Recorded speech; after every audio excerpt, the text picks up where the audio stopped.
Molapi Soviet Lahanyana, the chairperson of the ad hoc committee, whose days are now numbered. And I hope that you enjoyed all the moments that we had together in this ad hoc committee. We must now finish our work. The people of South Africa have waited for far too long. They want to hear what are the findings that we have made and what are the recommendations that the committee thinks can help us to reform the criminal justice Recording system in the progress. country. Honorable members, welcome to this meeting. Good morning, Honorable Sangoni.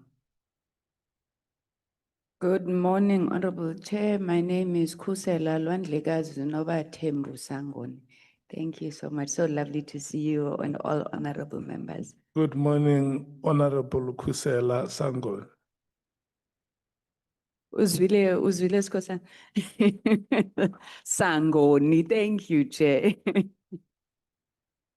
Good morning, Honorable Ntuli. Good the morning, Chief Whip. Chair. Good morning to you. Good morning to my fellow colleagues, honorable members, and the staff of Parliament. Long time no see, and I'm happy to see you today. Good morning, Honorable Ngola. Good morning, Chair, and good morning to the members in the House and the people of South Africa as a whole. Thank you. Good morning, Honorable Sokanyile. Good morning, Chairperson. Good morning, honorable members, the administration that is here, and the people of South Africa. Good morning, Honorable Mandla David Skosana. Ke a leboga haholo ngwaneso. Konje bathini mgcini isihlalo.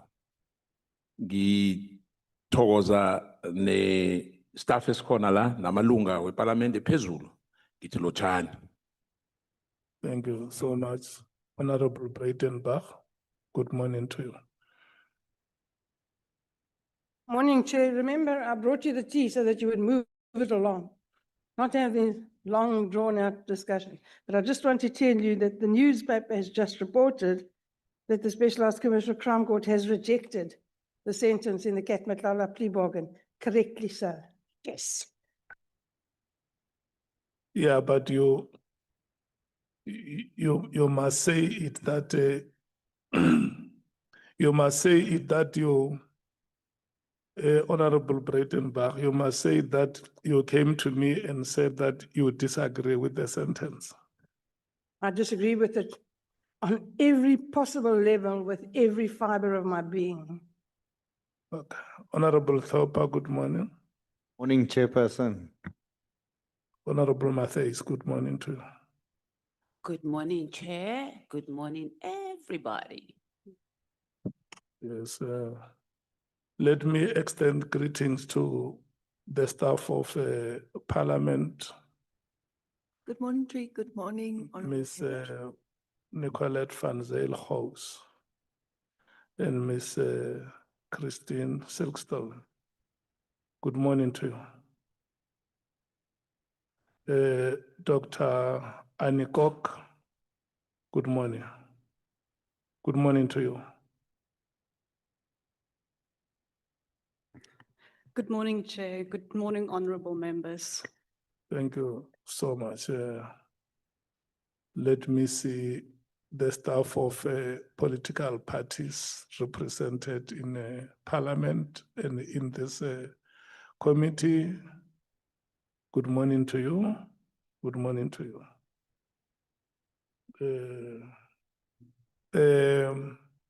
Morning to honorable members and colleagues.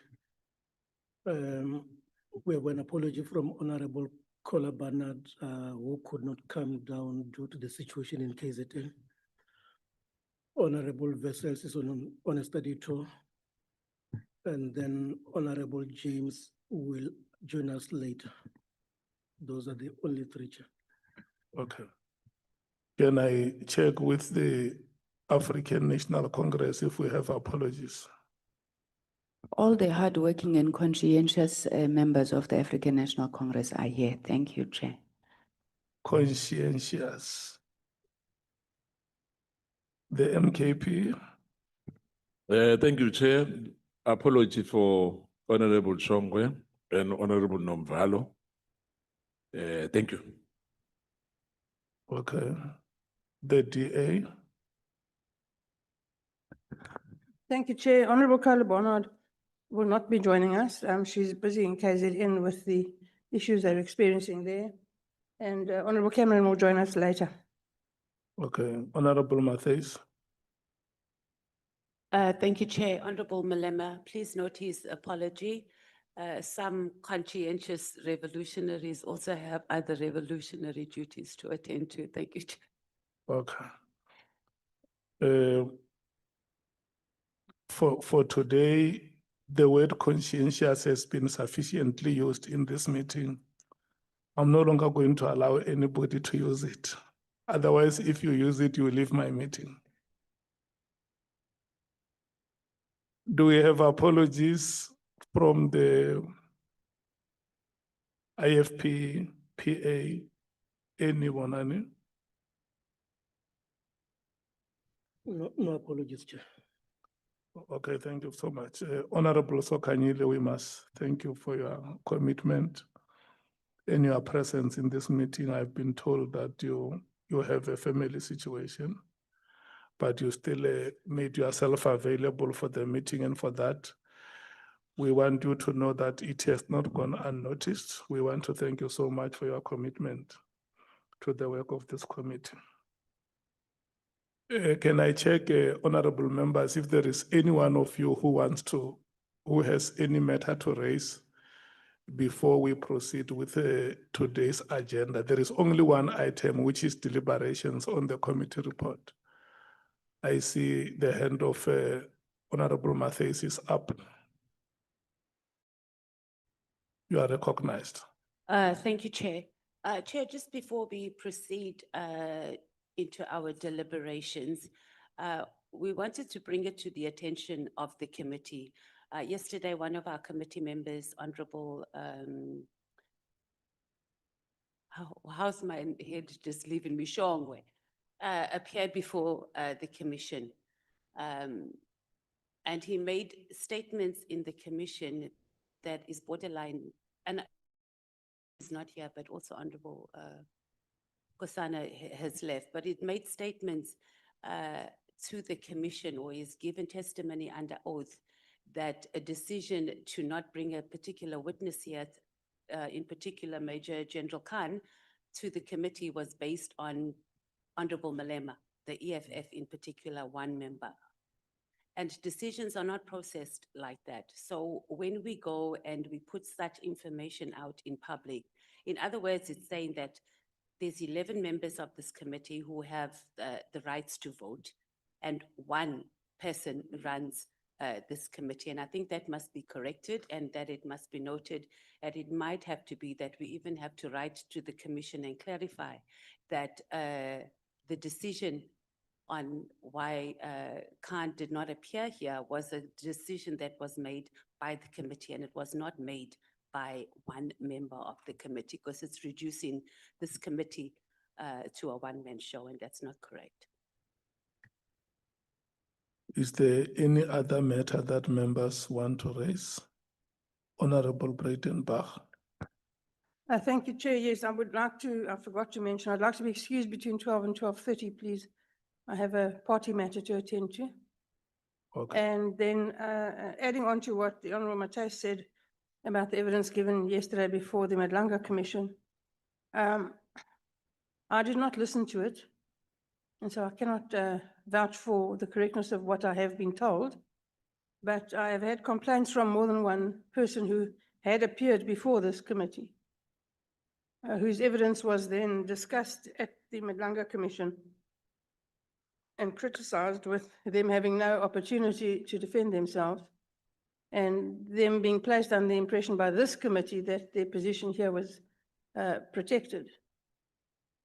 And they've taken offence that a member of the committee went to the commission and in effect trashed them. So I will advise them all to send their complaints to this committee in writing. Okay. Thank you.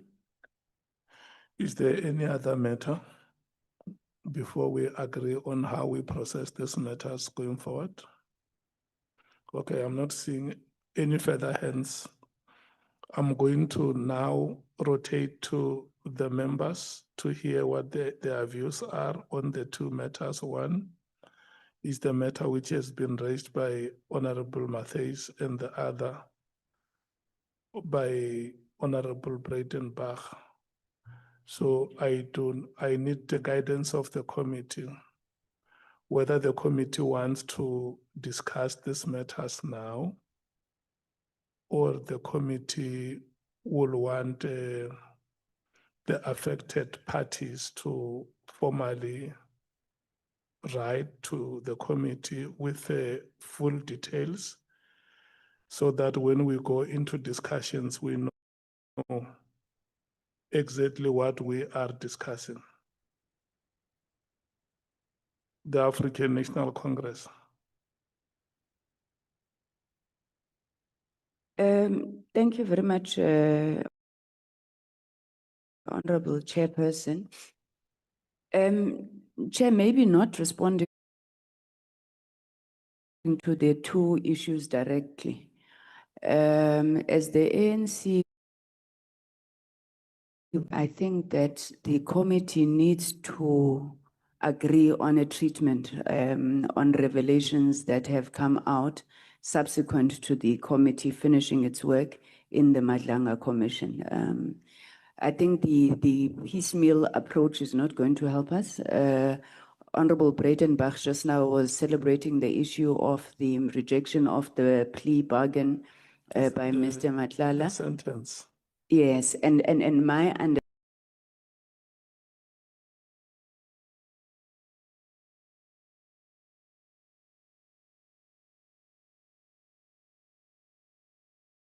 understanding is that within that, there's possibility that some of the testimony that he had given before us would have been impugned.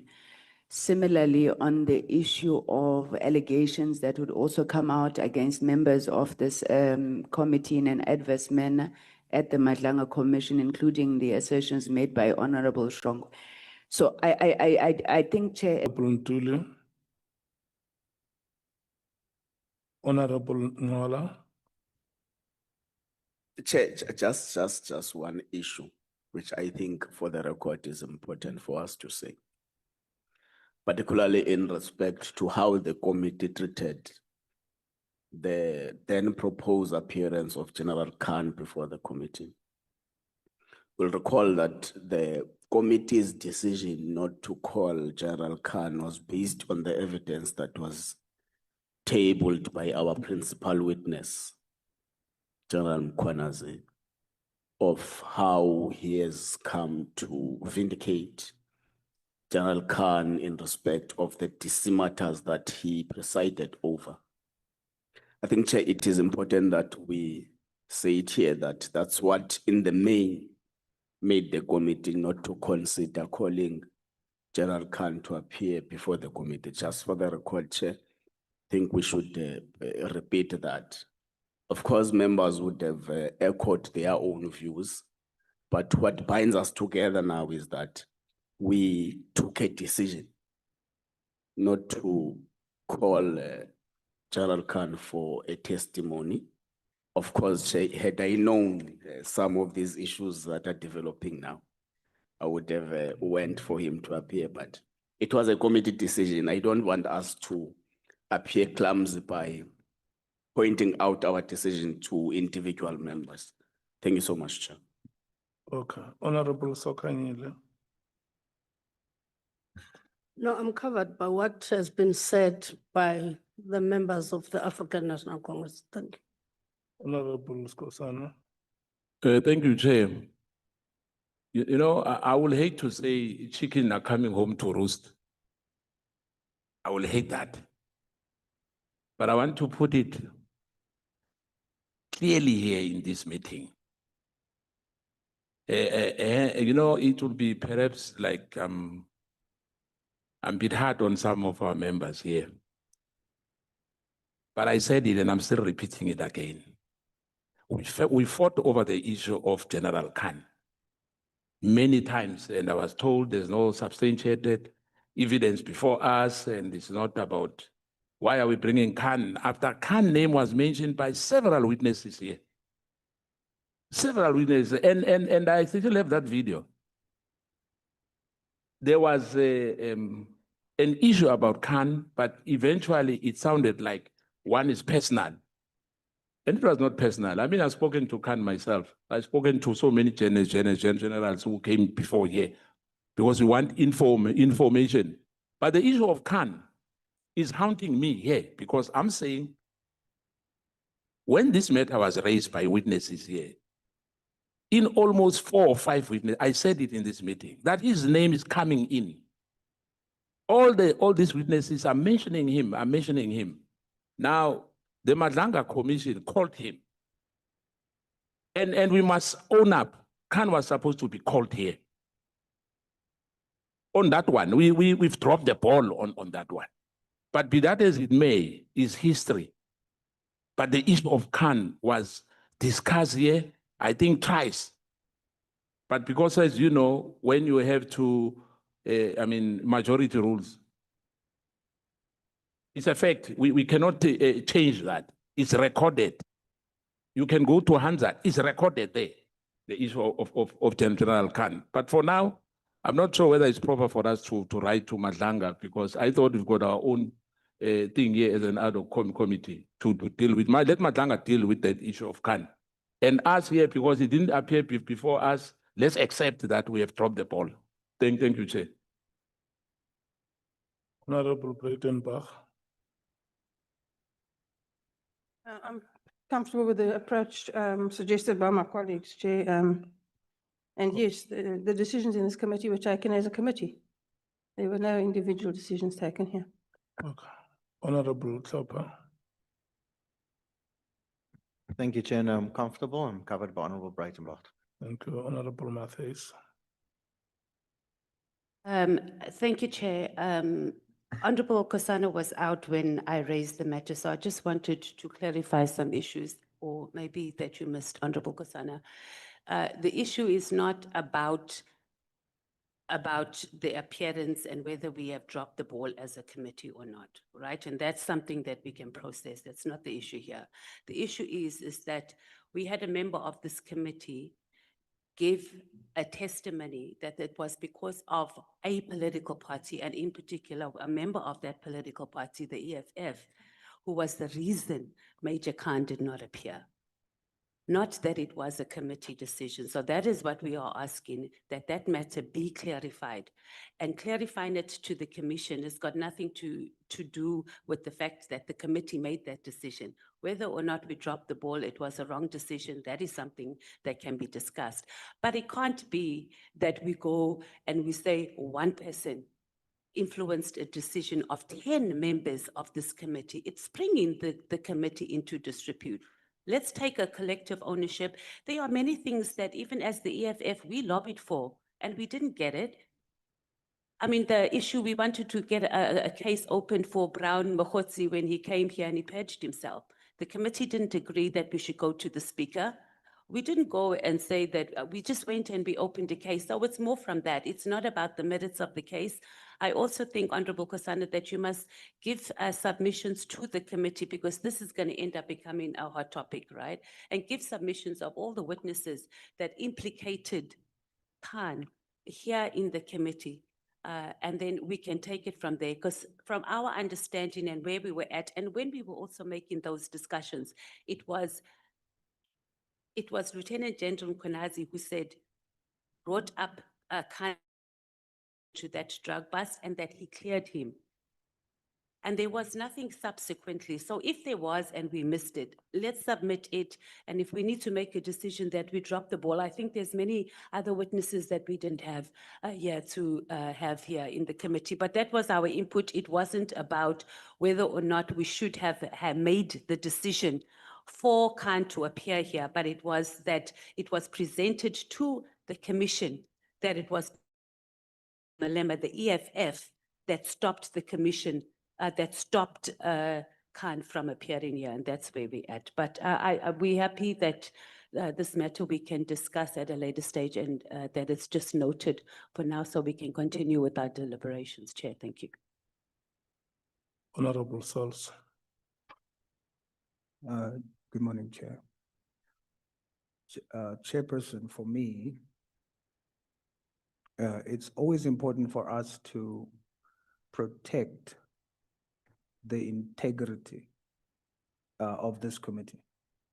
And when we make statements that seems to imply that the integrity of this committee is questionable, it becomes a problem for me personally. There's a difference between lying and deception.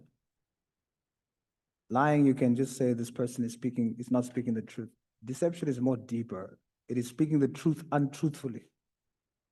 And I think that's what's happening here. The truth is being spoken untruthfully. I usually don't bother myself with MK's position to make statements for populism. But this one is more serious. It's wrong for Honorable Nkosana to say that we dropped the ball. We didn't drop the ball.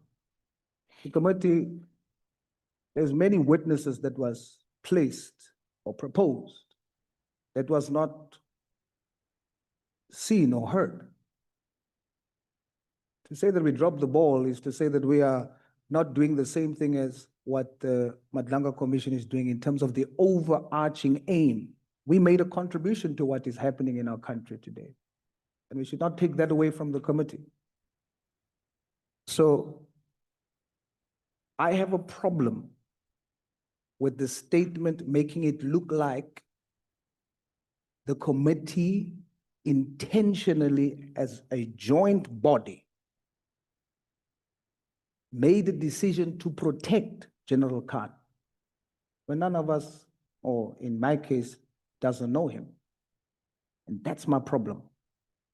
We can have our personal individual issues, but to give the nation the impression that the MK was visionary and the rest of the committee went against the MKP to protect General Khan, that's my problem. And we should deal with that perception, make it very clear, Honorable Chair, in order to protect the integrity of this committee. Thank you, Chair. Thank you so much for your inputs and comments, honorable members. I've given each one of you an opportunity to speak. We are going to take the proposal that says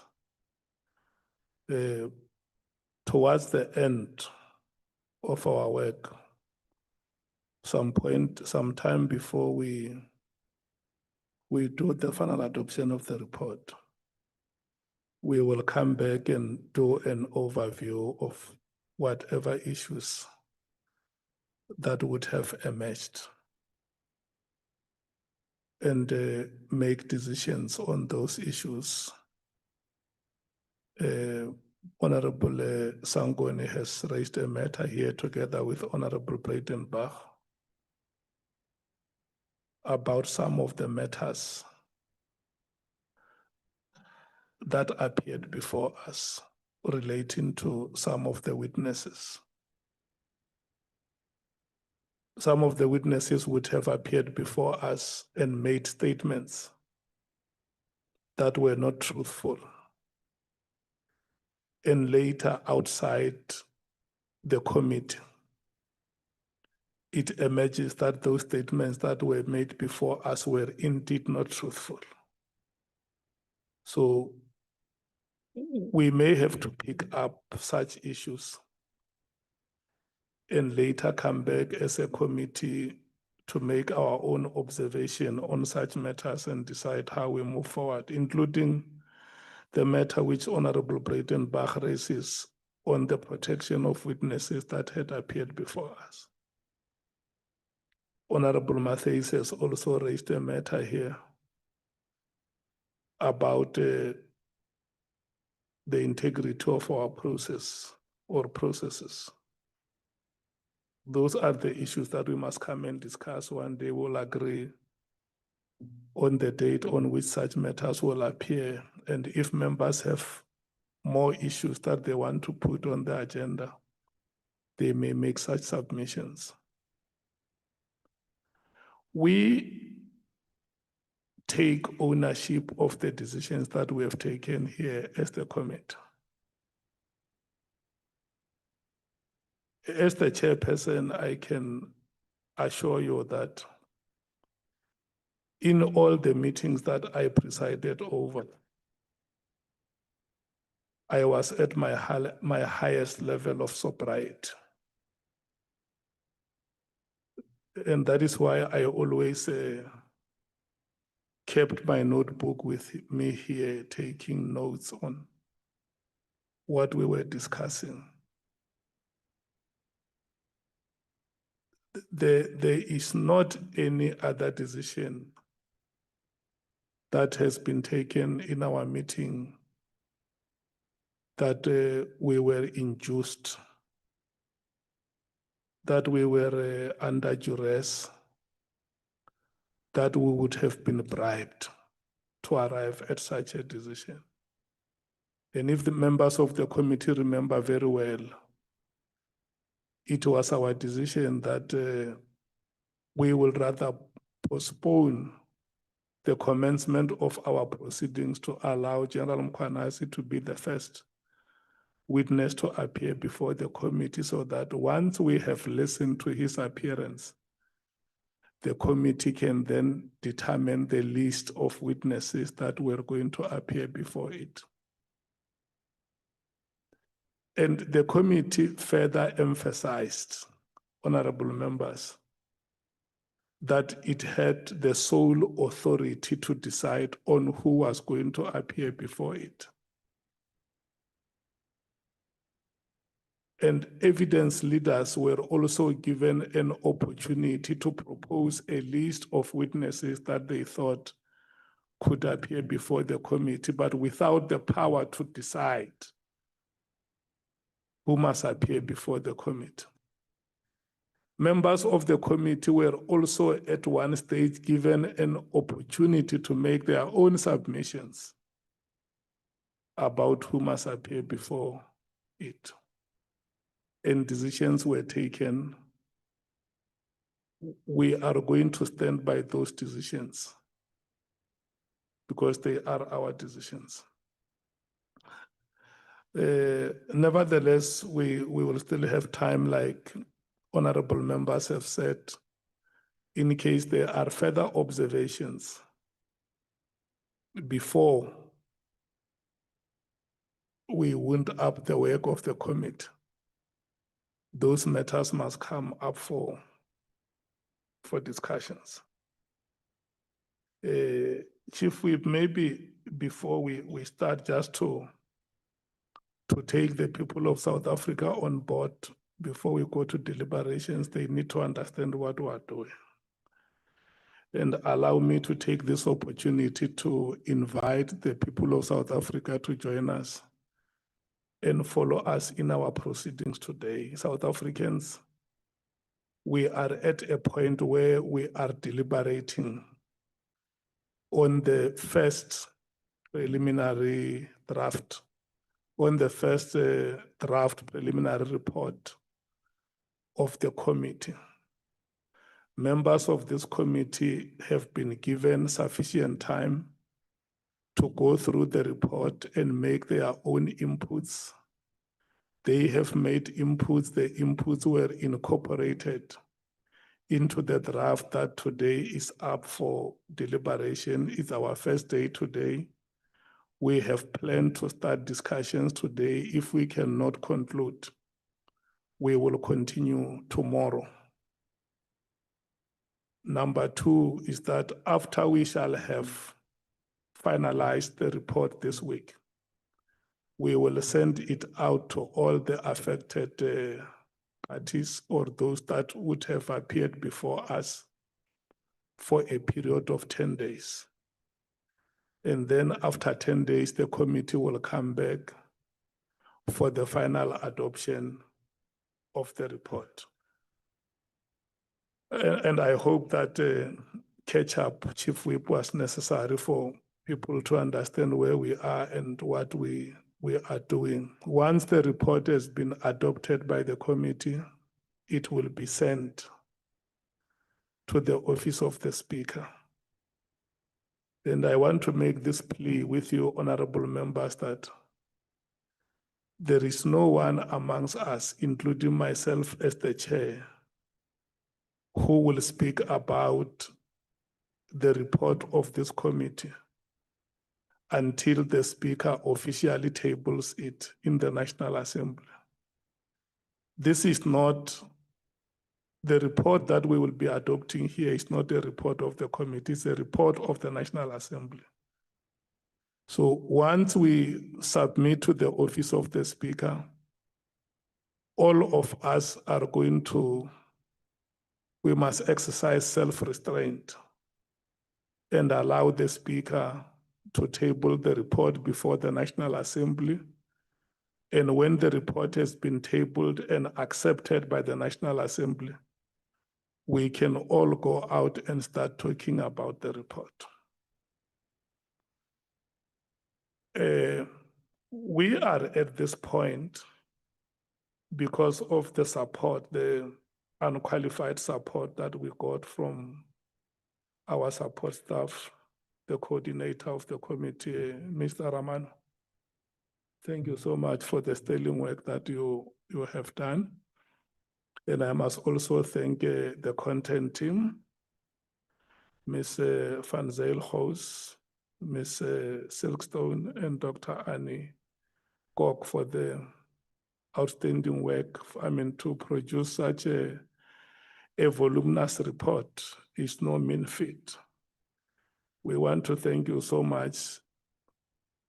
We may not have all the words to thank you, but if I say to you that we thank you in superlative, you will then understand that we have used the highest degree of comparison. So thank you so much for, it has been a very energy-sapping exercise, but you stayed the course. And look, without being a devil's advocate, I know not all the moments were good. There were moments when we left this meeting with our spirit very, very low. You know, when you prepare a report, you go to a meeting and members dismiss it. You do not know what these people want, but you were unrelenting, very resilient until you navigate us to the point where we are today. And for that, we must thank you so much. Honorable members, we have agreed that we are going to, let me start by saying that you have familiarized yourself with the structure of the report. And before we start, let me remind you about what we have said. We have said that we are going to deal with the report through a thematic approach. And in one of our meetings previously, if you remember the content team, when they presented, they took us from section 1 of the report to up to section 11, which as committee members, we agreed that those sections essentially cover what we call the record of proceedings, which will be up to page 258. From the introduction on page 9 up to the last candidate the last witness who appeared before us, all that information is covered on page 258. A presentation was made, and members of the committee were also given an opportunity to go and make submissions if they felt there was something that would have been left out. And for the purpose of this meeting, we are going to start from page 256, which is the assessment and analysis of evidence. And then we will then, from there, we will move to the themes, that is from theme 1 on governance until theme 7 at 13.9, which is on page 353 of the report. And that will be followed by a cross-cutting assessment of the principal allegations on 361. And the next section, which is section 14, deals with the findings and the recommendations. So in terms of approach to this meeting, honorable members, we are going to start at number 13, like I said, from page 256. And then I will give each of the members, or I will not give, I will call the members for them to indicate if they want to speak. Those who want to speak on a particular section, they are given an opportunity to make their own submissions on that section, raise out matters of agreement and matters of disagreement with the report. And then from there, we will move to the next section, which is section 14 on the findings. Deal with those matters the same way, where those who want to speak will be identified. And then the last section will be the recommendations.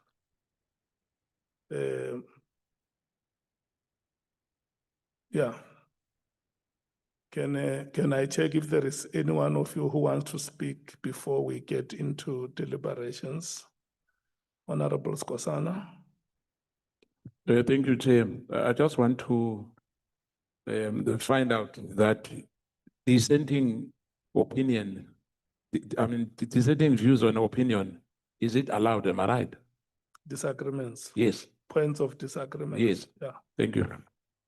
Yes. Honorable Matthias. Chair, it's allowed. We have some inputs on, and I don't know how you want to manage it, but both in the introduction, I think it's important that we set the pace, or we set the tone rather, on what it is to come. And there are things that we agree with in the introduction, but I don't think it sufficiently captures clearly what it is that we are about to do on the report. So I don't know if you want me to read through what we think or what our submissions are on how the introduction is positioned, or whether we must just send it as a written matter for it to be incorporated. Okay. It's not groundbreaking, but it is something that we think should set a tone just for clearer deliberations. Thanks. We will give you that opportunity. The Honorable Sangoni. Thank you very much, Chairperson. Chair, we wanted to check and maybe propose that the assessment and an analysis of evidence, the findings and the recommendations are taken together per theme. So if we're dealing with theme 1, for example, we don't do assessment of evidence and analysis and leave it. Separately. Yeah, but we do the assessment and analysis of evidence, the findings related to that theme, and the recommendations, and then we move on to the next theme. Close the item. Yes, please. And move to the next. Thank you, Chair. Agreed. Honorable James, good morning and welcome. I see you are nodding your head, you are agreeing. Okay. Okay, let me check with yourselves, honorable members, before we go to the themes.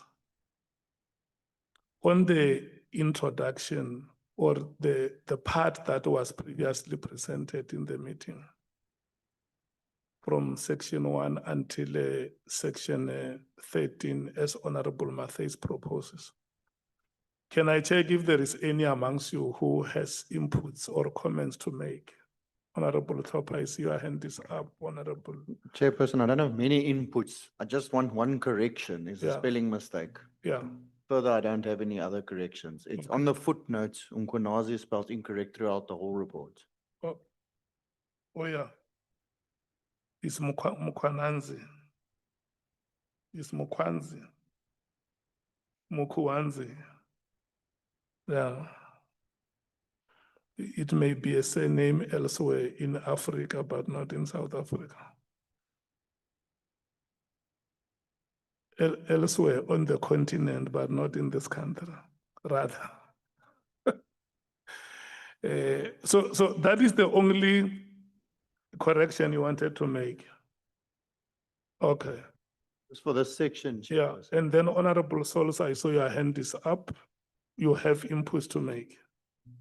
Okay, let's do this. We are going to start with Honorable Mathis. Honorable members, let's be at one. Okay, sorry, it's a simple correction. It's not really input, just a correction. Okay. Yeah, let's take the correction. In section 3.2, where all the members' names are mentioned, everyone has their initials Yeah, that points to their second names. yeah, Mine only has my initial pointing to my first name. My indigenous name is not there, Oike. And it must be the initial to reflect the indigenous element, must have the exclamation mark and the Q. So it should be A, exclamation mark, Q, source. yeah. That is Ashley Oike, the first source. Okay. Thank you, Chair. The correction will be made, honorable members, and apology for that weakness in the report. Honorable Mathis, can I check first with you, how much time do you need to? It's probably 2 minutes. I think Okay. it's better that I just read rather than talk to it because I can be a bit long-winded, as we know. So just from the section, so when we get to 1.5 on the introduction, our inputs here is that, we do support the view that the committee must produce a report that is firmly grounded in evidentiary record and capable of assisting Parliament in exercising its constitutional oversight. But what we must highlight here is that we are here to make findings where evidence permits and recommendations where intervention is required. So I don't think the introduction is capturing that. It's very high level and it's not setting the tone on what it is we were established to do. So the National Assembly established us as a committee. We weren't here just to summarize the allegations and record versions that were competing. We were specifically mandated to investigate the veracity and the implications of the allegations that was made by Lieutenant General Mkhwanazi and identify government failures, oversight lapses, and to determine whether the evidentiary record disclosed wrongdoing, whether it disclosed corruption or misconduct, and also to make recommendations regarding legislative policy and institutional reform. So our final report must be based on that mandate, and our introduction must be able to set that pace a little bit more clearly. And that's pretty much up until we also need to capture that also more clearly under the mandate of terms of reference and to not give such a high level view that we were just here just to listen and then make an assessment, but we were here to, it must come out very clearly that we must be able to make findings, we must be able to make recommendations where evidence is provided. And if our content team can just capture that more clearly, and I think that's pretty much our input. Thank you, Chair. I think the point is indisputable. Is there any member opposed to the insertion of that into the introduction? Going, gone. Are you triggered, Honorable Skosana, or were you just repositioning yourself? Yeah, no, I just wanted to find out, Chair, on our input, you know, the proposed treatment and draft location. I wanted clarity on that from the word go, because I've seen the wording which was used here. I'll give you an example, you know, section 7, in terms of limitations. Is this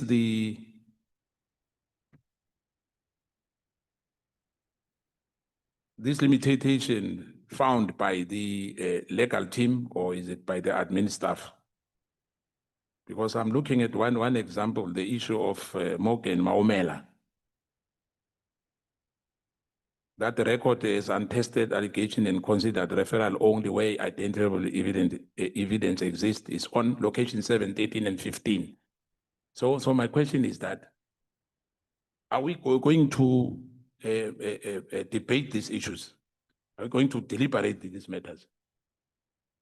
Yes, assessment of evidence. When we speak about analysis and assessment, Yes. when we come to that section on deliberations, if there is anything that you think is inadequately covered in the report, you are able to raise it. Thank you. Yeah.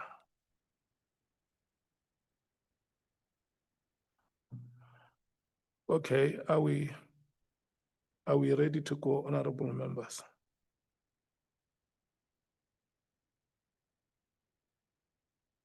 The meeting is like it's very tense. So,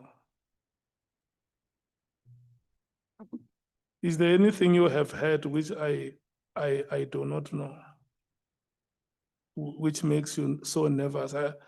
We can't be like we are getting into an examination room. It's a reshuffle has caused this, Chair. That one does not belong here. For sure, you know the separation of powers very well.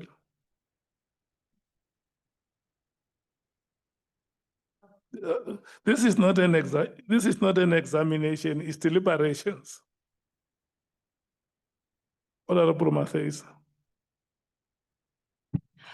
Okay, Chair. Also and I'm glad he did trigger me, Honorable Kosana, because we jump into, what is it, page 200 and 240.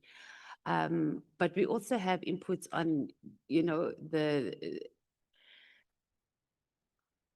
on how we are entering our findings and our recommendations. So even on 7.4, on the evidentiary limits, also the institutional limits, it's not properly captured.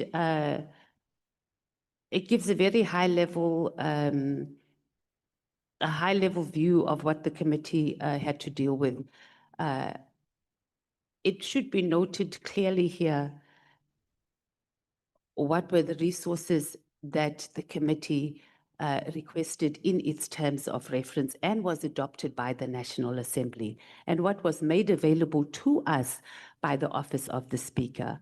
I don't know if we want to include a section that deals specifically with our engagements with the Speaker in terms of the resources that were available, because it's not clearly captured here, and I think it has far-reaching consequences on how we were able to engage our witnesses and also the evidence that was before us. We've got documentary evidence of our engagements with the Speaker's office, not just on the resources of like the forensic investigators, her response, her time of going back and forth on responding on requests that we have made. even the issue we had, an example is that we had, in our terms of reference, we made, it included that we must have psychosocial support for our witnesses here.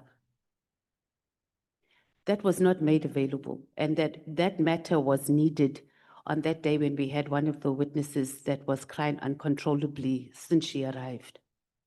Even on that day, we did not even have medical services. I mean, sometimes the ambulances were out there, but they were not available on that day. And we had to go through and continue with the witness without having that clarity on whether, this was something that we should be doing or not doing, or whether it was white woman tears or whatever the case may be. So these things must be highlighted because it's going to set the pace on how we're going to go into our deliberations. And it's a very, very important fact because it was also something that we raised continuously as a committee and our engagements with the Speaker's office in terms of making resources. It can't be that Parliament adopts that we set up an ad hoc committee. It asks for its terms of reference, we say what it is that we need, and then it's not provided.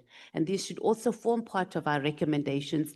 And I mean, it's not necessarily to take the office of the Speaker to task, but also for Parliament to be able to going forward when we set up these ad hoc committees or inquiries, that we ensure that there are resources available and we don't become a laughingstock of a country where we just sit and listen the whole day and we are unable to, we even end up using our own resources as individual members of Parliament, or we use our party resources to be able to get information. So the EFF, we've also made recommendations that, but we'll get to it, but the recommendations that we are going to make further on, it needs to be captured here on what our challenges were in terms of its limitations. So when we make the recommendations later, the report speaks to itself. So we just like that to be clearly captured on what the committee was provided in terms of it being able to do its work. Thank you, Chair. Okay, can we hear what the comments of the members are on the matter? Honorable Chief Whip. No, thanks, Chair. I tried to listen very, very attentively to what Honorable Matthias was saying. And as I was doing that, I really wanted to avoid a situation where my judgments and my own views about what she says is clouded by the latest development, which has been led or being led by the organization that she comes from, towards the Speaker. Now, I would prefer that, Chair, if we want to have a specific observation that we want to make about the quality, the level, and whatever we call it, of support that we anticipated and happened to have received from the Office of the Speaker. I think the point of departure would be for us to have an agreement on what were our own collective expectations as agreed upon by the committee, and depart from that position to then determine whether or not the Office of the Speaker responded to our request adequately, effectively, and in line with our own expectations. I think each one of us had views about what we wanted to see happening. I seem to recall very well a debate that once taken place when the Honorable Matthias was arguing very strongly that we should have been provided with a forensic investigation. And but I don't seem to recall that the committee ultimately took a firm position on that matter and conveyed its position to the Office of the Speaker, and probably even got a response, or we might have been failed in one form or another. So I would prefer, Chair, that the observations that she's talking about are very important, but I would prefer that I think we will have to be a bit meticulous about a proper recordation of what was agreed upon by ourselves as a team, and then make observations about where there may have been weaknesses or challenges with regard to those interventions not being provided by the Office of the Speaker. I'm not very certain that discussing it the way we do might help us here and now, but I would suggest that when we meet, in all of our meetings were recorded, decisions were minuted. I think it should be possible for the team that is working with us to extract those decisions that we took and say to us, these are decisions that we arrived at, and then we can, as a committee, do an evaluation of the extent to which the Office of the Speaker did intervene to help us achieve our own objectives in line with those decisions. So I suggest that we don't deal with it in a way that has been presented. I think let's accept that it has been presented, but initiate a process that will be more objective and substantive to deal with it, so that it would not be difficult for us to have a consensus on each of those issues. Thanks. Okay, can I check if we still have any other speaker from the NC? Honorable Skosana. Chair, I'm going to make a remark first. I'm not sure whether you allow me to do that. Because now we'll be deliberating this report for the next 2 days, perhaps 2 days if we don't finish today. And as a representative of our people in this country sent to Parliament, and I think perhaps I've missed that earlier, that both the Madlanga Commission and ourselves, the people of this country are expecting results out of what we are doing here.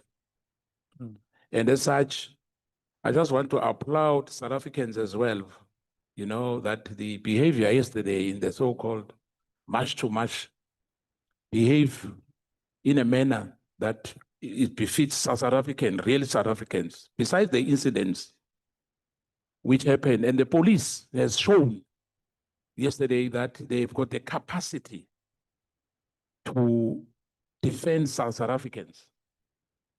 Now, besides the other opinions, because as I'm saying, I said to you, we've got different opinions about issues, but I will emphasize and applaud and say thank you, South Africans, for your behavior yesterday, Smolanyana incidents.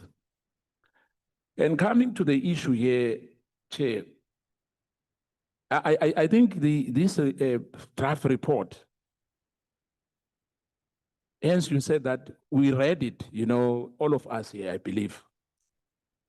And indeed, there's not much, you know, which perhaps one can point out, you know, from Mkhwanazi party and as a member of this core committee.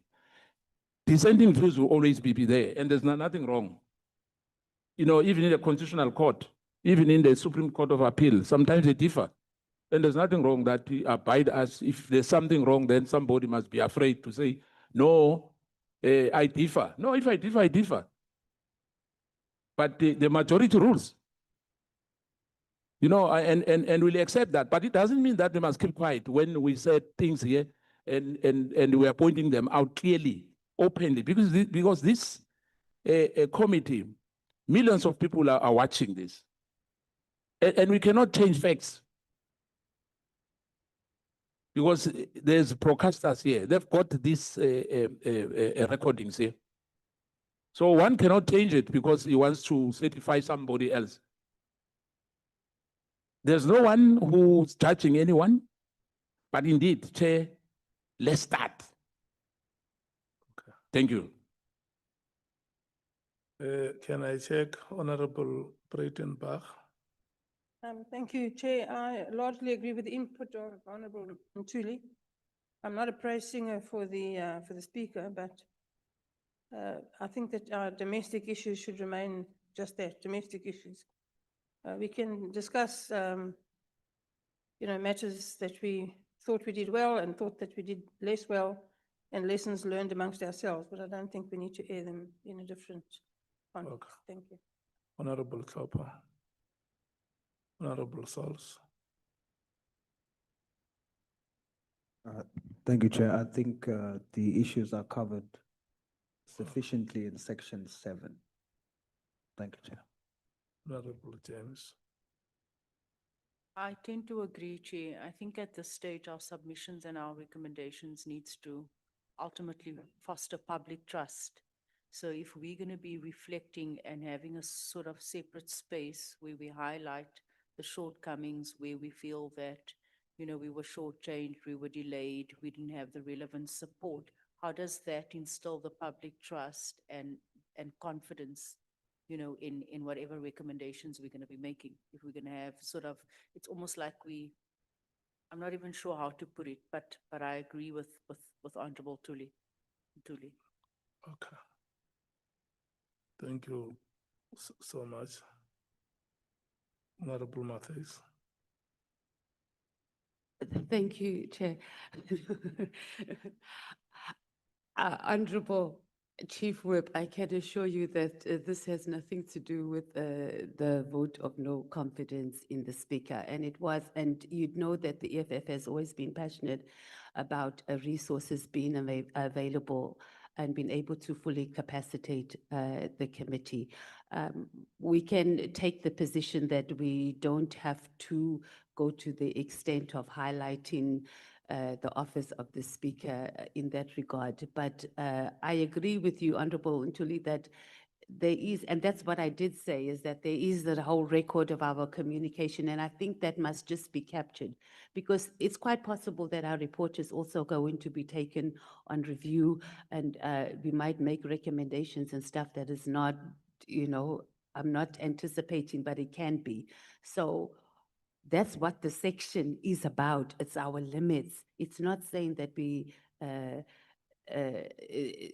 already setting ourselves up for failure, or as Honorable James is saying, decreasing public confidence, but it's saying these were our limits and this is what we had to deal with. It is in the terms of reference of the resources that were requested. So the committee's deliberations on that is whether we pushed for it or not, but it's the National Assembly that adopted that these are the resources must be made available to the committee. But we can move on. We don't have to go back and forth on that moment. But I think in terms of our limitations and our capacity to be able to perform ourselves, it must be noted what was made available in terms of what the National Assembly adopted for us to have available to the committee. Thank you.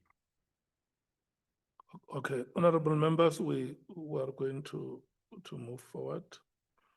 Let me remind you that if you go back to the minutes of our meetings, you'd know that at some point the chair was advised to write to the Speaker on the support that Parliament could give to the committee, and those letters were written, and the office of the Speaker responded to the request that the committee has made. If you remember, with regard to forensic abilities, there was one letter where the office responded and indicated that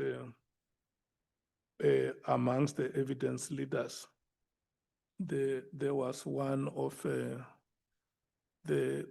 councils who had those abilities.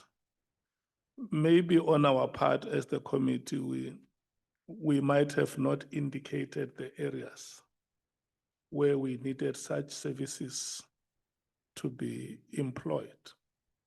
But nevertheless, I think the meeting has expressed itself very adequately that in case there is any other matter coming to light, we can always deliberate on it and determine if we should include it in the report or not.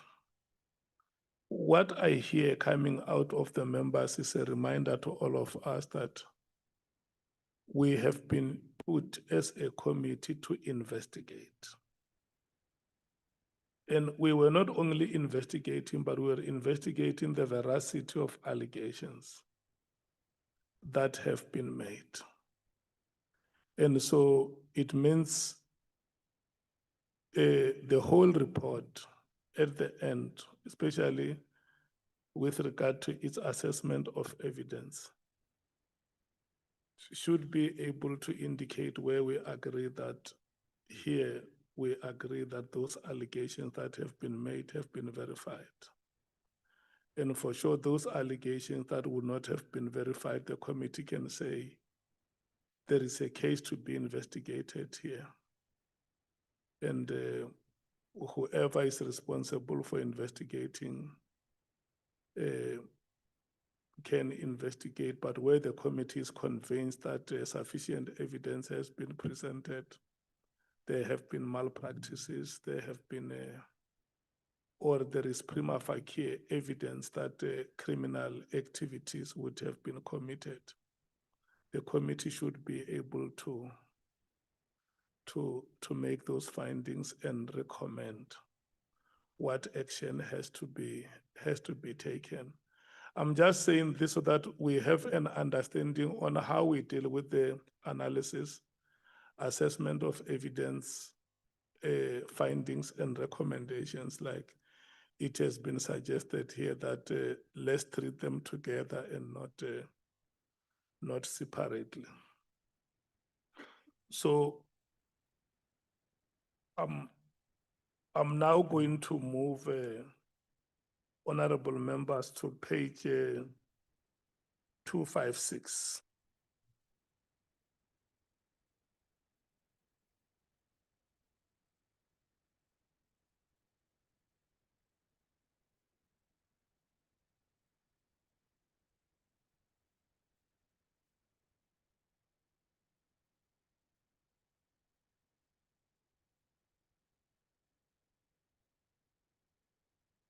Hello, Honorable Sangoni. Sorry, Chair, I'm just wondering, with you having accepted the proposal that we treat all three elements together, will they be restated for members to follow the logical link between the evidence, the analysis, the findings, and the recommendations? That would assist. Yeah, my understanding is that if you remember when the draft report was released, because this is a draft that incorporates inputs that parties or members would have made, and do you need to have a caucus? Do you want to request me to give you a caucus before we start, or?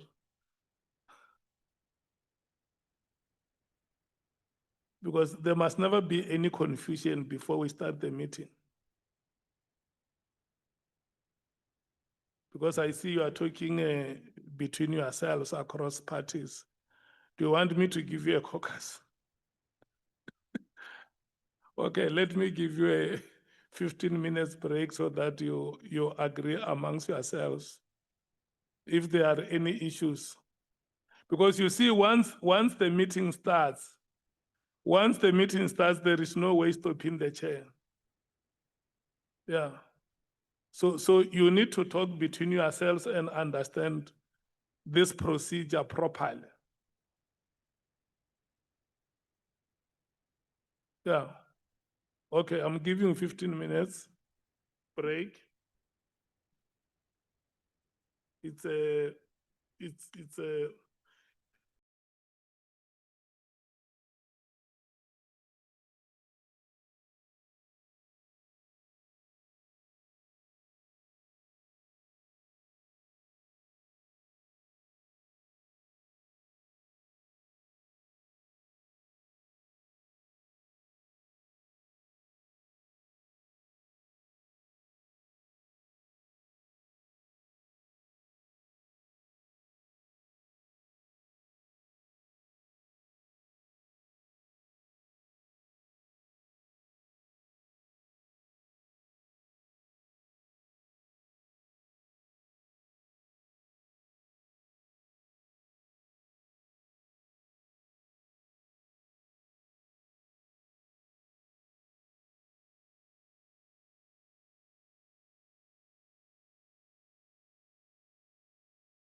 11:30, we were resuming the proceedings.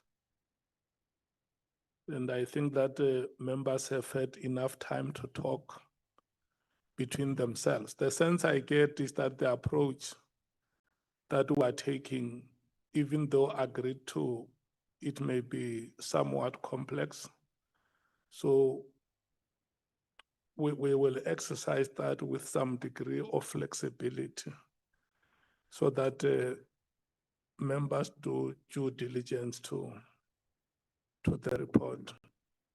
And I have said that for the purpose of deliberations on the report, I'm going to allow each one of you to speak because we are deliberating on the report. It's not compulsory that you must speak where you agree with the content of the report. You can just indicate that in this section, I'm covered. Like I said, we are now on section 13, assessment and analysis.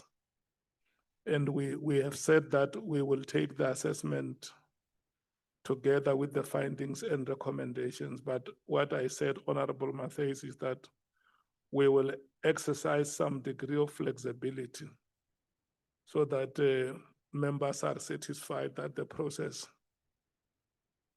is done in a way that when we come out of the meeting, all of us have some form of satisfaction that we would have done justice. Can I note the hands that want to speak?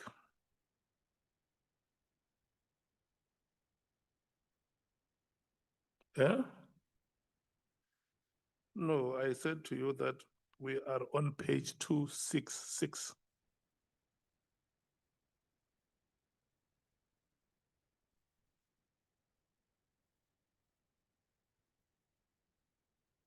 Yes. Do you want us to go? No, we can't go page by page. Listen to the approach I want to. The approach is that I recognize hands. And the reason why I'm saying we're starting on page 266, that is where the assessment starts. And then remember, we have agreed on a thematic approach. If you go to page 278, 268, I think, that is where we start with the first theme.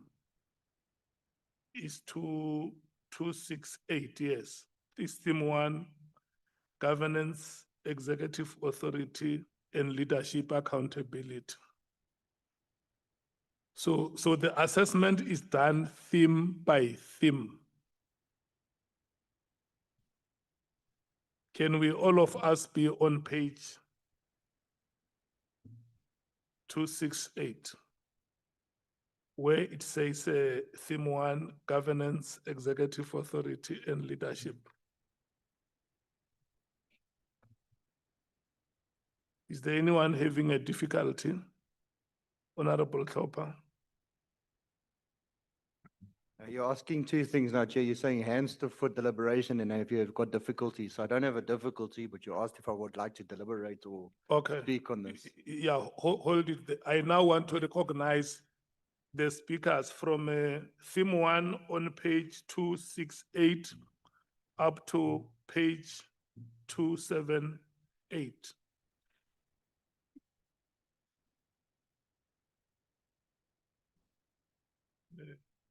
Honorable Ngola, you have been noted. You will be the first one to speak. Honorable Skosana, number 2. Honorable Klopa, number 3. Honorable Matthys, number 4. Number 5 is your Honorable Chief Whip. Number 6, Honorable Breitenbach. Number 7, Honorable Sols. Number 8, Honorable Sangoni. Do you still remember your numbers, all of you? Okay, can we start? Chair, even if they don't remember the numbers, I'm going to cover them anyway. Okay. That will make my meeting easier. Thank you very much, Chair. Chair, just one aspect from my side in respect to the assessment and analysis of evidence. I think you'll recall that at some point we wrote to the Speaker requesting the services of I'm not sure if it was a data analyst or a forensic investigator. And the response from the Speaker was that the reason there was an addition, an appointment of Advocate Mkhwanazi was for specifically those purposes. But Chair, from where I'm seated, I doubt a lot of work in respect of those forensic services has been done in respect of the evidence that was delivered before the committee. You recall that we have requested those services specifically because the magnitude and the form of evidence that was submitted to the committee and the load of work would not have allowed us to have ample time to do an analysis whether this evidence can be credible, this evidence cannot be credible, and that. So I just wanted to reflect on that, I'm not sure if we have covered that aspect in the two documents, but I think. Honorable Skosana. Chair, can I come at a later stage? You can pass through. Just want to formalize everything into one.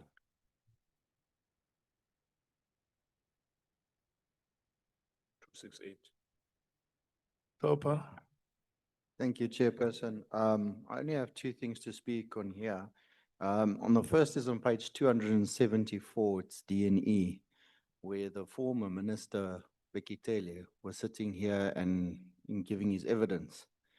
And if I now look at D, it speaks that, you know, there's much caution and there was on the evidence of Bekitele with Mr. Matala, because of how he became aware of the Tembisa hospital environments and the serious allegations, and then it moves over to E.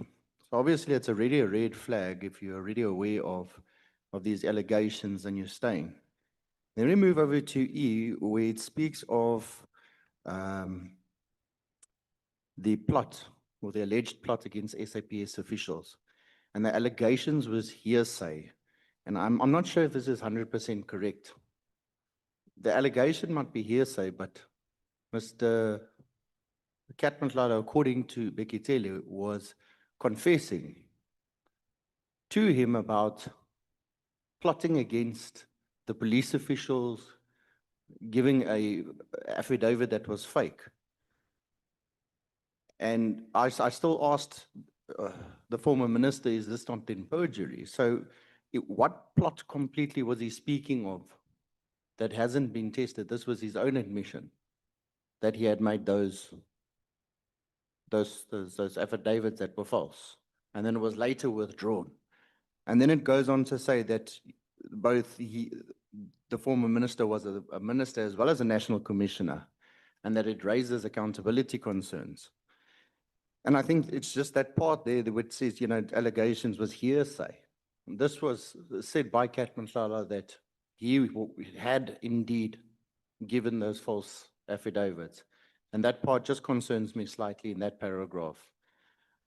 Chairperson, please just forgive me because I'm working from the computer. I just want to get to the next point, which is on. What do you recommend on that part, on page 270? Chairperson, I don't know if we should be calling the whole thing a plot against the SAPS and that it cannot be tested, because part of it was in the evidence of Bekitele, the former minister, as well as Katmantlala, that he was in fact confessing to being part of this plot.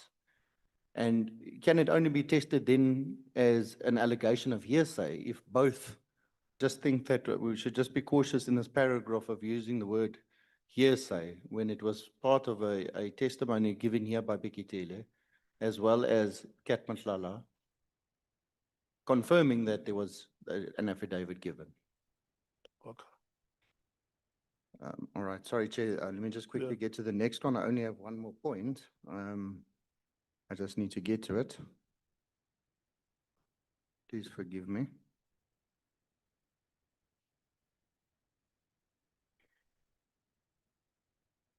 Chairperson, so I didn't structure this as just one part and then another part. Mine is just every part that I read that is concerning. And on page 278, B, it speaks about the lack of evidence and a record of drafting process, legal advice, documents, etc. And I think that the lack of evidence is concerning in itself. If one doesn't even, after all these interviews, understand the why there was no records, and the whys that were given seems to be so many, we're really in a difficult space. There's a lack of coherence and totality. I don't understand how any decision was taken without due deliberation and due diligence. And it's exactly because of this lack of evidence that we're actually sitting in the situation that we are. So, sorry? Oh, we were sitting in this situation because there's a lack of evidence, because there's a lack of record keeping. And I think this is just something that should be really, highlighted. Chairperson, I'm going to pause there. I don't want to waste a lot of time, and I know we have a lot to do. So that is just the only thing I have to say. About Minister Mkhwanazi, that the directive was lawful. We know now that it was not lawful about the disbandment. Now, there should not be any doubt about that. And I think the way it's put here is like we are still saying, we are speculating. Because when you read B, On which page are you? 269, Okay. that directive of disbandment, we now know, and the issue of the port's entry, where General Musikili spoke about it, that she considered such an outcome incompatible with SAP's constitutional and statutory mandate, and with its aviation and maritime security responsibility. We know now that the minister was involved. I mean, that's what we were told here. Unless we have a doubt, we are saying. What you should do? Are you still on page 269? I'm done with that, Chair. I'm done with that. I was just saying that on that 269, I've raised what I've raised. Listen to what I'm saying. Yeah. The report is paginated. Yes. And the paragraphs are also numbered. And some of the paragraphs even have subheadings. True. Yeah, so that everybody is on board with the inputs that you make. Thank you, Chair. If you move from page 269, you can alert us that from here. I'm going to the other page. Thank you, Chair. To the other page, and maybe if the paragraph is numbered, you can just say 13.3.3. No problem, Chair. Thank you. Yeah, because I'm quick, Chair, Yeah. On that B, which I'm done with that, Yeah. on the issue of General Musikili. Yeah. Then now I'm on page 2713.3.4, constitutional and institutionalized boundary between police and operations. I think we deliberated that in terms of who's an accounting officer, between the minister and the national co-commissioner. And it was evident that the national commissioner is an accounting officer. And the minister is an executive authority. Now, we know now, Chair, on 270, 13.3.34. The second paragraph on The second paragraph on page 270. Is that Minister, Police and Oversight Authority that we agreed. But when it comes to the issue of accountability, the accountability rests with the National Commissioner. And the issue that the senior staff witnesses, however, described the same action as intruding into the operational command, what is indeed as well involved in operational issues. And we argued strongly about that, that there's a thin line regarding that. Now, when you go to that issue, which for me invokes the 13.3.5 about Nkabinde, to say, the minister said clearly here that Nkabinde, he was impressed about Nkabinde, you know, and there's nothing wrong of Nkabinde. Hence, I'm talking about the thin line, that Minister Mkhwanazi emphasized that the executive is not excluded from decisions that have operational implications when this arises from the structure. And that emanates from the issue of the disbandment. That's what I want to emphasize here. Because he was he was livid. That's worded here. Wrong for the minister to ask Nkabinde to record Mkhwanazi. That recording was completely wrong. Because minister explicitly instructed Minister Nkabinde to make that particular recording, or directed that it may be made covertly. In other words, General Mkhwanazi was not told that it was recorded. Now, we have to have the findings on that.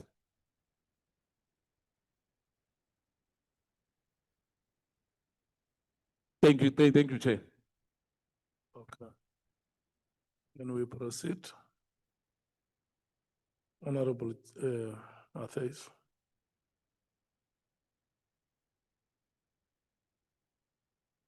Thank you, Chair. We are going to start on 13.2.1, which is the purpose, function, and approach. And our input here is that the committee is not empowered to determine criminal guilt or impose sanctions. So I think this sets the pace also on how it is we're going to go into deliberations. However, so under 13.2.1, the committee is not empowered to determine criminal guilt or impose sanctions. However, this limitation does not prevent the committee from making actual findings based on evidence placed before it. The committee is entitled and indeed required to assess the credibility, the reliability. Note underneath there that throughout the inquiry, the committee received sworn testimony, documentary evidence, written submissions, and other information that is relevant to the allegations under investigation. And in many instances, evidence was collaborative. Theme 3, which is 13.5, and we go to point B under 13.5.2. Our input here is that the evidence demonstrates that crime intelligence experienced prolonged leadership uncertainty, extensive vacancies, and contested positions, governance disputes, and operational instability during the period under review. Then we go to F, also under the same theme. The committee finds that the moratorium imposed on the appointments within crime intelligence materially affected the ability of the division to perform its functions and contributed to the operational weakness identified by several Which witnesses. page are you, Honorable Matthews? I don't know the page number because I don't have page numbers, but it's on 13.5.2.f. Let me. Yeah, the because theme is. Where your eye means you are ahead of us. Are we doing one theme at a time? Hey, I missed that. Thank you. Okay. So. Honorable Sols. Are you fine?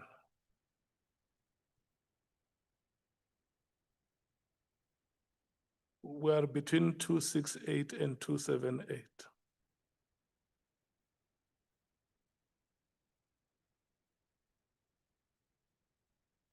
I thought I'm number 7, Chair. Eh, I thought I'm number 7. I'm after. He has spoken. Look behind you, it's only one person, I Honorable. can see that now. I didn't see Honorable Breitenbach ran away.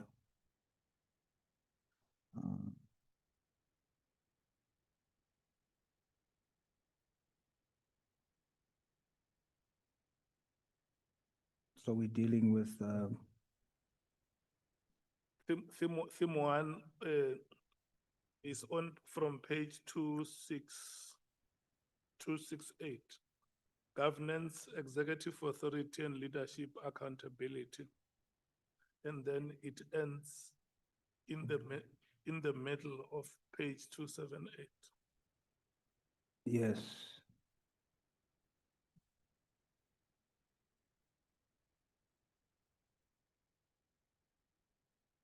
So when we read 13.3.2, The 31st of December. yes, which deals with the directing of the immediate disbandment. And then it goes into the subsections.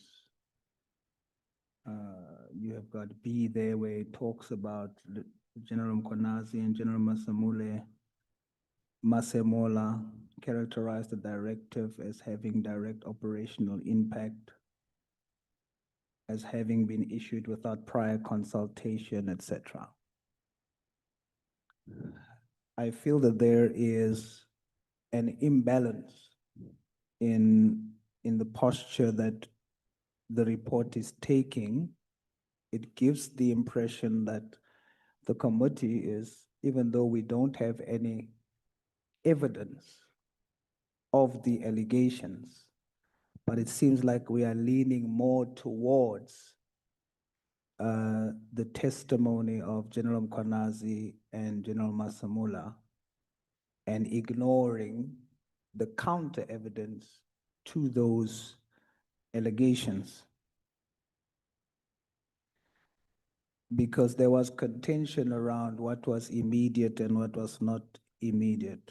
So the procedural flaw, I think, is it treats the third party evidence that was mentioned, to support this.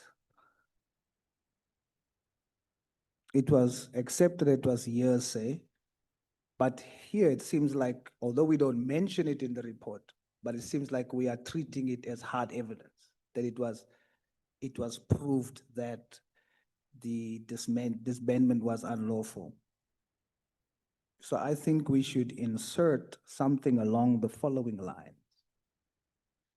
The committee explicitly notes that whilst Lieutenant General Mkhwanazi's testimony outlines a compelling narrative regarding the Big Five drug cartel, there remains an absolute absence of direct forensic, financial, or digital evidence linking former Minister Mkhwanazi's executive decision to any illicit network.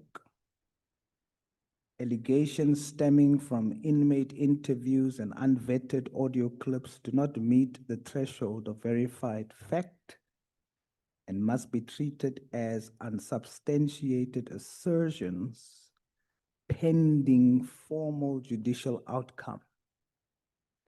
Because if we don't do that, we then intentionally ignore the fact that, number one, when the directive was given,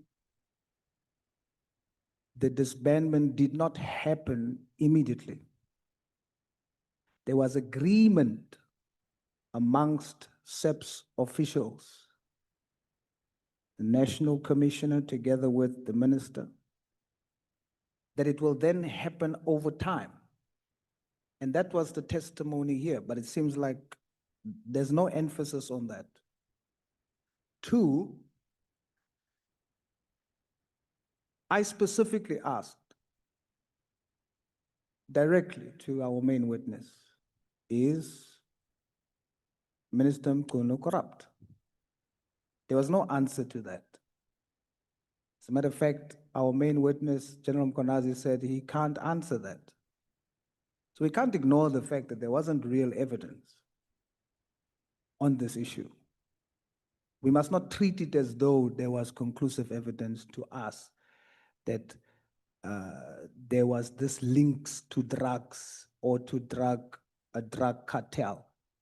There was no evidence given that Minister Mkhunu disbanded or gave a directive for disbandment because he was infiltrated by a drug cartel. There's no evidence. So for the report to treat it as though there was is unfair and unprocedural. We do not choose between Lieutenant General Mkhwanazi, neither do we choose Minister Mkhunu. Our job is to present what we have discovered fairly, but make recommendations, and then a decision of guilt is found thereafter. So I don't think we should exclude or create an imbalance in what we have found. And I hope that what I've just read as something that I think should be inserted as a balance will be added there. Thank you, Chairperson. Honorable James.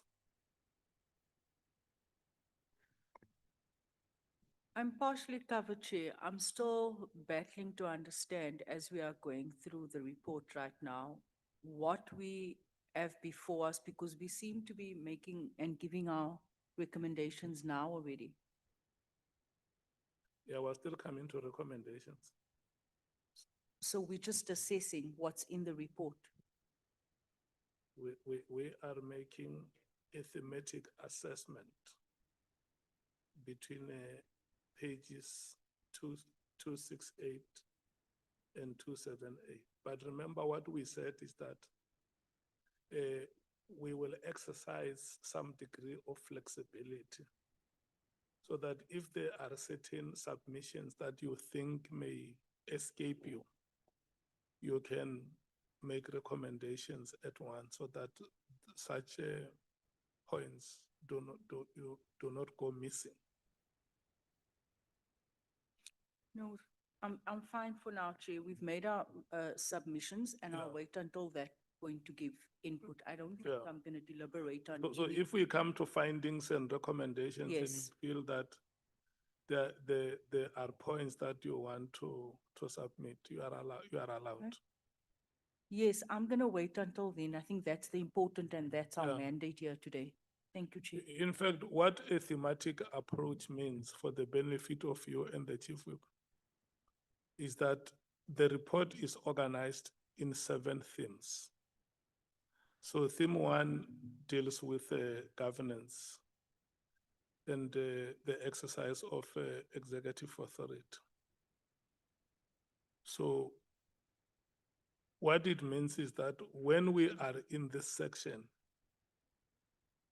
if there are any matters that you would have observed during the proceedings and you feel that they may not have been adequately covered, you can raise them now, which are related to the decision to disband the PKTT and the political interface between the political administrative interface. And then if you also, you would have gone through the findings and the recommendations. At the same time, you can marry your assessment together with the findings and the recommendations. But if that may be too cumbersome, you can always deal with one at a go and come to the findings and the recommendations at your own pace. So it's like the chair has adopted an outcomes-based approach that we allow every learner to learn at his or her own pace.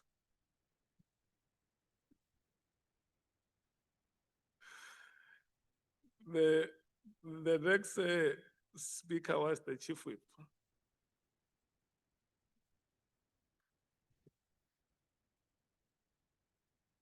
Chair, when we were dealing with, when we were listening to witnesses, I think it was very easy. Now, when we must deal with the report, is very- getting complicated It's very because, complex. because we all have read the report and we have worked out our different approaches on how to comment on it. When Honorable James was talking, I was smiling because I was very clear that part of what she's saying addresses my concern. I am not going to deal with the substance of what is contained in the report on theme 1, but I want to deal with my proposals on what should be covered as findings or recommendations on theme 1. Yeah, So which means, you are in order. yeah, because as I listened to my other colleagues, they were critiquing what is contained in the report But at the even moment. maybe before you Yeah. you go to do that, because if this process is cumbersome, members may advise. If you want us to give each one of you to make your own assessment and recommendations on the whole report, we can take the same approach. The content team will find a way to locate them properly. You see? And if you still feel strongly that we can continue through the thematic approach, maybe what we can do, let's finish theme 1, and then let me check what the time is. So it's not about lunchtime. We take theme 1, we conclude it, and then I get an advice from you as to whether you want us to continue theme by theme, or you want the chair to give each one of you a chance. And then you say, what I'm going to present will cover all the themes, including the findings and my recommendations. The content team will then come and delineate what I would have submitted. You see? And then the difficulty which may be there is that at the end of the day, when you have the report with all these findings and recommendations, how do you want to approach them? Do you want to approach them as a unanimous report or as a report with majority and minority findings and recommendations? Yeah. I think Honorable Sangoni, your hand is up. Yeah, thank you very much, Chair. I think in principle, we don't have a problem with your suggestion that we all speak on the report on its entirety. I'm worried because we are likely to be raising issues that we raised in our submission. We had a meeting last week or the week before where we had thought that this particular report would have consolidated our submissions.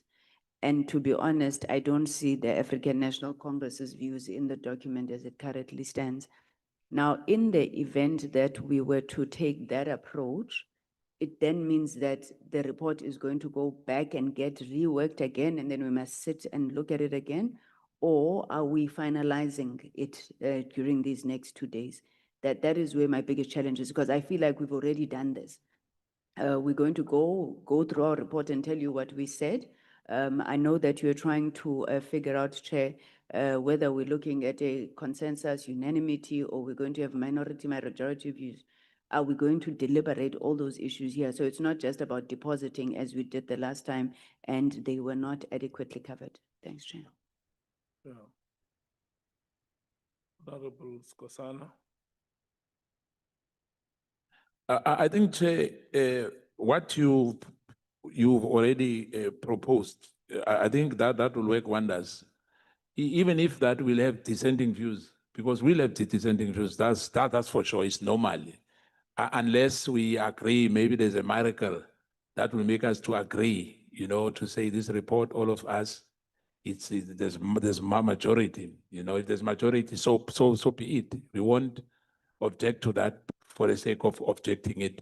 But if there's issues which we are raising and we feel strongly, as members, not as collective now, some members might feel that,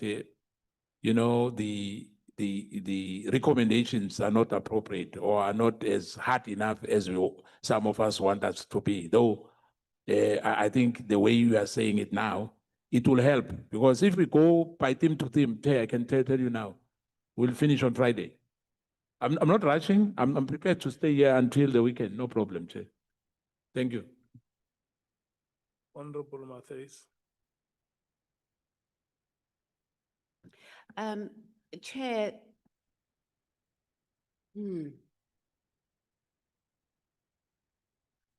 Yeah, I'm still applying my mind on how to do this very.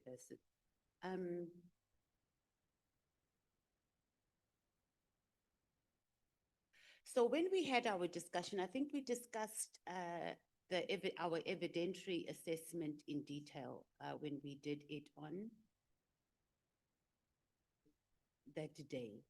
And then our inputs were done. But this report was presented, but we didn't go into detail. It was just to capture what was submitted, and then we were coming here to discuss it. We have a superior content team. So what I would propose is that we move in onto what our recommendations and our findings are. And then it has to find expression in any other part of the document where it needs to be. However, we're going to have to do that secondary approach of verifying that whether there is actual enough evidence to back up what it is I'm saying. For example, if I say Honorable Nkosana must go and to the ethics committee because he lied under oath. I'm giving you an example.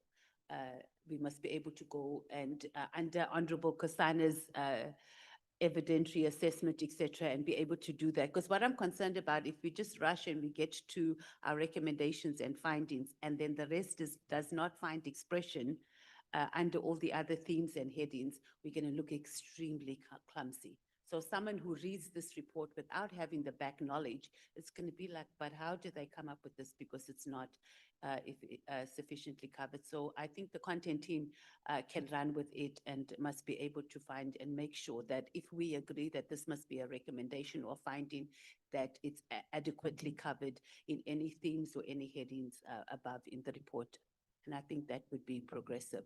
I just don't know how we're going to handle, Chair, when we disagree on what the inputs need to be. So maybe it should be noted, and then we spend another day where we deliberate on what our approach is going to be on matters where we're not going to agree on, and that it's noted. Otherwise, we're just going to go on for a long time going. So I think we must note objections. I think I've already noted an objection to Honorable Saul on what he was saying, but we can go back and forth. So maybe on the areas where we're not agreeing, it must be noted, and then we have we allocate time where we go back and forth and summarize and agree on how we're going to move.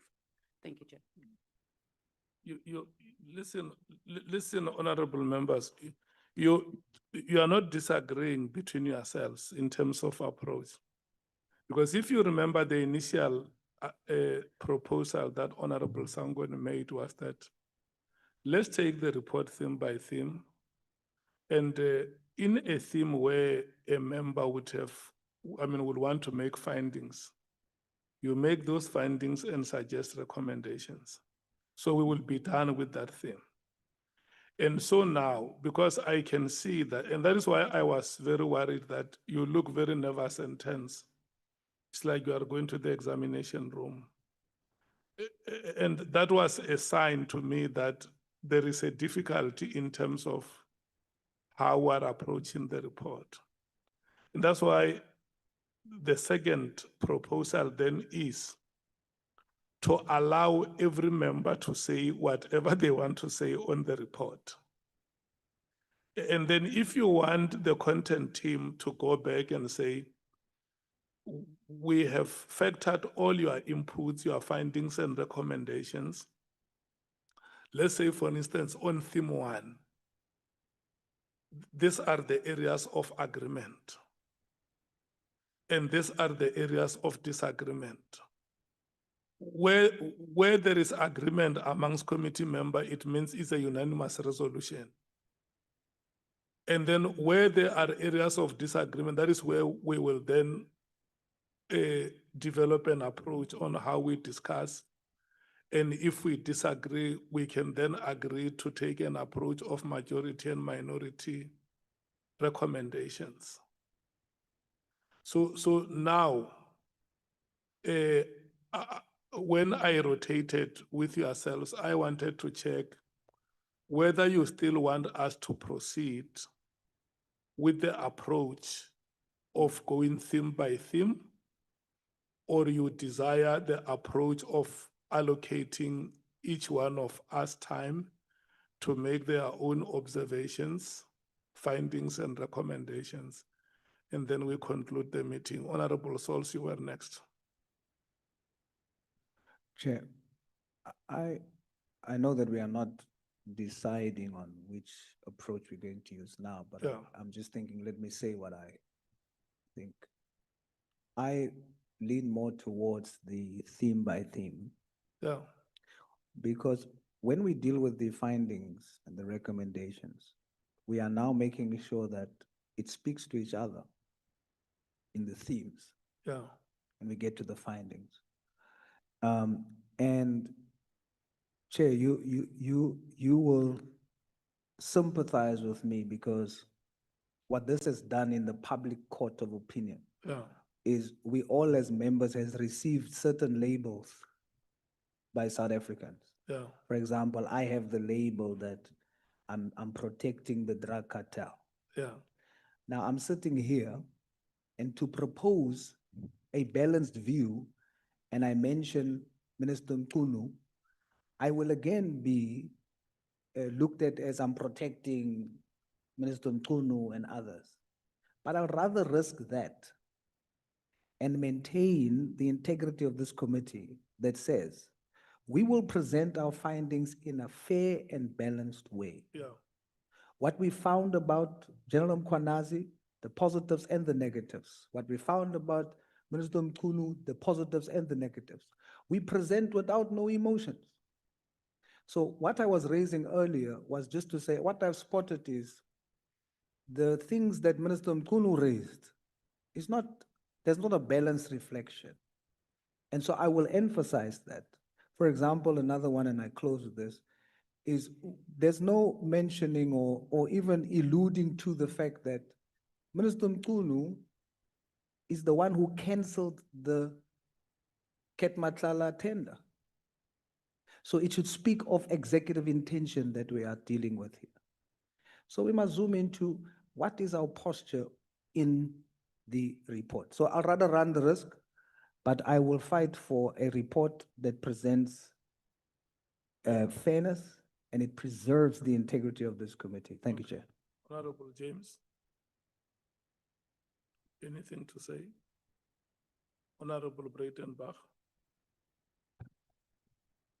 Thank you, Chair. Yeah, you know, we can go around in circles all day. Certainly looks like we intend to do that, sadly. But we should bear in mind that all of us, all of the members of this committee are not finders of fact. We're not a court. Yeah. Weighing up evidence and making findings of fact is a very, very, very difficult and very, very, very specialized task that many experienced judicial officers struggle with. None of us have that experience. We are not founders of fact.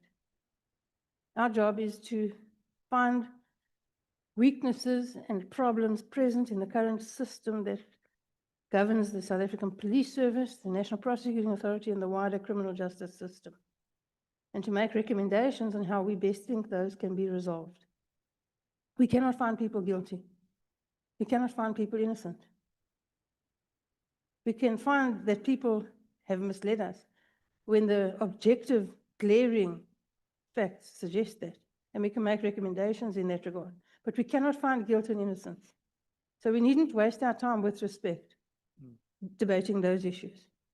There's a very important paragraph in the report on page 427, paragraph 15.16.2, which says exactly that.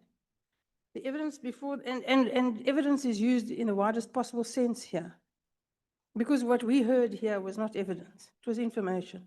It was not tested, it wasn't cross-examined. There's nothing to support it. There's no supporting evidence or extraneous evidence or real evidence to support most of the information that we heard here. So to call it evidence is a very generous term. But the paragraph says, where evidence before the committee reasonably suggests that a witness may have knowingly provided false or misleading evidence to Parliament, the National Assembly should consider referral of the matter to the appropriate authority for assessment. That's our job. We have no other job. And so we can go around for days complaining about what people said, but it's not really relevant to what our job is. Thank you, Chair. Honorable Ngola. Covered. Chief Whip.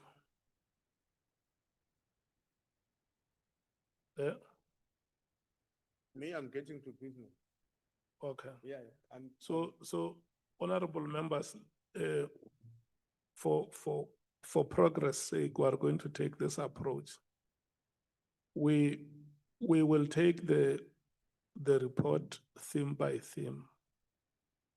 And then this is what we are going to do. If there are members who want to make complete submissions covering all areas, I'm also going to give them an opportunity so that they must not just be passive in the meeting, waiting for the afternoon. So can I check how many of us want to speak once and make their submissions?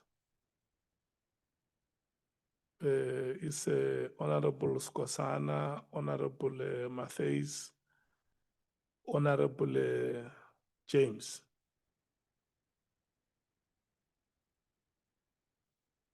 Yeah, so I'm going to take the Chief Whip now. And then when the Chief Whip is done, we will take Honorable James. Honorable Ngola.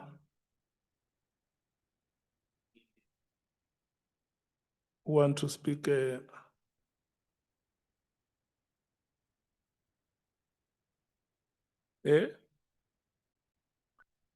Did you understand what I'm saying?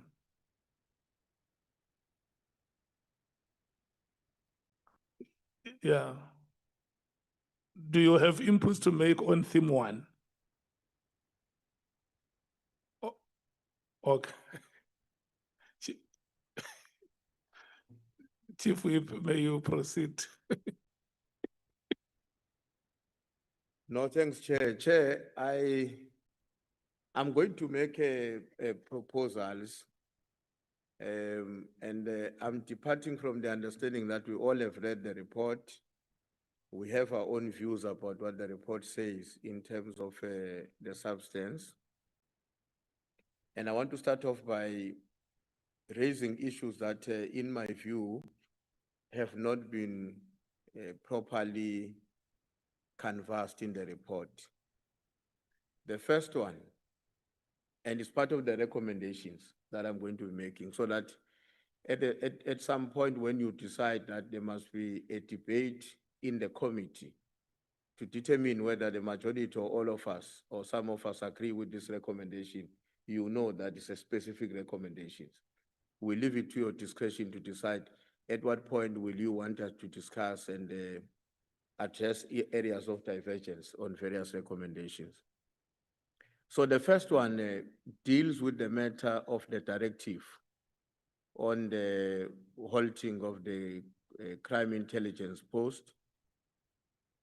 My own reading of the report is that there are no specific recommendations or findings on that matter.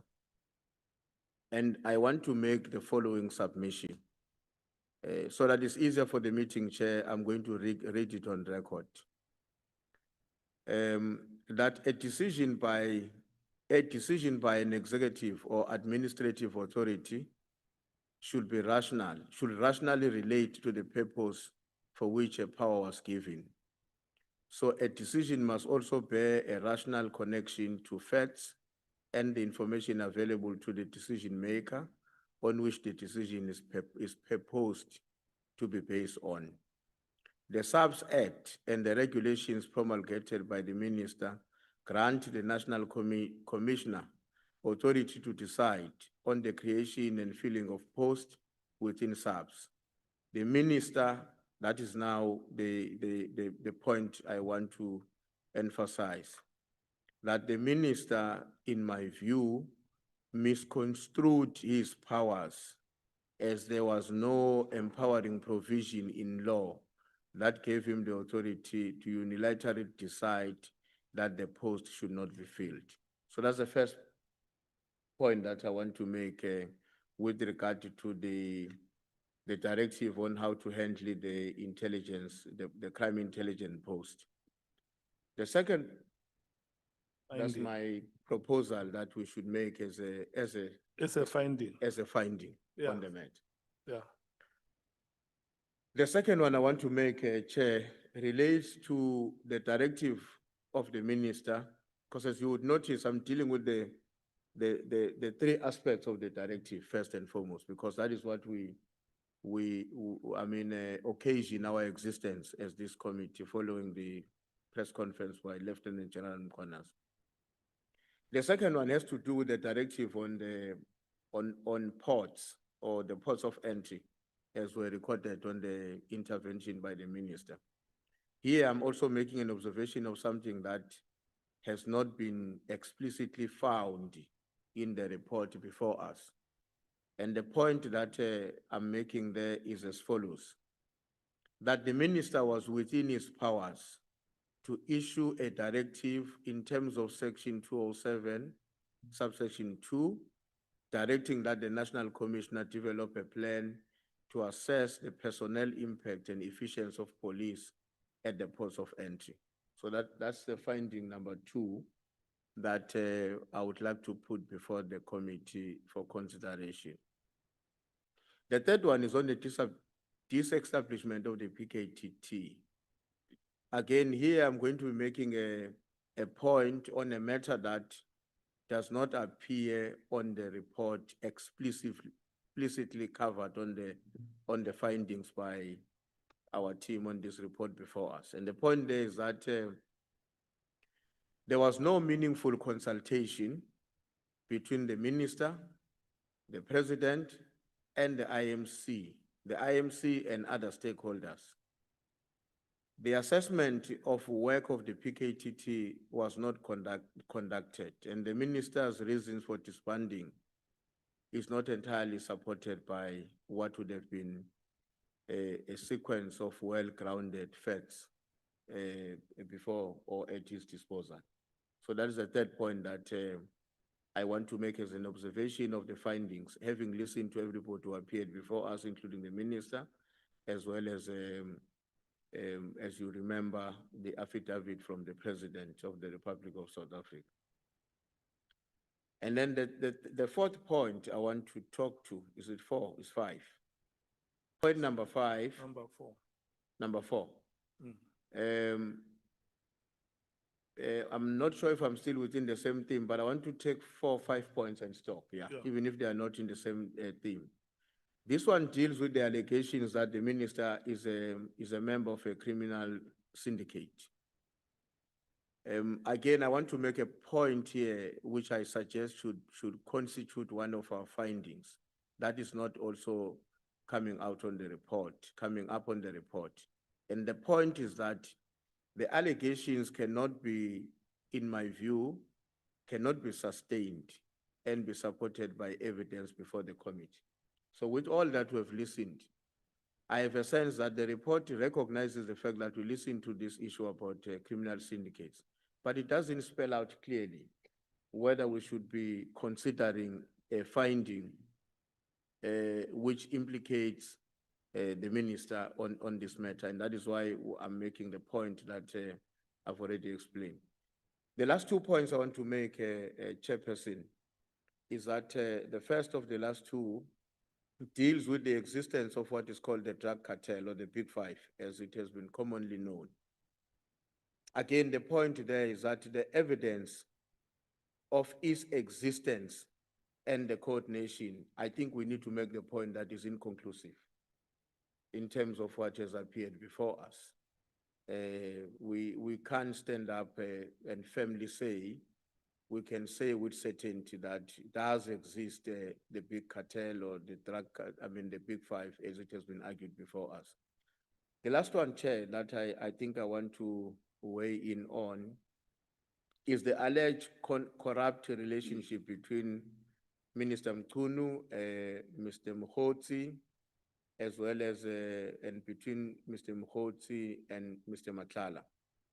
The point I want to make there is that in terms of what was at our disposal, evidence of corruption between Mkhwanazi, Mr. Brown Mkhwanazi, and Minister Mkhunu is, in my own view, still remain unproven, as well as inconclusive. And it relies largely on what one can call speculation and a conjecture, not necessarily substantive evidence with which you can stand on to confirm that indeed the two gentlemen, Minister and Mr. Mkhwanazi, have entered into some corrupt relationship. And I want to conclude by saying, as well in terms of the evidence that can confirm that deals with corruption between Mr. Mkhwanazi and Mr. Matlala, and that corruption being done on behalf of Minister Mkhunu. I also hold the view that the report should indicate in our finding that we can't make a conclusion like that because the information before us does not confirm such. Of course, I want to qualify my statement there that it may, however, be necessary that further investigation is carried out to determine if any link of that kind exists between the minister and Mr. Brown Mkhwanazi. Now, I'm making that qualification cognizant of the fact that that investigation would not necessarily have to be done by the ad hoc committee. Once the ad hoc committee has concluded its work, it may have to decide which other agencies of the state would be appropriate to handle that matter so that they go deeper than what we were able to do as ad hoc committee. So for now, I want to rest it at that point, Chair. I have other comments to make, but let me not monopolize the meeting. In the next things. Chief Whip, because this was your slot to speak on theme one. If you still have anything on theme one, you can exhaust all your issues. You are fine on theme one. Yeah, so wait. The content team has captured what you have said for theme one. So now we are going to take Honorable James. Honorable James inputs are cross. Yeah, just Are cross-cutting. few ones. Thank you, Chair. Chair. Am I representing you correctly that you are speaking on all from theme one to theme seven? Yes, thank you, Chair. And a detailed report has been submitted for Thank you, incorporation. thank So I'm you, just going to thank you. highlight on a few Thank of you so much. our findings and the recommendations, if that's Yeah. okay. You Okay, can go so ahead. part A is part of our submission, strengthening evidentiary standards and accountability.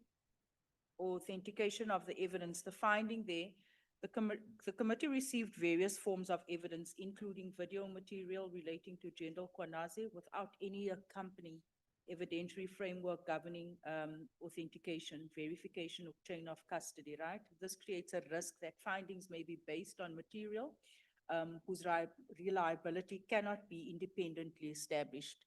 So we have that finding, and our recommendation is that the committee should formally adopt and record a clear evidentiary standard requiring that video, audio, and documentary evidence be authenticated before being relied upon in any finding.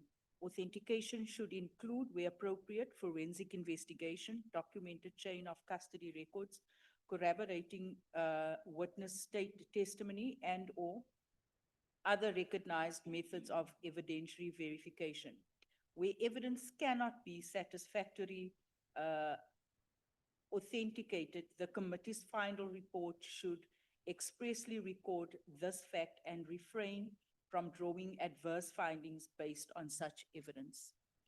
Then, on witnesses who misled the committee, our finding during the proceedings, concerns arose that one or more witnesses may have provided false or misleading testimony to the committee.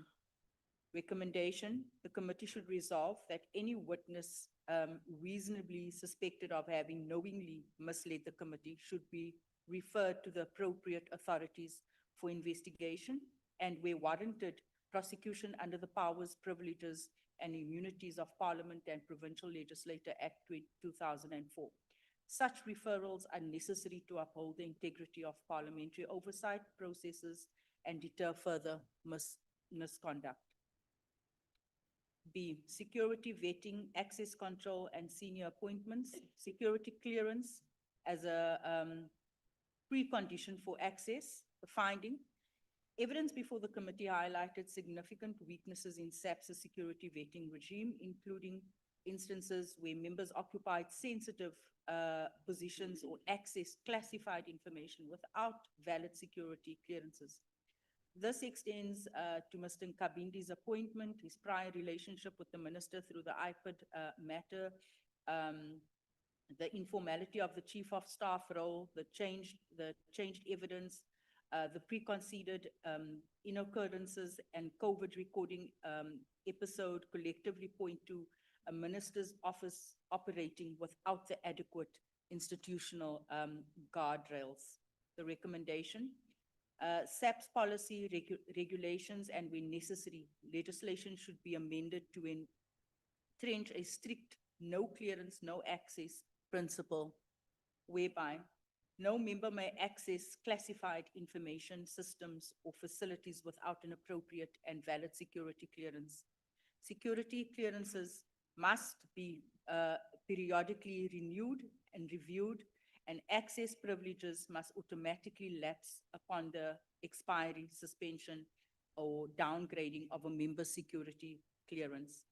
The appointment of chief of staffs and senior officials in ministerial offices within the security cluster be subject to security vetting at a top secret level as a precondition, not merely as a parallel process. Number two, parliamentary confirmation of senior SAPS appointments. Our finding: allegations of political interference in SAPS appointments underscore the need for greater transparency and independent scrutiny. Recommendation: the South African SAPS Police Service, the South African Police Service Act 1995 should be amended to require parliamentary confirmation hearings for appointments to the following positions: National Commissioner, Deputy National Commissioners, Provincial Commissioners, and the Head of Crime Intelligence. Such confirmation processes should include public hearings and parliamentary approval before appointments are finalized. Part C, depoliticizing SAPS and clarifying operational independence. Clarifying the relationship between the minister and the National Commissioner. Finding: evidence and expert submissions before the committee highlighted ongoing uncertainty regarding the constitutional relationship between the Minister of Police and the National Commissioner. While Section 207 of the Constitution provides that the National Commissioner manages and controls the police service in accordance with the national policing policy and the ministerial direction. Legislation does not adequately define the scope or the limits of such ministerial authority. This creates a significant risk, like we've seen, of political interference in operational policing. Recommendation: Parliament should initiate a comprehensive review of the SAPS Act to provide legislative content to Section 207, Section 2 of the Constitution, a legislative definition distinguishing policy directive, in brackets, lawful ministerial function from operational directives, functions exclusive to the National Commissioner. All ministerial directions to the National Commissioner must be issued in writing and accompanied by reasons. Such directions must be preceded by consultation with the National Commissioner. All directions must be tabled before Parliament for oversight purpose, and legislation should identify a minimum category of operational matters in respect of which ministerial direction is prohibited. These prohibited areas should include decisions relating to individual investigations, decisions relating to specific criminal cases, operational deployments, appointments, promotions, transfers, and removal of individual officers, and decisions concerning specialized investigative units, including units analogues to the former political killings task team. Can I continue, Chair? Yes. Almost done. Part D, strengthening oversight of crime intelligence. Parliamentary oversight of crime intelligence findings. Evidence before the committee identified weaknesses in parliamentary oversight of SAP's crime intelligence operations and expenditure, including oversight of Secret Service accounts. The recommendation: the oversight mandate of the Joint Standing Committee on Intelligence or other suitably mandated parliamentary structure should be strengthened to include regular substantive reporting obligations, enhanced access to operational and financial information, powers to comply testimony and documentation, and appropriate safeguards to protect legitimate national security interests. Extending the Auditor General's mandate, the finding there, current limitations on the Auditor General's powers create an accountability gap regarding the auditing of certain SAP secret and intelligence-related expenditure. Recommendation: Parliament should pursue legislative amendments extending the Auditor General's mandate to include SAP Secret Service and crime intelligence accounts, subject to appropriate confidentiality and national security protections. This reform would significantly strengthen financial accountability within SAPS and is very important. Operational and administrative reform, digitization of case docket management finding. The continued reliance on manual docket management systems create opportunities for tampering, loss, delay, unlawful interference like we've seen, thereby undermining criminal prosecutions and public confidence in the justice system. Recommendations: SAP should accelerate the implementation of a fully digitized case docket management system, incorporating secure electronic records, role-based access controls, comprehensive logging of all docket activity, enhanced evidence preservation mechanisms. Such reforms would improve case management, reduce opportunities for corruption, and strengthen prosecution outcomes. Almost done. Review of SAP's organizational structure. Findings: Evidence before the committee suggested that SAPS maintains a management structure that is disappropriately top-heavy relative to its operational and investigative capacity. The recommendation, an independent organizational review should be commissioned to assess SAPS's rank and management structure with a view to reducing the unnecessary management layers, improving organizational efficiency, reallocating resources towards frontline policing, and strengthening investigative capacity. State-owned devices for official business.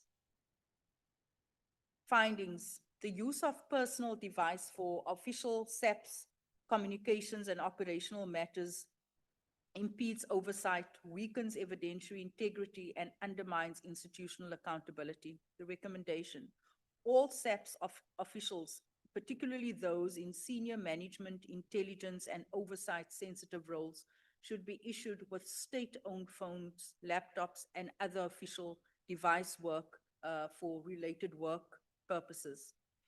Such devices should remain the property of the state, be used exclusively for official business, and be subject to lawful access, audit, and oversight processes in relation to SAPS-related conduct. So, Chair, this is just some of our findings with the recommendations. Like I mentioned earlier on, a comprehensive report has been submitted for inclusion, for consideration. Thank you so much, Honorable James. So that completes our, we still had Honorable Sangoni on theme 1.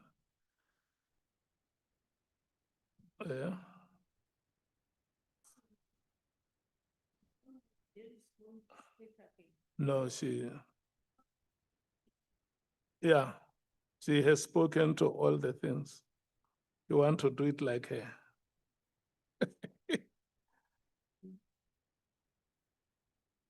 No, she said that she only wants to make those cross-cutting findings and recommendations. Honorable Ngola. Chair, it looks like it's so difficult for you today to notice me or recognize me. No, I have recognized you. Should I proceed? I even wrote your name down. Should I proceed, Chair? I thought you. It's your time to speak now. No, thanks very much, Chair. The last will be Honorable Sangoni, and we move to theme 2.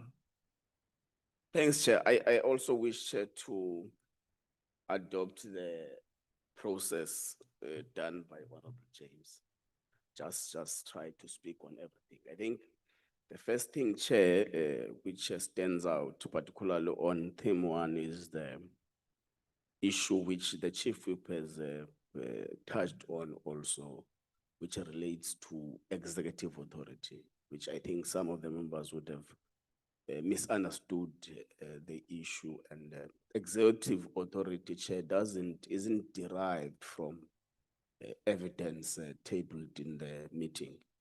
It specifically derived from legislative and policy frameworks. So I also agree, Chair, with the Chief Whip when he speaks about what the minister would have misconstrued as his powers and what was within his power to attend to anything. Let me not expand, Chair. The Chief Whip has covered on that part. I want also, Chair, to cover to just one aspect in relation to theme 6, the interagency coordination. I think, Chair, it is common cause that there is a need for law enforcement agencies to coordinate their efforts to eliminate duplications where necessary. So I think let's specifically give that obligation to the JCPS cluster to develop an organized crime and corruption strategy, which will align the investigations as it relates to organized crime. As we speak, Chair, for example, we have an issue of Mr. Matlala, whose case is in IDEC today, tomorrow is in the PKTT, the other day is in crime intelligence, the other day is at IDEC. So we do need that coordinated strategy that must be developed by the JCPS cluster to coordinate matters in a proper and efficient way, so that we don't have duplications and infighting about things that really do not matter. Chair, I think we have part of what we have noted as this committee during the testimonies is that we can all agree that IP has been compromised. Compromised daily and being made an ammunition by some people in the security cluster against some people in the security cluster. So I think, Chair, we should stress it, that IPID should recruit and train investigators independently from SAPS, TPCI, and IDEC. So we should give powers to IPID to recruit its own staff. You'll recall the issues of someone being moved from crime intelligence to IDEC, from IDEC to IPID, from IPID to this and that. So we need an expedited legislative amendment that gives IPID to do its own recruitment on issues of staff. An issue, Chair, which is raised in theme 5, which is organized crime, infiltration, and institutional resilience. Here we want to recommend, Chair, that the Minister of Justice and Constitutional Development, the Minister of Police, must also develop a framework that guides the movement of personnel in between the different enforcement organs of the state. Just what I've just said, the SAPS, TPCI, IPID, IDEC, you'll find that there is a lot of duplication in terms of recruitment of a personnel. If you'll recall, we once had a discussion about some fellow Mr. Johnson who was moved from crime intelligence to IDEC with some recruitment process being in question also. So I think there must be a standardized framework developed between the Department of Justice and the Ministry of Justice and the Minister of Police on how the personnel is moved amongst these organs. Chair, we mainly have dealt, fortunately, Chair, I also speak on this matter as the chairperson of the Portfolio Committee on Justice. We mainly have dealt with the powers of IDEC. The powers of IDEC in the main are derived from executing the recommendations and findings of the Party Commission, of the NUGEN Commission, of the Zondo Commission. But the NPA Act actually allows them to deal with any matter of serious corruption matter that they deem it fit to deal with. And Section 27 of the NPA Act actually accords them powers to act on referrals where a certain Mr. Ngola suspect that a certain Mr. Skosana has been involved in a serious corruption matter, and I go and make an affidavit. But we think in the main, Chair, the threshold to those referrals is just too low, in that it just requires me to present my face and do an affidavit, then it ends there. Then IDEC investigates.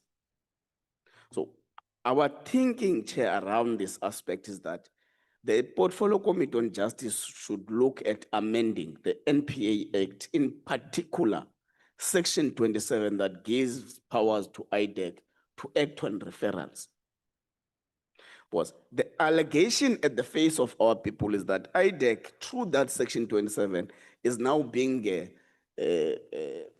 weaponized as an agency that fights individual battles instead of fighting corruption, the same issue that it has been established to do. You know what's worse, Chair, is that with the 3 commissions, from the official establishment of the changing of IDEC from ID to IDEC in 2024, they have only finalized 9 matters out of hundreds. Because they are small resource, they even directed to some other things that they've got nothing to do with the findings of these 3 commissions. So we move, Chair, here by recommending to the House that let Section 27 of the NPA Act that deals with IDEC referrals be dealt with. Chair, I think let's say it here in this meeting that what Mr. Adams alleges to be a receipt of an intelligence information from a particular door doesn't really make any sense. And we think that how even it was adduced arrogantly in this committee feeds to the same narrative that Mr. Adam would have been used also to enter the battle that has nothing to do with him and his parliamentary obligations. But I was saying, Chair, was what is our worry mostly here is that there is intelligence information that is going around exchanging hands. If an intelligence information can be found under a door of a person, it means there is intelligence information that is going around changing hands, which is very dangerous for the sustainability of the security of the country. So we want to recommend, Chair, here that the crime intelligence must actually investigate this matter further. And also want to give an obligation to the, I'm so hurt, oh yes, Mr. Cameron is here. Want to also say, Chair, as coining this recommendation, the portfolio committee on police must have regular oversight follow-ups on this matter. Because our belief, Chair, is that the work of the ad hoc committee in relation to the matter at hand ends, but the work of Parliament in relation to the matter doesn't end. So the portfolio committee of both police and justice must also follow up on the matter. Chair, there is also a very uncertain issue relating to the evidence of Ms. Barnard, which in our view that from being a member of the Joint Standing Committee on Intelligence and for being a member of Parliament in general, having taken an oath, at least she should have better understood on how to handle some of the information that comes to her disposal. Most particularly the issues relating to intelligence information, whether classified or not classified, what kind of classification is it? Our understanding is that Ms. Barnard was in a better position, having served in the Joint Standing Committee on Intelligence. Chair, I'm being sabotaged now.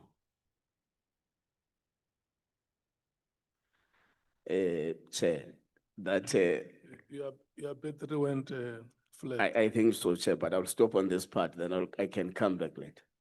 Then I can come back later. maybe. On which theme? So I'm saying On which theme were you? we're on the last one. But so we're saying here, Chair, in respect to the conduct of Honorable Barnard should further be referred to the Ethics Committee to further run an investigation on and make a determination of what Parliament needs to do in respect of that. And Chair, we're doing this in our understanding, not only for this ad hoc committee, but even for ad hoc committees to come. So what is your, what did you recommend on the assessment of Honorable Adams? We recommended, Chair, that let the crime intelligence investigate further on what would have happened in respect of the document that was said to be an intelligence document, and the portfolio committee on police must regularly follow up on Yeah.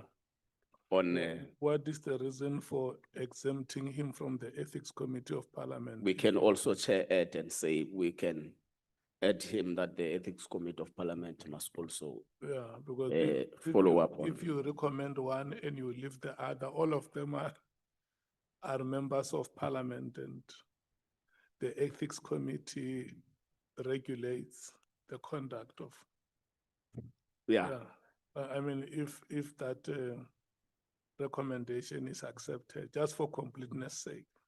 thank you, Chair. Yes, we fully agree. And Chair, we also want to recommend that also Ms. Mashale must be investigated for her conduct in disseminating the intelligence information.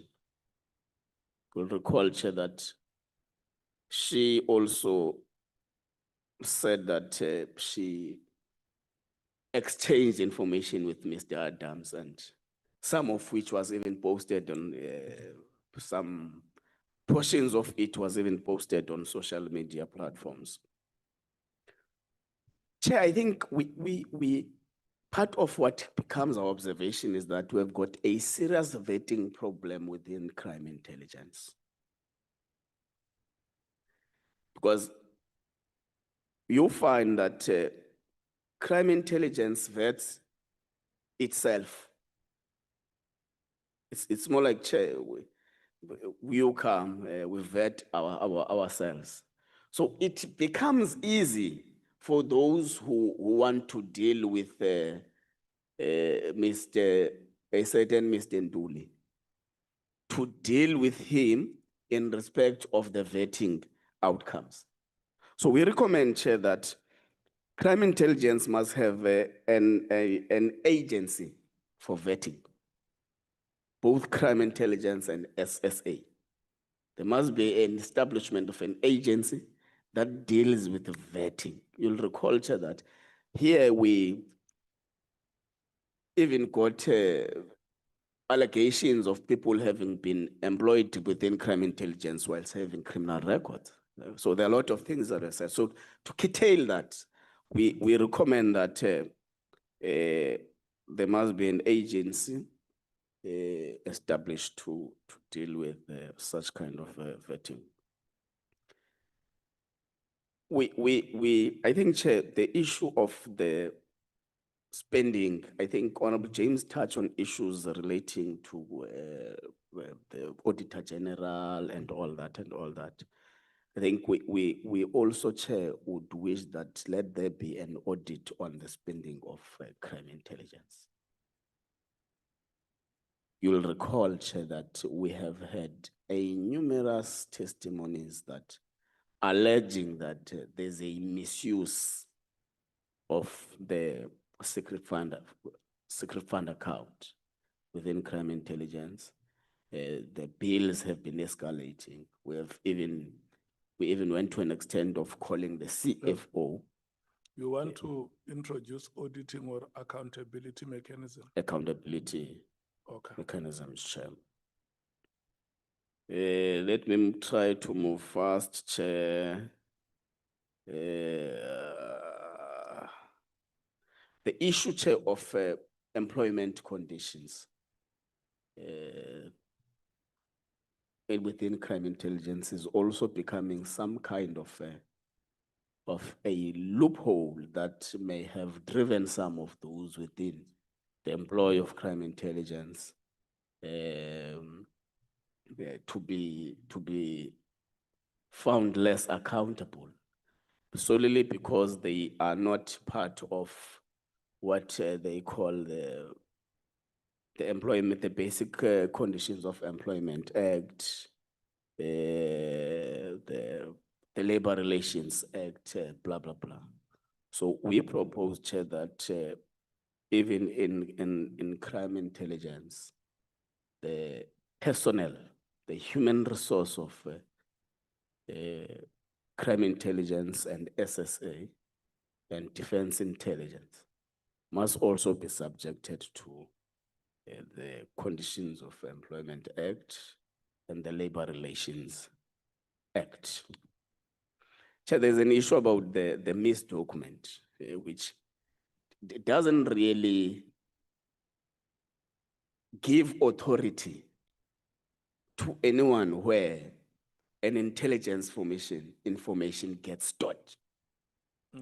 Who is the custodian of the intelligence information? So it becomes a bit tricky because it gives whoever has it as a custodian. If it's in Parliament, then the Parliament presiding officers are custodians and all that. So we call upon the ministers responsible for this kind of information to rework the minister. Back then it used to be State Security Minister. It looks like we no longer have now, it resides within the office of the president, but the executive authority responsible for this kind to rework and amend the missed document to explicitly give an authority to a particular agency on the custodianship of intelligence information, so that there is proper accountability. If there is a leak, if the intelligence information is exchanging hands unlawfully, there must be someone who is responsible for that. There's an issue, Chair, of the state, the information, what is that? Protection of Information Bill, which I think also needs to be expedited. So we are saying the recommendation, Parliament must expedite that, the processing of that bill. It's already within Parliament. Chair, I think, Chair, for now, let me pause there. Thank you very much. Okay. On the custodianship of classified information, what do you say on the nature of information that may be classified? Can I classify a corrupt information?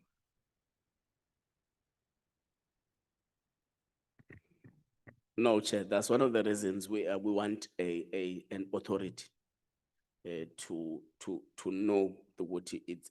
If there was some part of what becomes our observation is that it's to a certain level or to a certain extent, we tend to hide crime through classification. We use classification to hide crime. So that's why we say there must be an authority. Of course, Chair. That's why because it's in two parts. The first part is on, which you spoke to, is on classification. Yes.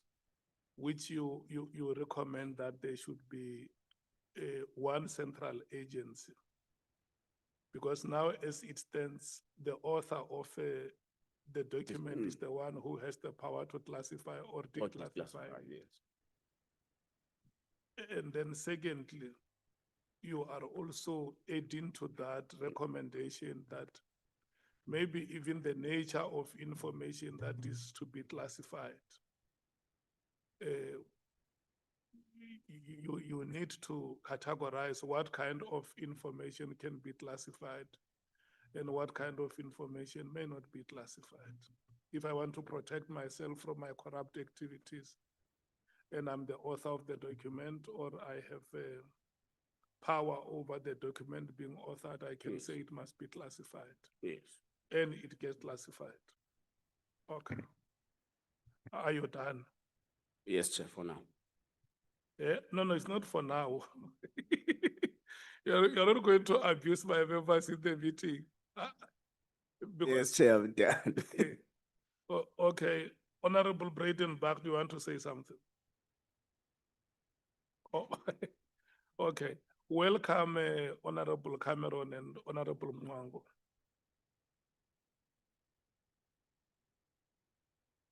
Can you just make sure that they have the relevant documents, Honorable Mwango and Honorable Cameron? Okay, Honorable Sangoni, you were the last on theme one.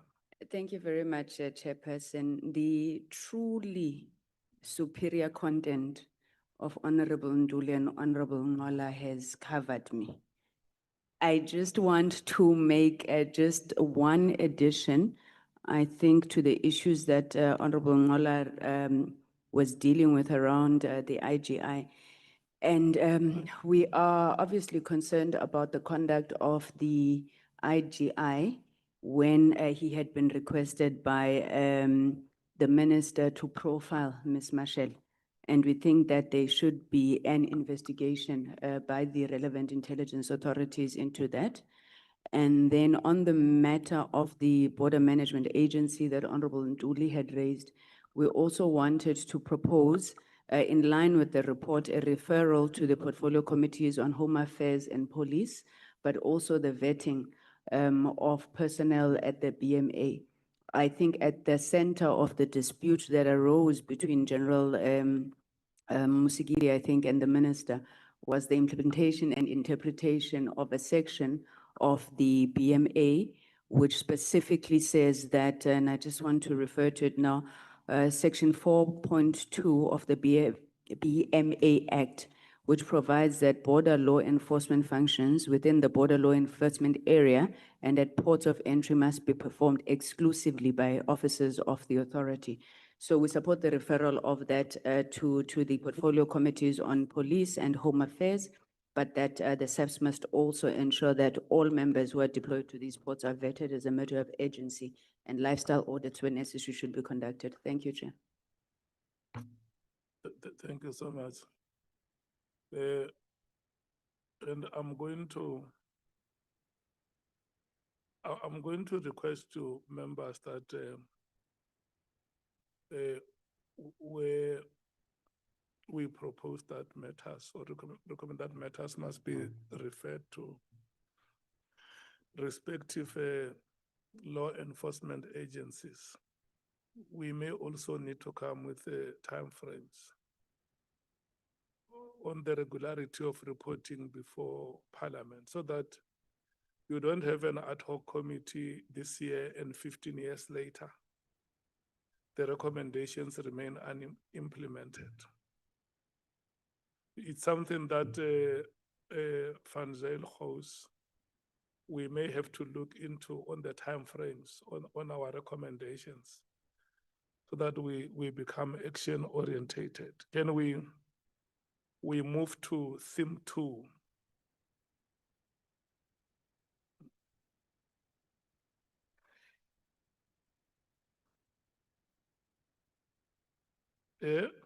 We're moving to, are we done?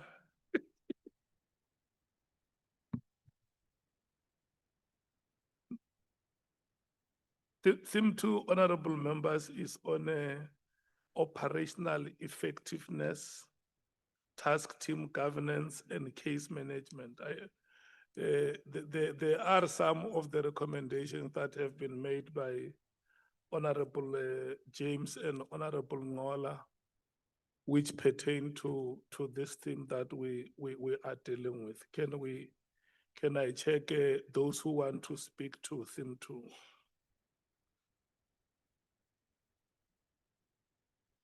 If your hand is not noted on theme 2, for now it's only one hand. Yeah.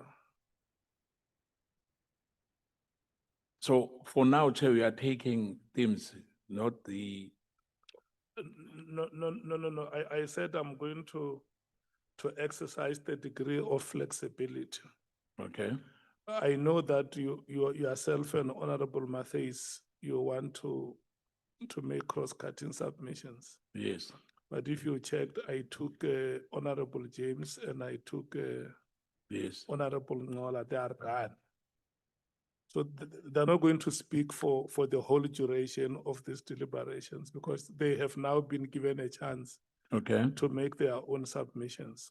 And as well, are we allowed to send it to the secretariat? Because if I have Yeah. to do the whole thing, Chair, it's going to take long. Yeah, what I'm doing, I'm exercising a degree of flexibility. Okay. So if we give you a chance, like if you saw what she did, Yes, yes.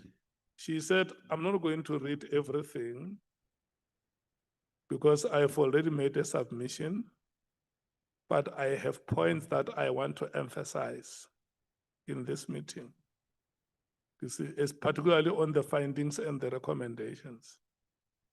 So at the time we note you, we may want to check. In fact, the most efficient way will be to check with you how much time you may need so that we don't allocate your time and you speak for the next 2 hours. Yeah. Okay. Honorable Souls on theme 2. Are you ready? Yeah.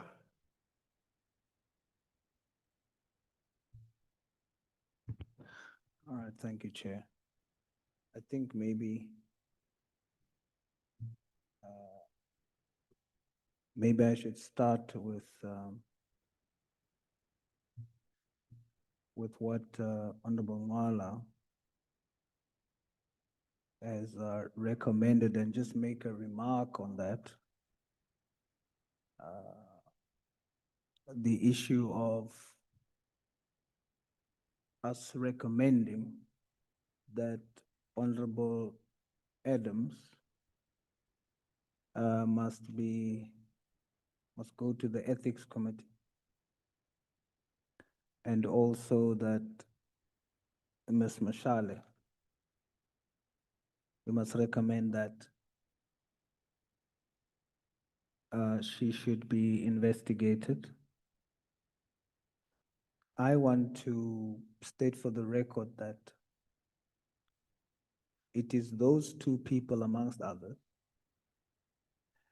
that brought a balanced view to this committee with issues that could be substantiated. We cannot stop any investigation, criminal investigation or whatever, against Honorable Adams outside of this committee.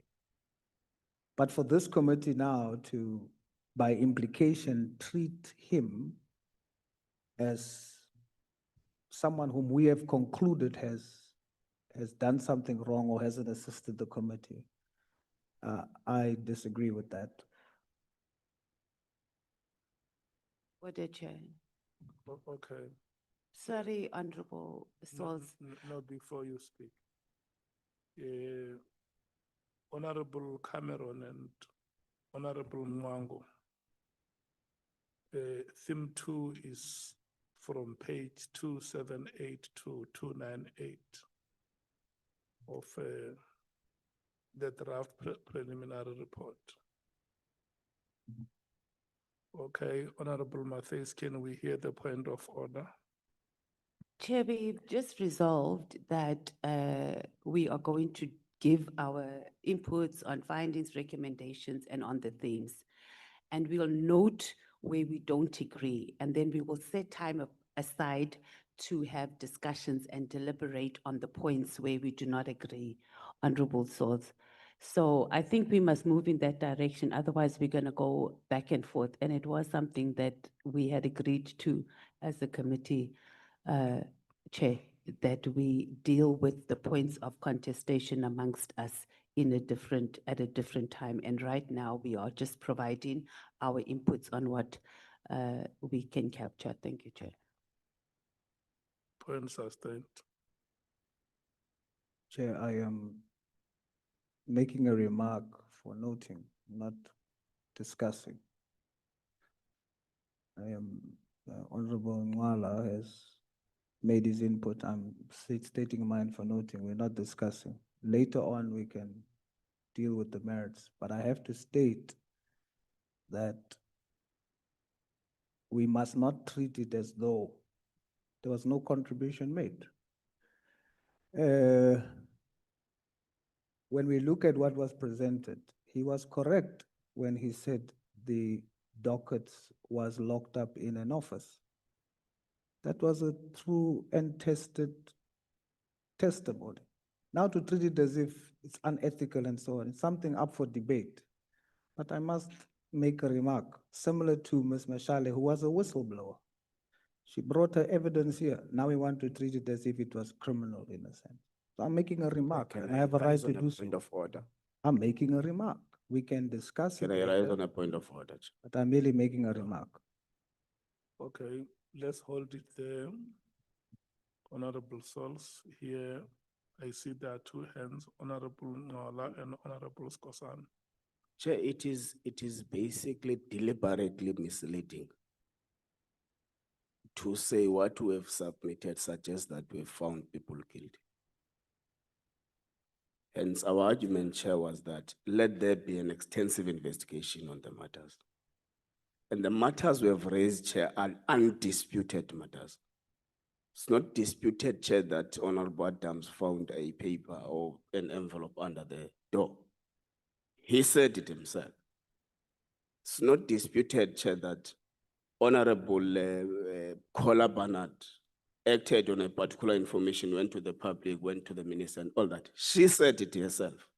It's not disputed, Chair, that Mashele posted things on Facebook. They were flighted here in this room. She said it here. So if we recommend a further investigation, we don't say anyone is guilty. We don't say anyone we've got overwhelming evidence against. Hence, we're saying an extensive investigation must be conducted. So I agree with Honorable Mateus. We're going to have a problem, Chair, here, if people do not make their submissions, and then we come down and say, on point A and B, this is where we disagree. Then we'll have an issue, because the more we want to entertain other people's submissions instead of advancing our own submission, is going to cause us to go back and forth. So from where I'm seated, Chair, Honorable Souls out of order on two aspects. One, misquoting what we have submitted. Two, continuing with what we have said is going to have to be given time to be dealt with. Thank you. Honorable Skosan. I think Honorable Ngola said mouthful, because I just wanted to say that otherwise we're not going to go anywhere. I'm going to make a submission, somebody's going to raise his hand, and you know, we'll go, we won't finish it. And I think Honorable Ngola has summed it up. Thank you, Chair.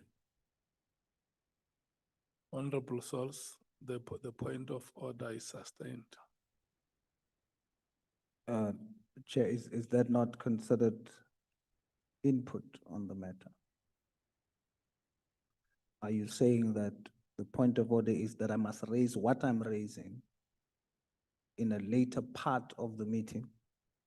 Or are you saying it must not be raised? No, the point of order is that you do not respond to what other members have said. Make your own submissions. Yes, that's part of my submissions, but I'm saying, are you saying that I should raise what I'm raising, not now, later? I just want to understand the point of order. No, we are now on theme 2. Yes, I'm going Yeah. to address. So any matter that is falling between pages 278 and 298, make those submissions. Yes. I will do so. I must understand will I be able to raise what I'm raising later? Is what I'm asking. Chair. Even now, if you want to raise any matter that falls within the theme, raise. Our format is that we've agreed on themes. Yeah. Honorable Nwala has done the whole thing, his whole thing. Yeah, So in other words, myself and Honorable Sangoni, for example, is doing theme by theme. So That- if I need to understand, because he raised everything, that's what we said that should I wait till later to deal with that element, or should I totally leave it?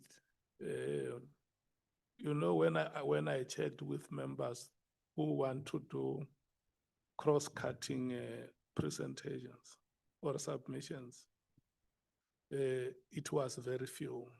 You were not one of those who wanted to make cross-cutting submissions.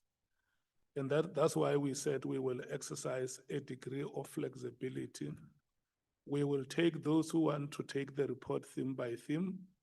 And if there are those who also want to speak at once, we will accommodate. You can indicate to me and say, no, I want to speak now and on everything. I don't have a problem. No. I will allow you. No, Chair, I'm okay with theme by theme, but Oh, you yeah, must yeah. guide me in terms of if Yeah. I hear something, like from those who doesn't present theme by theme, Yeah, do I wait until later? yes. All right, so I Yes. can address what I'm addressing later, all right. Yeah, so you have decided to take the report theme by theme. Yes, Yeah, so we are now on 278 to 298. yes, so Yeah. I will deal And now. don't be intimidated. Just get to your Ekbaizan is, I'm yeah, never Muni intimidated. Baisan. Ekbaizan with. Yeah. So on page 284, 13.4.9. A, cost, sustainability, and the institutionalization. Lieutenant General Dempani's evidence provided an important and substantially documented financial perspective. The expenditure recorded against the PKTT project code amounted to approximately 434 million from inception to 30 September. The principal cost drivers were overtime and travel subsistence, including accommodation, meals, etc. The amount was substantial in absolute terms, but was incurred over then 6 years. The comparison with selected SEP's intervention did not show, this is where I want to zoom into, Chair. The comparison with the selected SEP's interventions did not show the PKTT to be an obvious expenditure outlier. Now, the evidence that Lieutenant General Dempani produced showed the opposite of that statement. It actually showed that the PKTT was an expenditure outlier.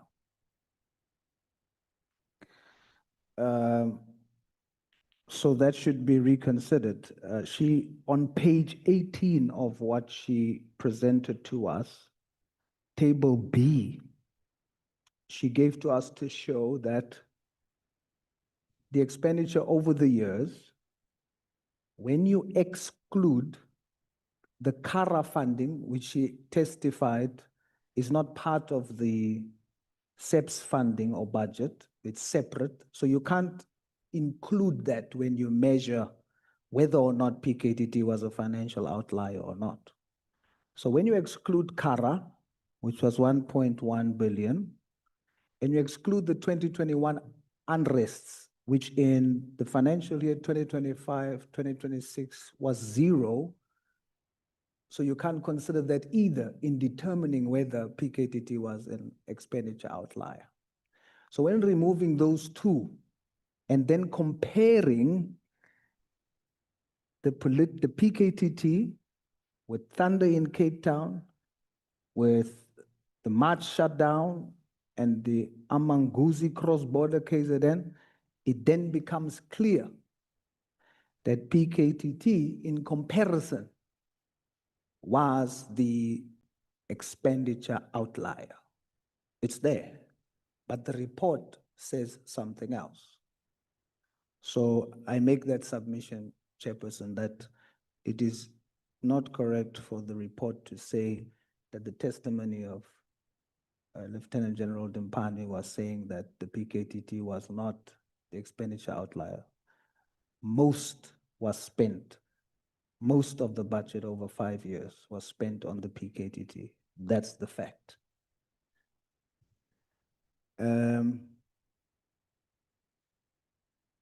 Then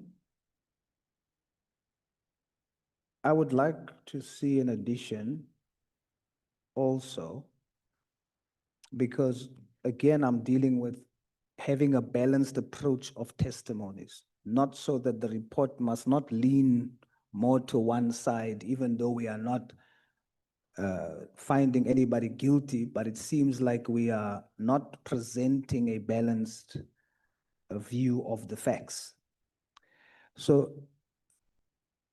what Section 13 does is it isolates the accounting officer's compliance concerns, which is General Ndimpani, about the PFMA irregularities from the field operational continuity. By treating these as competing personal testimonies rather than systematic failure of task team governance, the report fails to explain why the unit was allowed to operate in an administrative vacuum, because that's what we need to zoom into. It's not who's right or wrong, it's about the systematic breakdown administratively in our SEPs. Then, of course, the operational stagnation section, the section also focuses strongly on the word immediately, without evaluating how a sudden unconsulted directive paralysis or operational effectiveness on the ground, how that was impacted, creating confusion between provincial commands and national directives. So, although the friction caused by the directive is stated, but it fails to critique the severe threat that abrupt, immediate de-establishment poses to case management, specifically regarding the whole active documents, evidence preservation, and witness protection. So for it to reflect some balance, we propose the following. Operational handover protocols and case management standards. This edition must evaluate properly the phrase immediately against standard police administrative law. It should state that an immediate freeze on a specialized unit operationally threatens active criminal investigations. To preserve case management integrity, any directive to disband must structurally mandate a phased, secure handover phase to prevent the compromise of active dockets. And we've seen that in the testimony that happened afterwards, but it should be something that becomes standard. So, as a finding, the committee should find that a profound vulnerability in task team governance has occurred while operational commanders acted in substantive good faith based on strategic continuity authorized by the IMC resolution on 5th September 2023. This decision was never translated into a formalized SEPS administrative mandate.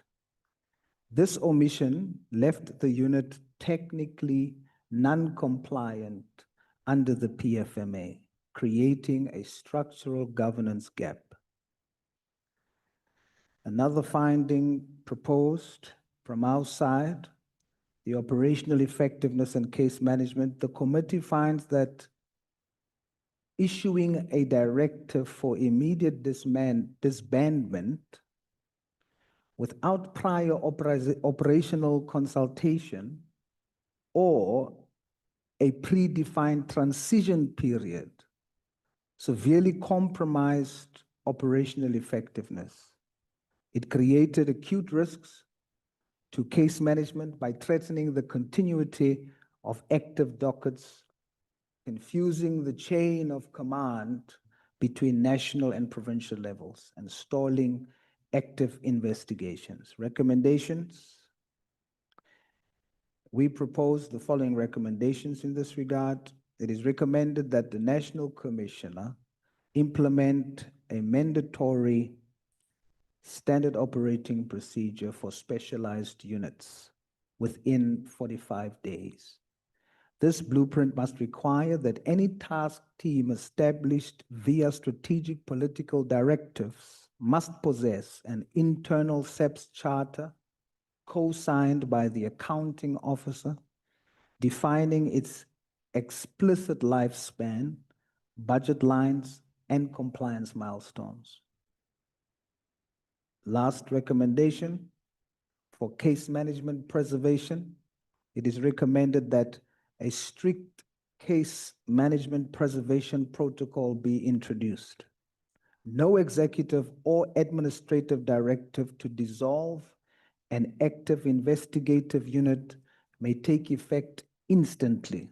A mandatory 30-day operational winding down phase must be legally enforced to audit, secure, and digitally log the transfer of all active dockets to regional or local command structures.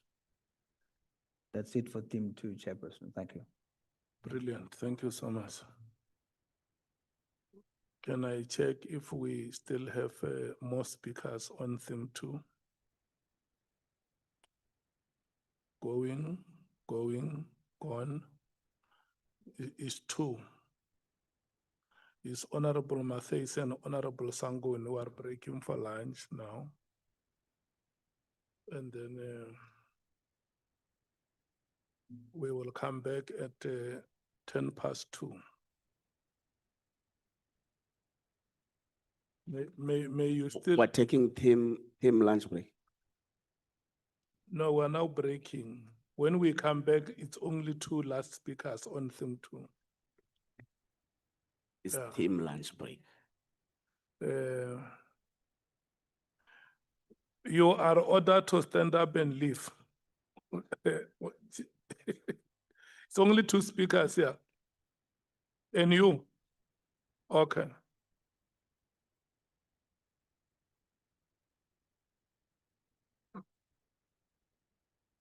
You are ordered to stand up and leave.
proceed with the meeting, can I check those members that I have recognized to speak on theme 2? I don't see anyone. We of them. consider the matter finalized, Chair, thank you. We consider the matter closed. We now move to theme 3.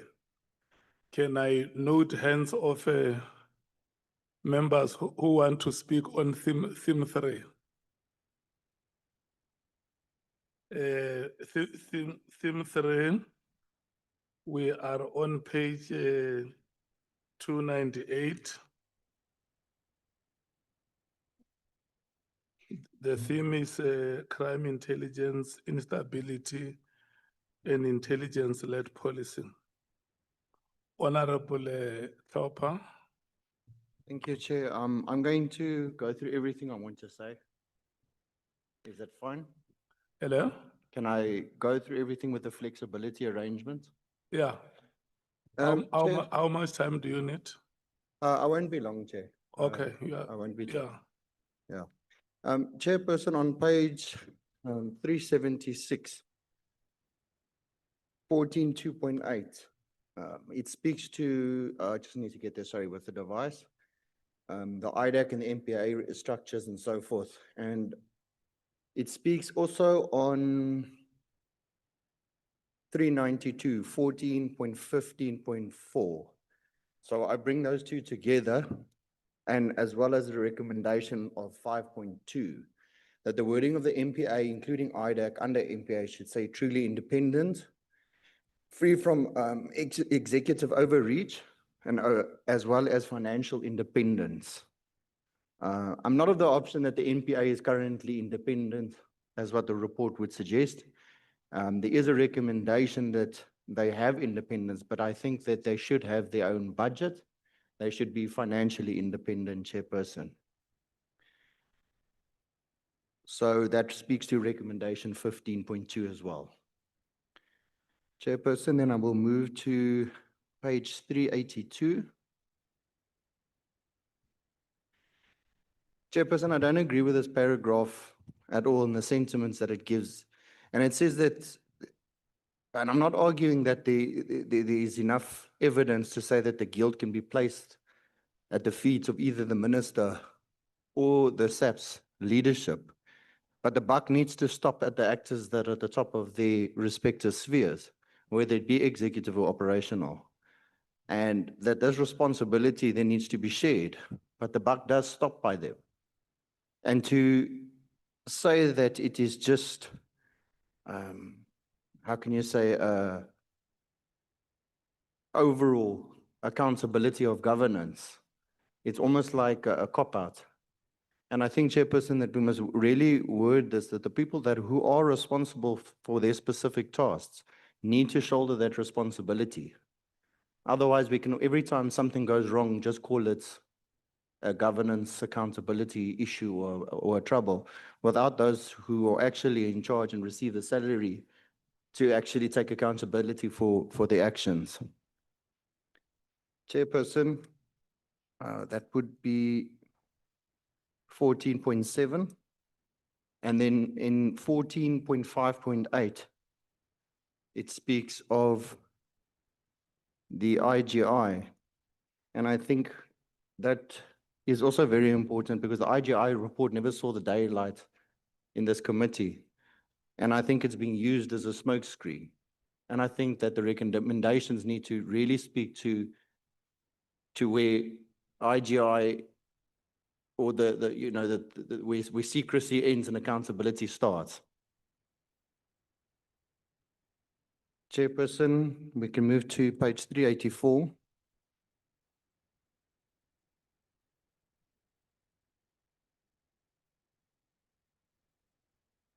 Chairperson, this one speaks about the record keeping, and it speaks to, and I think it speaks to specific officials that are responsible. Again, it's in the recommendation, it's very loose to say, what should be done. But we also have to say, who was in charge of these dockets that were moved? What is the accountability there? And it is a major problem. And I don't think we can just leave it as a matter of future fixing. But but it has to be fixed what has happened and somebody has to take responsibility. And this matter should be then investigated further and find out who was ultimately responsible. And the consequences need to follow. There needs to be consequence management for this type of failure. Which number is that one? Sorry, Chairperson, that would be 14.7.3. And that would go with recommendation 15.5 of the dockets. Okay. It's page 384. Yes, Chair. Okay. Sorry, I just now need to find my page again.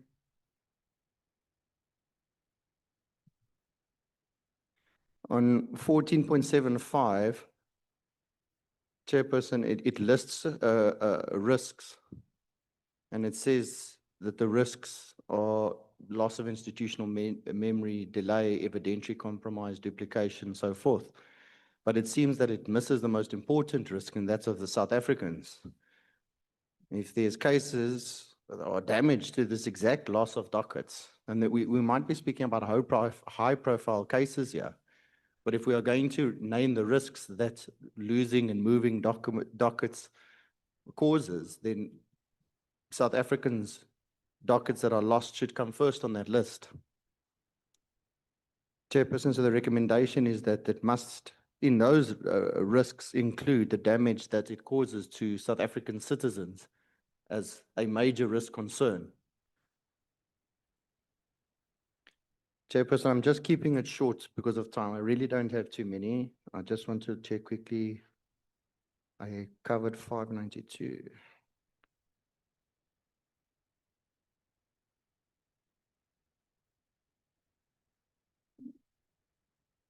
Chairperson, page 592. There's a weakness between SAPS, crime intelligence, DPCI, IDAC, IPID, NPA. And Chairperson, in this committee, we heard that there is communication and they understand it. We've done oversights at IDAC just recently. And when questioned on communication between SAPS, IDAC, NPA, etc., it was said that there isn't a problem. And then in recent interviews that we've seen on TV and on social media, you again see that there's some issues and communication challenges between high-ranking officials in the SAPS and high-ranking officials in IDAC.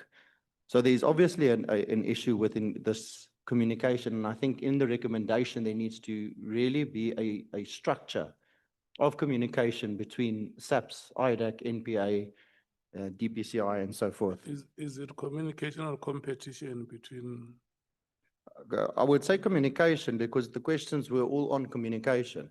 And it was indicated by Advocate Johnson that there is no communication problems and it's a media thing that's created the impression that they don't have synergy and proper communication. However, just in recent statements again made televised, there was a communication problem between high-ranking officials and IDAC.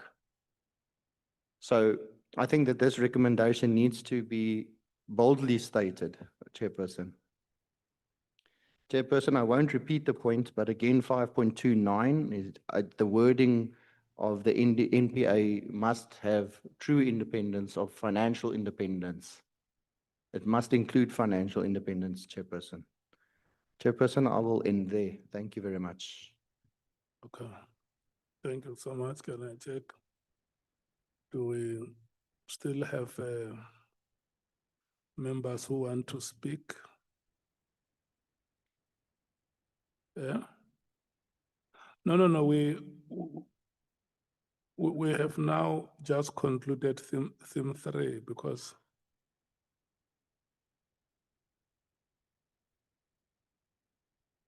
yes, we are done with theme 3. Can I check if there is any who wants to speak on theme 3?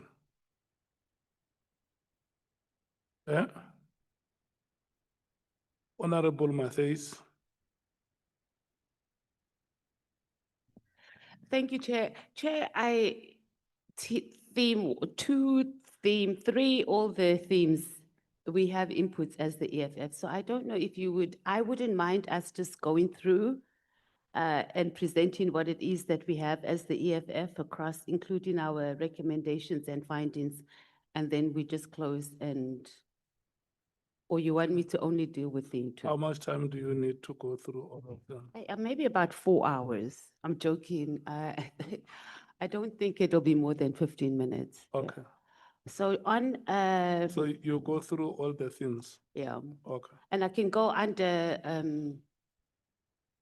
page by page. So on point by point. So on theme 2, 13.4. And then we go under F. Our input here, I'm just going to read so it goes quicker rather than me talk to it. As you know, that I can overtalk sometimes. The evidence establishes that the political killings task team was an effective and productive investigative structure that and it achieved significant operational success in the investigation of political killings, organized criminal violence, and related offenses. That's our input over there. And then we move to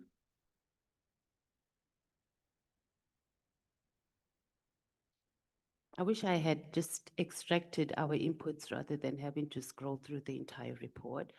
Under 13.4.14, and then after section F, we would just like more clarity on the National Commission, and we think it should be captured like this, that the evidence establishes that Lieutenant General Sabia played a significant role in decisions relating to the transfer of the 121 dockets, the future of the PKTT, and the broader operational matters examined by the committee. That just doesn't come out very clearly in that regard. And then under theme 3, 13.5.2, and then just under B, our input there is that the evidence demonstrates that crime intelligence experienced prolonged leadership uncertainty, extensive vacancies, contested appointments, governance disputes, and operational instability during the period under review. And then we go further under F. This needs to be clarified. The committee finds that the moratorium, yeah, that's the word, imposed on the appointments within crime intelligence materially affected the ability of the division to perform its functions and contributed to operational weakness identified by the witnesses. It just needs to come out much more clearer than what it is captured at the moment. Then we are under, I'm skipping through a lot of pages. Just bear with me, Chair. It's only because we've captured our inputs on the actual report, so I have to see where we at. Then we move under 13.6.3, the relationship between Minister Mkhwanazi and with Mr. Mkhwanazi. And then under G, our submission here is that the committee finds that the accumulative effect of the evidence creates a reasonable basis for concern regarding whether public institutions and decision-making processes may have been vulnerable to improper external influences. The committee further finds that the evidence presented regarding the interactions between Mr. Mkhwanazi, public officials, and other individuals connected to matters before the committee warrants further investigation by the relevant law enforcement and anti-corruption authorities. The committee finds that the evidence concerning the relationship between Minister Mkhwanazi and Mr. Mkhwanazi was characterized by material inconsistencies that were not satisfactorily resolved during our inquiry. And the evidence demonstrates that the differing explanations provided regarding the nature of the relationship, the frequency of the interaction, and the extent of the communication between the parties The committee also finds that aspects of the evidence presented on the issue were contradicted by documentary material, communications record, and other evidence placed before the committee. And the committee further finds that these contradictions raise legitimate concerns regarding the accuracy and the completeness of certain explanations provided during the inquiry.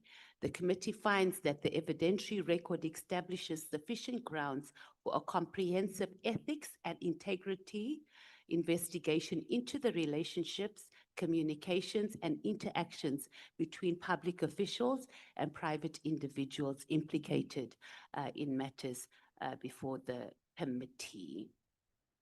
And then also on to 13.6.14, and then under subsection D, the committee finds that the evidence concerning Mr. Brown Mkhwanazi is one of the most significant and reoccurring features in the inquiry.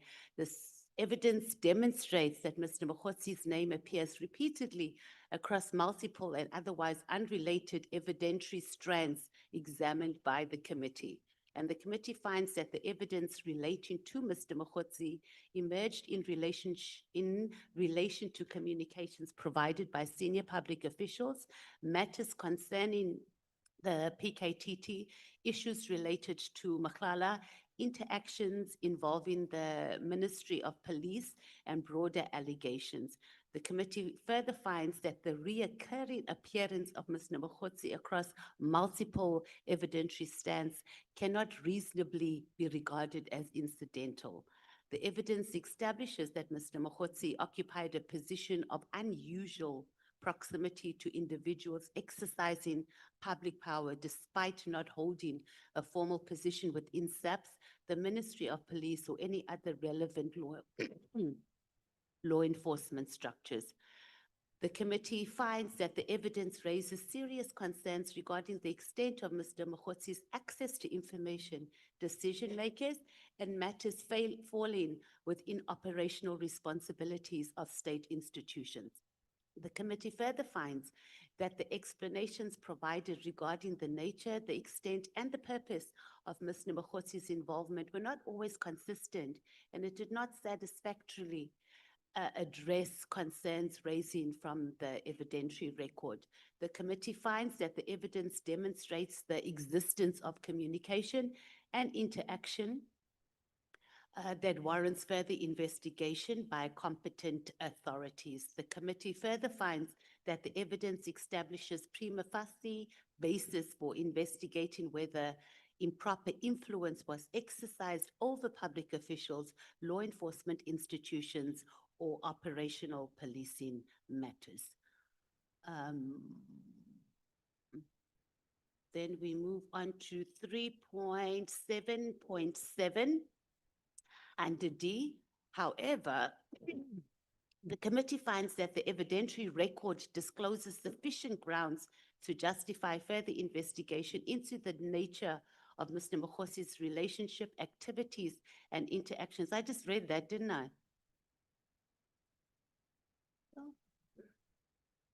No, Chief Whip. This thing is just jumping all over. But we're on our final stretch, though.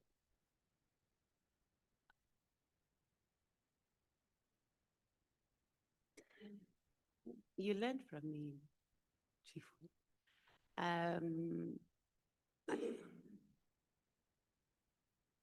Chair, most of this is covered. Then on 13.10.2, under public participation evidence, our input there under B is the findings and recommendations that follow should therefore be understood as oversight findings grounded in evidentiary record and directed at fulfilling the mandate conferred by the committee by the National Assembly. At least I'm not giving the whole background that Honorable someone did. On 14.2.15, The committee further notes that the findings of irrationality, procedural irregularity, maladministration, poor governance, oversight failures, misconduct, or institutional weakness do not amount to findings of criminal guilt. Such findings fall squarely within Parliament's constitutional oversight responsibilities and are necessary to inform appropriate recommendations.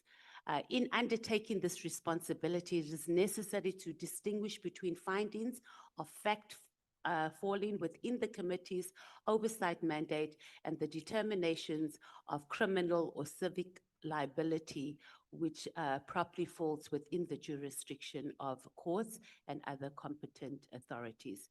So that falls under that section. And then under 14.5.5, the committee finds that the evidence presented during the inquiry discloses serious governance failures, institutional weaknesses, and accountability deficiencies across several components of the criminal justice system. The committee further finds that these failures created conditions in which disputes concerning authority, operational control, intelligence, utilization, specialized investigation, and institutional accountability were able to develop and persist. And on 14, I think you want me to have a break because I'm even tired of reading. 14.6.5, this is on the PKTT. The committee further finds that the circumstances surrounding the directive of the 31st of December 2024 and subsequent transfer of investigations and operational consequences arising therefrom reveal serious governance failures, deficiencies in accountability, and weakness in the institutional safeguards intended to protect specialized investigations. I'm going to leave it there, Chair, for now. What other input I wanted to make, and it can't, I don't know where we're going to make this fine expression here, but I don't think it's an exercise that we've done. As the committee, we were faced with this challenge of we've had witnesses come before us and they give us a sworn affidavit and they give us testimony and they can tell us two different things about exactly the same event, which means that they have no problem going to write a sworn affidavit or coming before Parliament and misleading Parliament. And unfortunately, we do not have the power to say this one purged themselves or didn't do that. But we need a process where we go through and we identify the cases where we've had conflicting testimony. And in our recommendations or in our findings, number one, we must identify that. And in our recommendations, it must be that Parliament must open perjury charges against those individuals.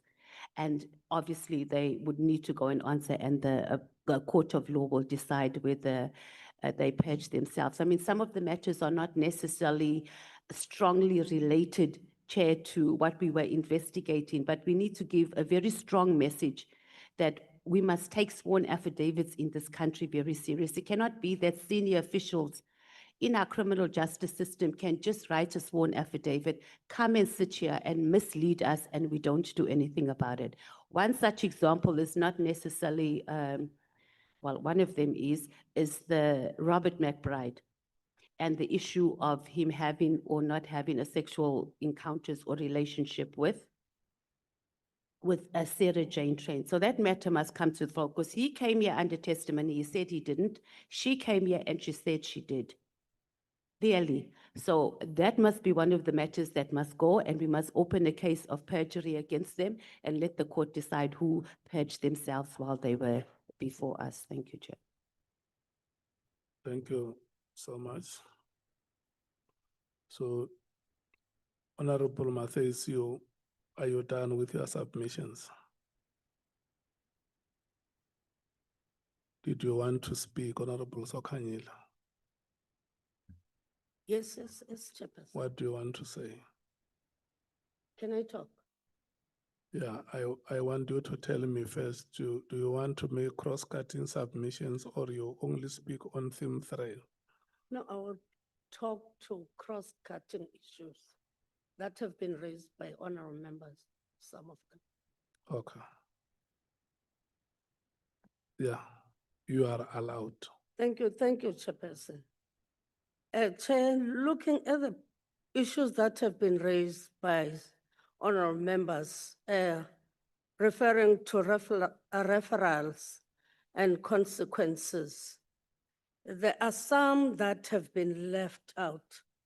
For instance, even in the report, the committee has noted the allegation concerning the acquisition, access, use, or dissemination of personal financial credit related and other protected personal information without making any findings, Chairperson, regarding the legality of such conduct, whereby the committee maybe will recommend that the National Credit Regulator, the Information Regulator, and other competent authority assess whether any matters disclosed during the inquiry warrant further investigation in terms of the National Credit Act of 2005, protection of personal information. Then it won't have recommendation, but where we need to take those issues, the relevant law enforcement agencies must investigate for possible violation of National Credit Act, conducting lifestyle and assessing the credit information of individuals without the necessary authority. This is informed the fact that you have Sarah Jane Trent, who in her statement, she confirmed that she became a fraud examiner in 2019. But looking at the evidence that she presented before the committee, she actually started before that because she started in 2016. In what she presented here, she was already conducting the credit checks and running a lifestyle audit. And yet, she's not mandated a chairperson to do that.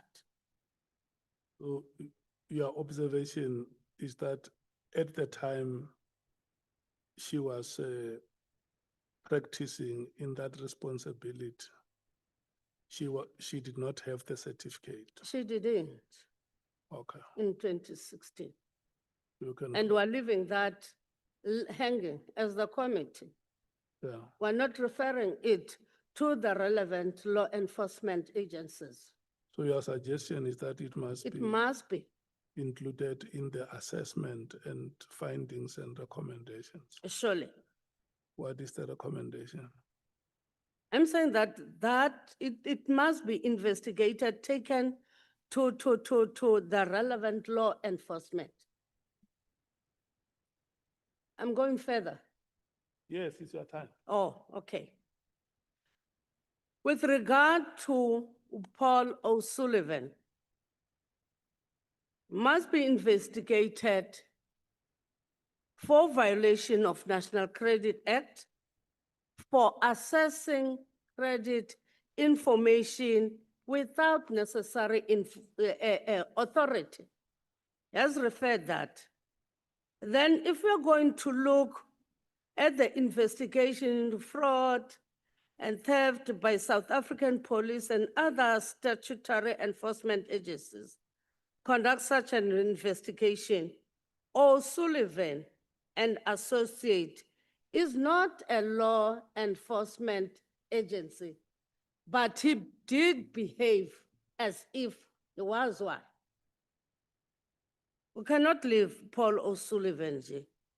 And we have noted that the NPA has been reluctant to re-enroll the matter against Paul O'Sullivan and Ms. Sarah Jane Trent regarding the allegations of impersonation of IP investigation. If you remember, the Lieutenant General Pahlane issue going there,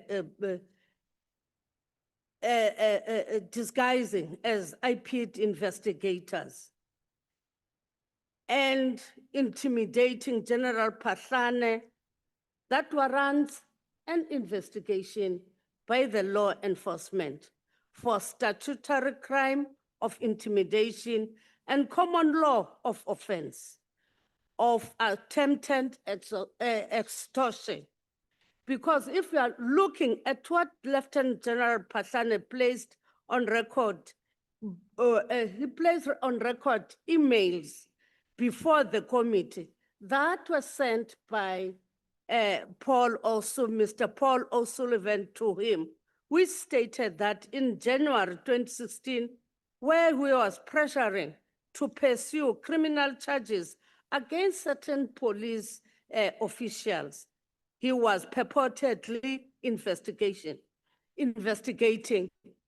And when he refused, it started to intimidate him, and he started to threaten him. And he said that if you are refusing in my demands, I will turn my attention to you. Then on February 5, 2016, he said, if you don't take action against Muno, now I'm turning attention in you. So he was threatening Pahlane on that. And he also, on the 12th February 2016, gave ultimatum with threat, fix Muno now, or you'll go the way as slavery. We cannot just leave it as the committee, the issue of slavery, to threaten someone with what happened to another person. It's serious. So we cannot just leave that. The NPA should enroll the issues against Paul O'Sullivan. And then again, Mr. Sullivan be investigated.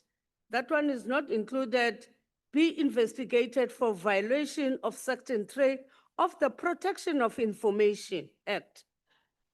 Mr. Paul O'Sullivan, in many threat to General Pahlane on the 5th February, he said, I should mention that, he said to him, I should mention that I have now formally notified the British and US Secret Services that the leadership of SARS is knowingly supporting Al-Qaeda by protecting known Al-Qaeda money laundering cells of South Africa.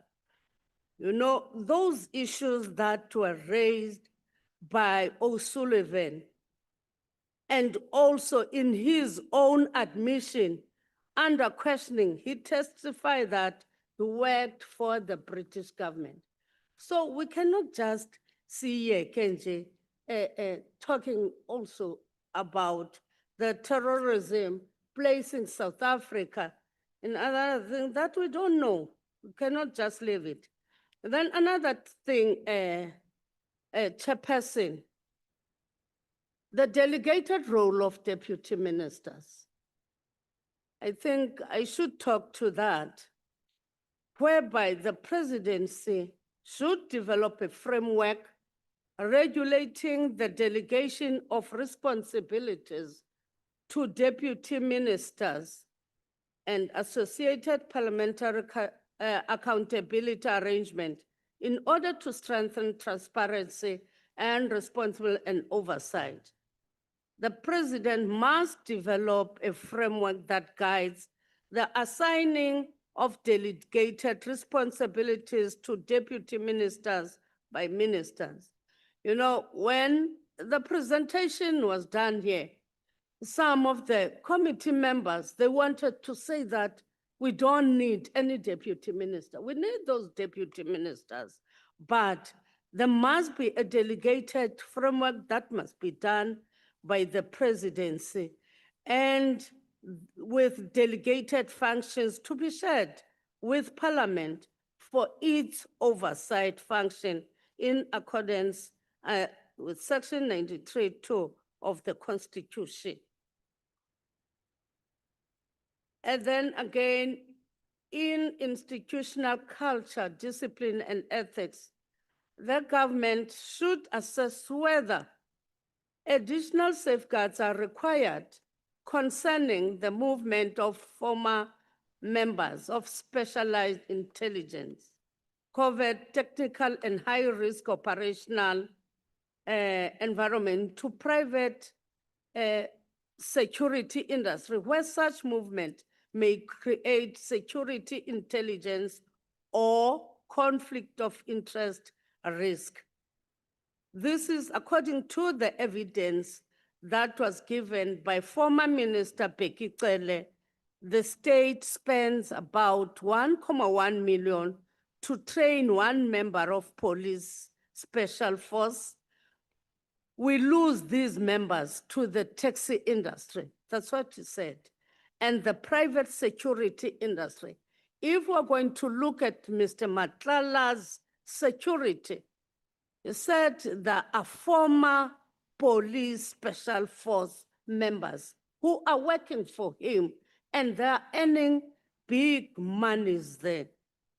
And they do the job. If we just leave them as they are, amendments, I'm saying that the amendments to the SAPS Act and its regulation is proposed to impose restriction on special force from joining the private security sector. The minister may promulgate regulations that will empower the National Commissioner to issue clearance certificate, granting permission to a member who wishes to render a security service or similar approach adopted for crime intelligence members or intelligence service regulation may be consulted for a similar approach. Let me pause there. I'll come again. Thank you. May you stay as an honorable member. May you stay true to your commitments. Because you said it here in front of television when you started that you are making cross-cutting recommendations. And yeah, drink water and finish your recommendations. I can give you between 30 seconds and 1 minute to help.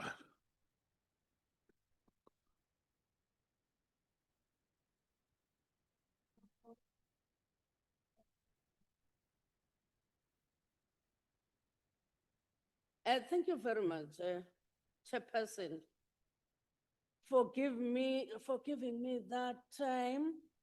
And then, Chair, also on the institutional culture, discipline and ethics, the Portfolio Committee on Police, Honorable Cameron, should further consider a comprehensive review of rank structure, organizational culture, and institutional ethos of SAPS to assess their alignment,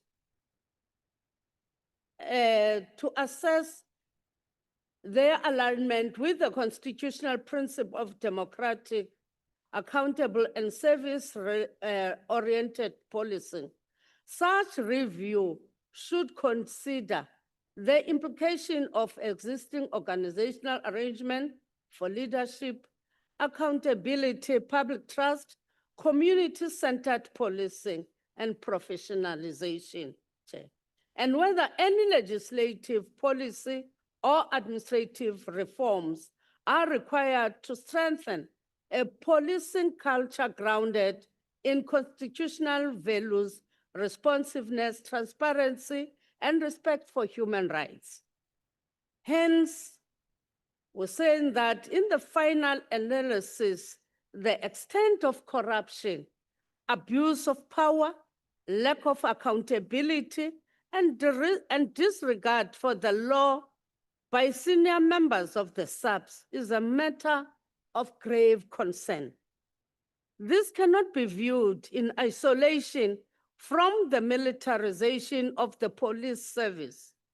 To this end, the Portfolio Committee on Police should consider a review of the militarization of police ranks with an intention of reorientating the police as a service, not as a force, Chair, in accordance with the values enshrined in the Constitution. At least we must remove some certain powers of that militarization to the police. Demilitarization should therefore include returning the ministry and the department to the language and ethos of the Constitution names as a service orientated to the safety and security of the people, and retiring the force culture that militarized the ranks entrenched. We recommend the report should flag the nomenclature and ethos. Then, the matters that may disclose criminal conduct, corruption, procurement that were raised there, where appropriate matters involving potential criminal conduct should be referred to the NPA, including the Investigating Directorate Against Corruption and to the Directorate for Priority Crime Investigation for further assessment and investigation. Because if you look at retired Lieutenant General Vuma, came through the public participation process. She was here carrying documents, Lieutenant General Vuma, through the public participation process, and further alleged that former Minister Cele interfered in the operation of SAPS by influencing and directing which companies should get PPE tenders from SAPS. She further alleges that Minister Cele was central to the irregular runaway cost associated with transaction of acquiring the Telkom Tower building, which had ballooned almost 2 billion from 605 million. This matter warrants further investigation and recommends that DPCI investigate the involvement of the former minister and other actors that they can get to, that were involved in that. Additionally, Lieutenant Juma alleged that during March 2020, Lieutenant General Peter Jacob, who was at the time a divisional commissioner of crime intelligence, and Mr. Cele purchased interception equipment to the value of 120 million rand without prerequisite exemption certificate from the Department of Justice and State Security. As a result of this, the interception equipment that they purchased remained utilized and wasted for years. This may have been a scheme unutilized. This may have been a scheme to loot the Secret Service Fund, as there was no intention to utilize this equipment. Therefore, we recommend that this must be investigated. To the people whom I've said it referred to them, they said it must be done. Then again, another issue that came out from public participation, Mr. Mesulim Landu alleged that Lieutenant General Spear, while serving in the city of Johannesburg as head of internal anti-corruption unit, irregularly procured spyware equipment to the value of approximately 18 million, while the municipality lacked authority to possess such intelligence equipment under constitutional and statutory frameworks. Then we recommend that the allegation made by Mr. Mlandu against Lieutenant General Spear be investigated further by other law agencies and to determine the veracity of these allegations and determine the existence of this spyware equipment. Chair, I'm coming up with those recommendations. That must be included. I hope this committee will look at those issues. Thank you.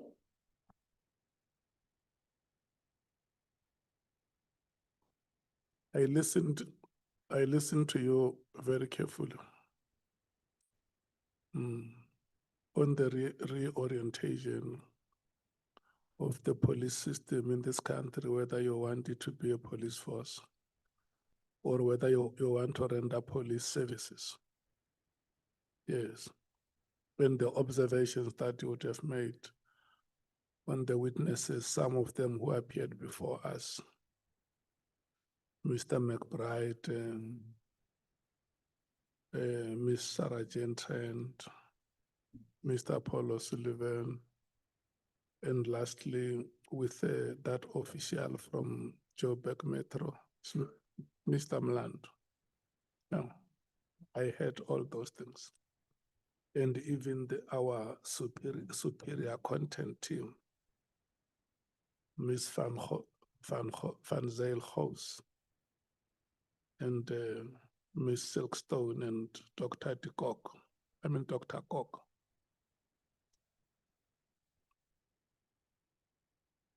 They had all those observations and recommendations that you are making in the proposed referrals. So that's brilliant. Thank you so much. But most importantly is that you have exhausted your right to speak in this meeting. That you must be reminded. You must stay true to your commitments. It's not me. It was you who said, allow me to make those cross-cutting recommendations. And I have allowed you. Honorable Skosan, you have not spoken today. And you have been very, very patient. I must give you credit for that. Yeah. Thank you, Chair. What do you want to do? You want to go theme by theme or you want to?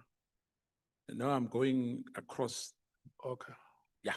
You want to exhaust your rights? Yeah, I just want you to be patient though, because I know it's gonna be a very, very difficult one.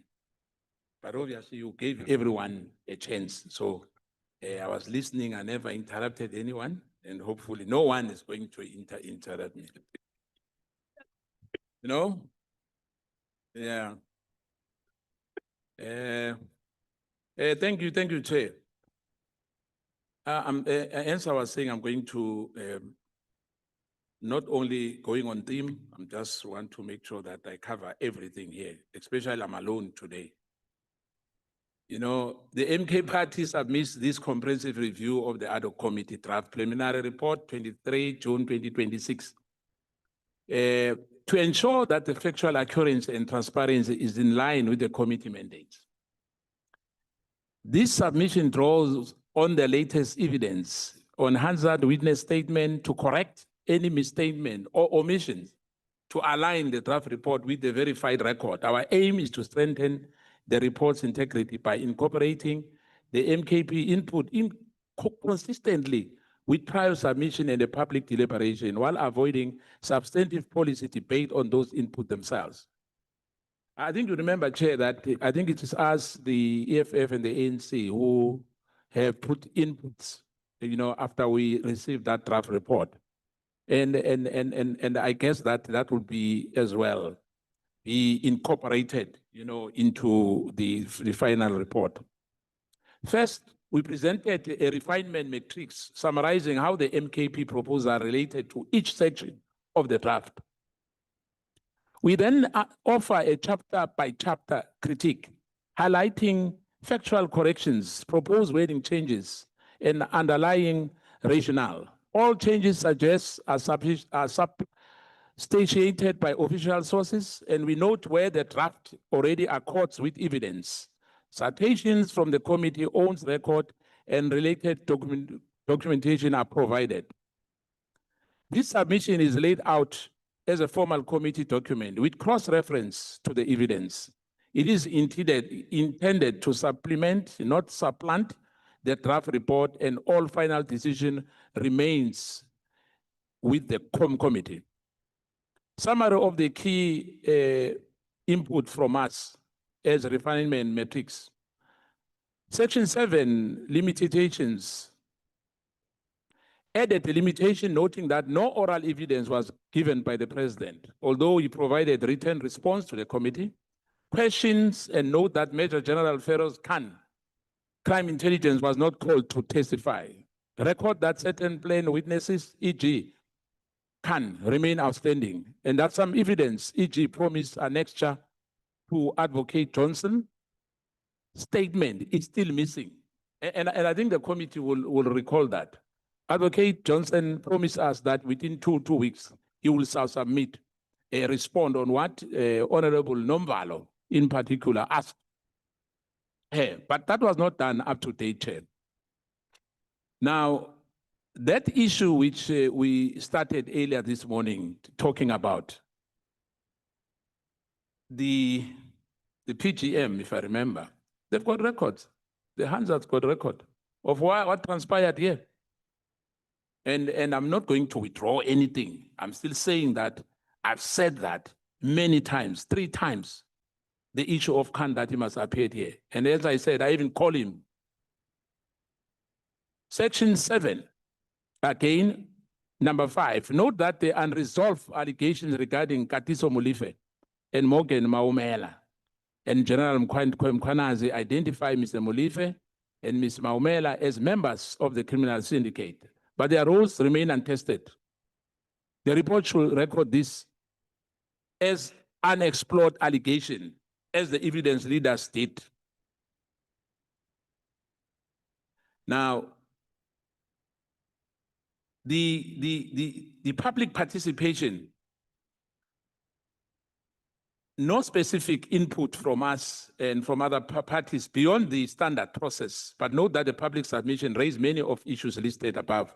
The section should summarize the input, witness protection, and documented access general consistent with the existing text. And I think we transverse the issue of Mashale and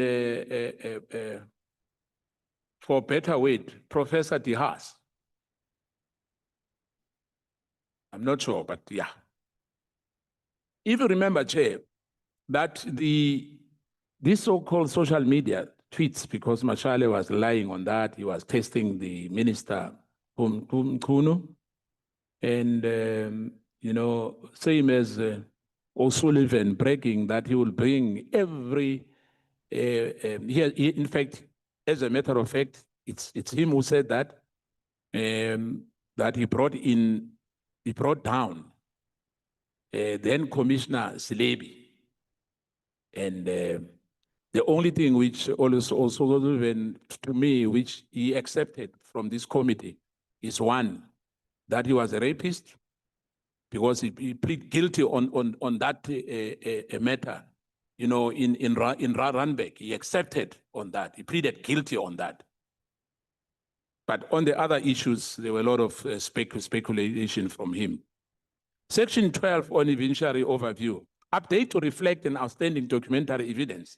The committee noted that during Advocate Andre Johnson's testimony that he had not received all the relevant documents and requested them urgently. Similarity, it was publicly noted that Advocate Johnson had submitted documents without their attachments, which members called unacceptable. The draft should record these gaps in the record. Section 12 of this evidentiary overview ensures that all public hearing testimonies are accurately summarized. In particular, the report must correctly portray Minister Mkhwanazi's testimony. The evidence leaders found his testimony raised significant credibility concern, including the admission that he instructed the covert recording of General Mkhwanazi and that he misrepresented to Parliament the extent of his consultation with President on December 2024 directive. If the draft minimizes these points, it should be amended to reflect them. Section 12 of evidentiary overview. The draft should clearly state that General Khan was never called as a witness, despite numerous references in evidence to his role. His absence was noted by evidence leaders as unresolved issue. The omission should be marked as a limitation, as MK Party proposed in all, not in all, in most of the meetings which we had as a core committee. The findings and recommendations. I think we, as MKP, we note that the evidence leaders, through particular conclusion, for example, that the minister's directive on the 31st December 2024 was issued without consultation with the National Commissioner or the President. And with after the fact explanation that conflicted with the minister's own testimony, the draft finding section should accurately reflect these conclusions. Likewise, the recommendations about vetting, strengthening the task team, clarifying the crime intelligence mandates, and introducing the oversight, judiciary or legislative, are well-founded in the evidence and should be retained, expanded as needed. Scope and our term of reference. No specific MKP inputs were submitted on the basic introductory section in terms of reference. The draft background and the mandate statement appear sound, e.g., the establishing the inquiry under Rule 169, Section 1, following the Mkhwanazi 6 July 2025 media briefing. We note that the evidence summarized, they inserted later, you see below, clarify that the President affidavit explained it could not establish PKTT directly. As you know, that it was the issue of the IMC, that, you know, other ministers were not informed about the disbandment of this PKTT. And I guess that Minister Mkhunu, you know, except that he made a big mistake on that. The draft structure should ensure the consistency with the evidence leaders. Executive summary, e.g., President role structures of the PKTT without a factual error. For instance, any text suggestion that the President himself created a task team must be corrected to reflect that it was done by the Interministerial Committee on his behalf. Section 7, these are the limitations of the report before us. Written answers versus oral evidence. The MKP proposed that the evidence supports a limitation that no oral evidence was heard from the President, though he answered the question in writing. The draft already notes that the President did not testify, but should explicitly that written responses were received. The President press release of the 17 March 2026 confirms President Cyril Ramaphosa has formally provided the written response to the committee in question. And I think when General Mkhwanazi was here, we transversed that as well to say the President has responded, though it did not appear before us. And that alone suggests that in some, you know, in a public space, that the President is above the law, because he's the only person, you know, who we called, who responded in writing. Besides that, the IGI, you know, let us down in terms of one of the former member who was denied a right to appear before us. This material context, readers should correctly infer that the President declined to engage. We suggest wording like, it is noted that President Ramaphosa have declined to engage directly, did not appear in person before the committee, but furnished us with a formal written answers to his question on the 17th of March 2026. The committee has acknowledged this response in summary. The lack of oral testimony is a limitation. We must agree, all of us. Though the president's written evidence is on record, the witness gap, the draft must be recorded that Major General Feroz Khan, Crime Intelligence Deputy, was never called to give evidence. Despite the centrality on his allegation action in testimony, the evidence leaders explicitly noted an issue repeatedly raised by Lieutenant General Mkhwanazi, namely the role of General Khan had not been fully explored because General Khan had not been called to testify. This language should be quoted or paraphrased as an express of caveat. Similarity in any other plain witness, e.g., Ms. Konda Barnard, or in-camera witness who possess classified evidence should be mentioned under limitation if they were not heard. As a member of this committee, I urge you that this omission be documented rather than closed over. And I think Honorable Ngola spoke about the issue of Honorable Barnard, to say, as she served in the, I think the Intelligence Core Committee, the Portfolio Committee there, that herself and Honorable Adams aired by publicizing these matters of crime intelligence in public. Molefe and Mawela allegation. General Mkhwanazi named Katiso Molefe, as I said earlier, as a high level and Morgan Maumela of syndicate members, so-called cartel. The draft limitation findings should say the alleged involvement of Ms. Molefe, or of Mr. Molefe and Maumela was not tested in evidence. The evidence leaders report shows that Mkhwanazi names do not appear, but there's no confirming testimony. For example, Advocate Arend's summary notes Mkhwanazi identified Ms. Maumela on the 18th March 2026. However, without any cross-examination or supplementary evidence, this remains an allegation only. As you know, there's nothing which happened to Morgan Maumela as we speak. The only thing we know in this committee is that his vehicles were confiscated and nothing else. The witness allegation about a person such as Katiso Molefe and Morgan Maumela are recorded in evidence, but remain unverified and thus appear as untested assertions and in the report. This matches the MKP submitted amendment to the record as untested allegation, with referral considered only if new evidence emerges. Scope beyond such, the MKP point out that the inquiry span all criminal justice institutions, not just the police. The evidence supports this broad view. Numerous witnesses described as cartel influencing the National Prosecuting Authority, IDEC, magistracy, and correctional services. And I want to emphasize this, Chair, to you again, that I think I've raised this thing many times, that we have scratched the surface. You know, we have not eaten the meat. You know, we are still on the bones. The issue of the correctional service, in fact, was untouched in this committee. The issue of the judiciary was untouched in this committee. The only things which we hear in this committee in the last 8 months or 9 months was more about the police. And I think our chair who's sitting here, who I'm a member of the Police Portfolio Committee, can attest to that. And really, it's disappointing that we had a joint committee of the Portfolio Committee of Justice and Police. But when it comes to the issue of the judiciary, it's like the untested water. You know, I've raised that as well. And I'm saying it again, that when it comes to bite us as a core committee, you know, or maybe not in this administration, this should be noted that we've raised these issues. And I know that we will be tired, you know, of coming to this core committee, you know, as Parliament has there's a lot of work to be done in Parliament.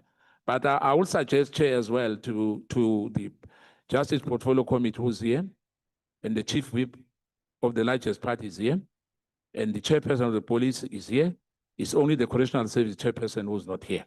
That we need to have another committee, maybe in the next 8 months, maybe next year by April.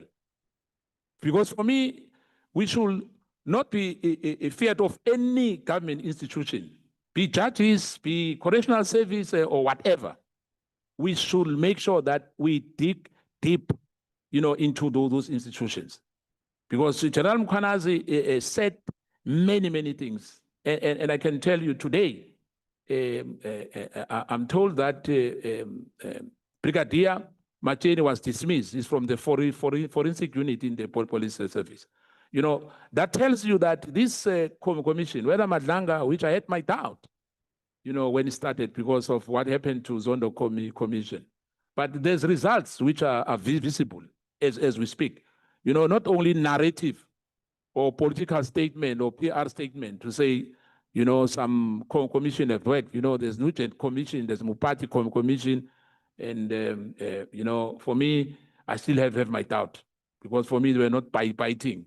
It's more about the big names. We've got this commission, they've got findings. And, when you have some chair, you have some, you seek for a legal opinion, but you still go against the legal opinion you seek for. The draft, this evidence, Chair, supports this broader view. Numerous witnesses describe cartel influence in the National Prosecuting Authority, as I said. Now, that has to be probed, Chair. For example, the evidence leaders flag allegations of criminality infiltration within correctional service and the judiciary. Hence, I'm saying we have to explore fully these issues which were raised. We recommend that including language such as witness alleged cartel infiltration into a wide range of institutions like SAPS, NPA, IDEC, courts and prison, etc. But the committee inquiries into this allegation were necessarily limited to the evidence presented to us. In particular, one acting judge was mentioned in evidence, but no further judicial officials were examined. This remained an open issue. Public witness and confidencialization. We need to make sure that this should be noted. This should be noted. That our proposal about in-camera evidence, e.g., to protect whistleblowers, ongoing cases, the draft, current text on public participation should simply reflect what was done.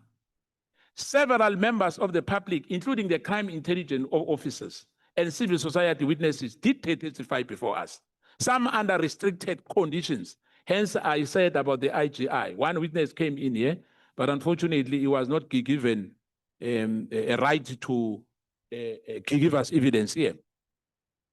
And the chair ultimately scheduled closed session on sensitive topics. We have no specific factual correction here, but suggests a clarifying statement where witness or evidence requires confidentiality. The committee arranged closed session hearing or redacted transcript as agreed during the deliberation. See committee meeting minutes on the 11th of November 2025. This follows from the committee resolution to hold a closed session at Patoi's hearing. Section 10, public participation. No MKP, let me put it this way. No MKP specific submission beyond routine oversight. The draft already details the public submission process. We know that some submission, e.g. by civil society or police interest group, overlapped with the parliamentary evidence. The draft fairly summarized key components, community concern. MKP has no correction here. Section 12, evidentiary overview. This section must accurately summarize the evidence. Several MKP concerns arise regarding the presentation on the testimony and documents. Advocate Johnson evidence, the draft outlines Advocate Andrew Johnson testimony on SAPS corruption and IDEC operations. It should include that the committee requests additional documentation at her hearing, which we asked her up to date. We have not received any. And I think that's undermining our core committee. As a parliamentary press release noted, the committee further noted that it had not received all relevant documents related to these investigations and requests that the outstanding information be submitted as soon as possible. The draft should say so. Similarity, the company shows frustration over missing attachment. One member exclaimed last week we had Advocate Johnson, she left some documents, no attachment. It is unacceptable. This contemptuous remark by our member, honorable member of the EFF, underlines the fact that important supporting documents have not been filed. We recommended in adding a brief note. The committee observed that some exhibits promised by Advocate Johnson and added by another witness were incomplete, e.g. Johnson filing select annexures, which was a matter of concern. Advocate Patoy evidence. Advocate Shamila Patoy, I know is retired. She not necessarily retired. I think her term of office expired. Advocate Shamila Patoy testimony covered prosecutorial challenges. The draft should appropriately frame her remarks. For instance, as Mkhwanazi sees the party, is of our opinion that is against that she concealed the name of a corrupt prosecutor. Patoy repeatedly explained that she referred the allegation to IDEC and will seek legal advice before disclosing any name. She alleged that her refusal was not for personal protection, but for due process.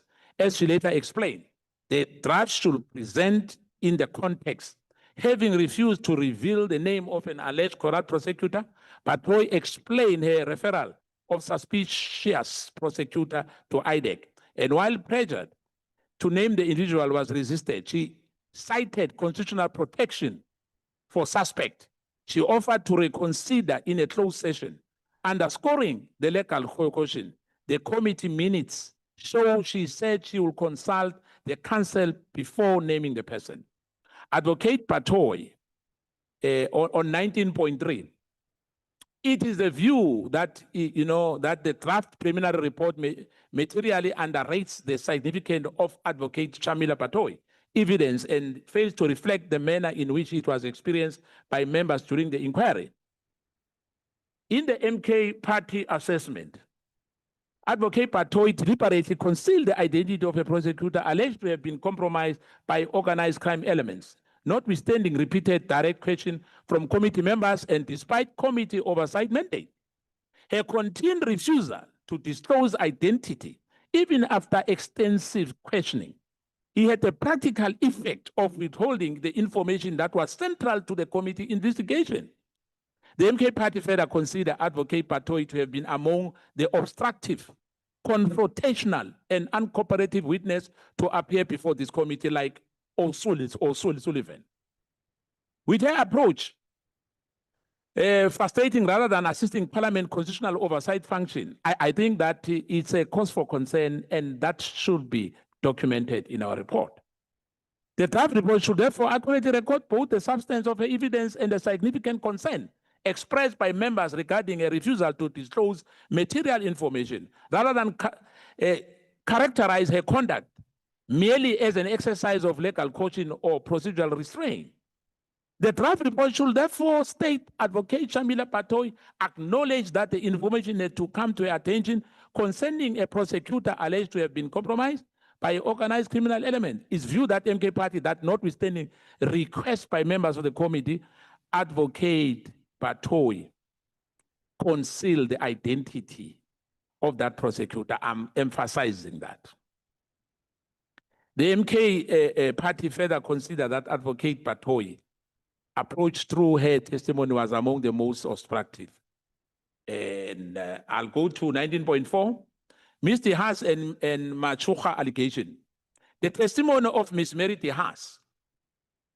I've changed now from Professor Haas to Mary. You remember when we started on our deliberation, when she came in as a witness, she came in as a professor and later a doctor, and now Ms. Mary Haas and Dr. Shamil Machucha introduced an allegation against the now judged Haas, not necessary, Ms. Haas and Machucha.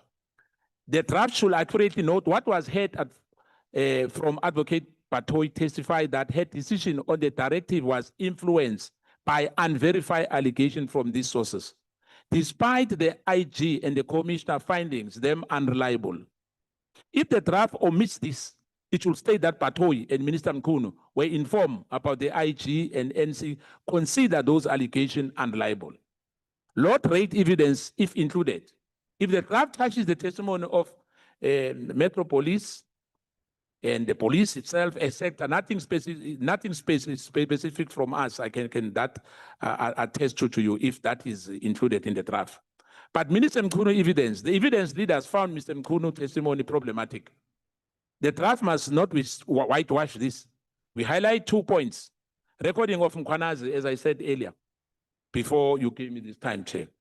Mkhwanazi admitted ordering his chief of staff to secretly record General Mkhwanazi's testimony. And I said earlier that it was wrong. And I must repeat, it was a judgment of error from Minister Mkhwanazi. Advocate Arendse explicitly note this admission. In the draft if the draft downplays this, it should be corrected. Minister acknowledged he had instructed a covert recording of the witness. That's a fact. A fact highlighted by evidence leaders as well. Consultation with the president. Mkhwanazi told Parliament that he had consulted the president about the directive, but Arendse records that he later misrepresented to Parliament what the consultation entailed. The draft should say that at least one of the Mkhwanazi statements in Parliament was contradicting by the documentary evidence. It should not be just vague. Overall, the evidence leaders concluded that Minister Mkhwanazi's evidence raised significant concern, e.g. about the timing of the directive. You know, at the end of the year, whilst we were busy with Umpemba buying some, firecrackers, buying meat, all over, there was a letter which was as well linked by Brian Mkhwanazi. Mkhwanazi had that letter before our chairperson of the police had it here, or even the president. Didn't know that, and the chief whip here, he can attest to that. He didn't know about that letter. Now, the draft summary of Mkhwanazi, if any, should reflect this judgment. Perhaps quoting or paraphrasing Arendse language about the credibility issues. The core of this evidence concerning the PKTT directive, the draft correctly notes that Mkhwanazi issued the directive on the 31st of December 2024 to disband the PKTT. MKP urges it to explicitly state that the procedural irregularities, the directive was issued later on the New Year's Eve, was not brought to the National Commissioner, who learned over it via WhatsApp. And guess what? Mkhwanazi had that. Brian Mkhwanazi already had that letter. He was privileged. And for anyone to dispute the relationship between Brian Mkhwanazi and Minister Mkhwanazi is misleading us. And I think it should be captured. And if he stated the reason, e.g. winding down the task team, came only afterwards and were not contemporaneous. These points are central findings from the evidence. We know that the evidence leaders summary and likely the draft concluded that whether this directive was lawful remains for the committee to decide. Any mention of possible justification in the draft should be balanced by noting that the leaders' finding that was an issue without prior consultation and that this may have exceeded the minister's power. And now we are saying it did, because we had the National Commission sitting here and we read the Constitution. Yeah, we know the powers of the minister. In terms of operational issues, it's a no-go area. It's not for us as politicians or the executive to get involved. Hence, like the committee, we only do oversight. Section 1314 findings of the facts and the conclusion, Chair. The MK party emphasized that the finding section must be tied closely to the evidence. The evidence leaders detail finding point 1, Roman figure into 4. It should guide the draft conclusions in particular. Directive ultravirus. The draft should highlight the anonymity of witnesses and the evidence leaders that President Ramaphosa did not approve or even see the directive beforehand. And on his response, the president said so. If the draft proposed any finding that the directive was within the minister's right, that must be carefully qualified. The constitutional division of power suggests a minister cannot unilaterally suspend any active sub-task team which is operational or unilaterally, constitutional division of power suggests minister cannot unilaterally suspend any sub-task team which is an operational function under the commission co-control.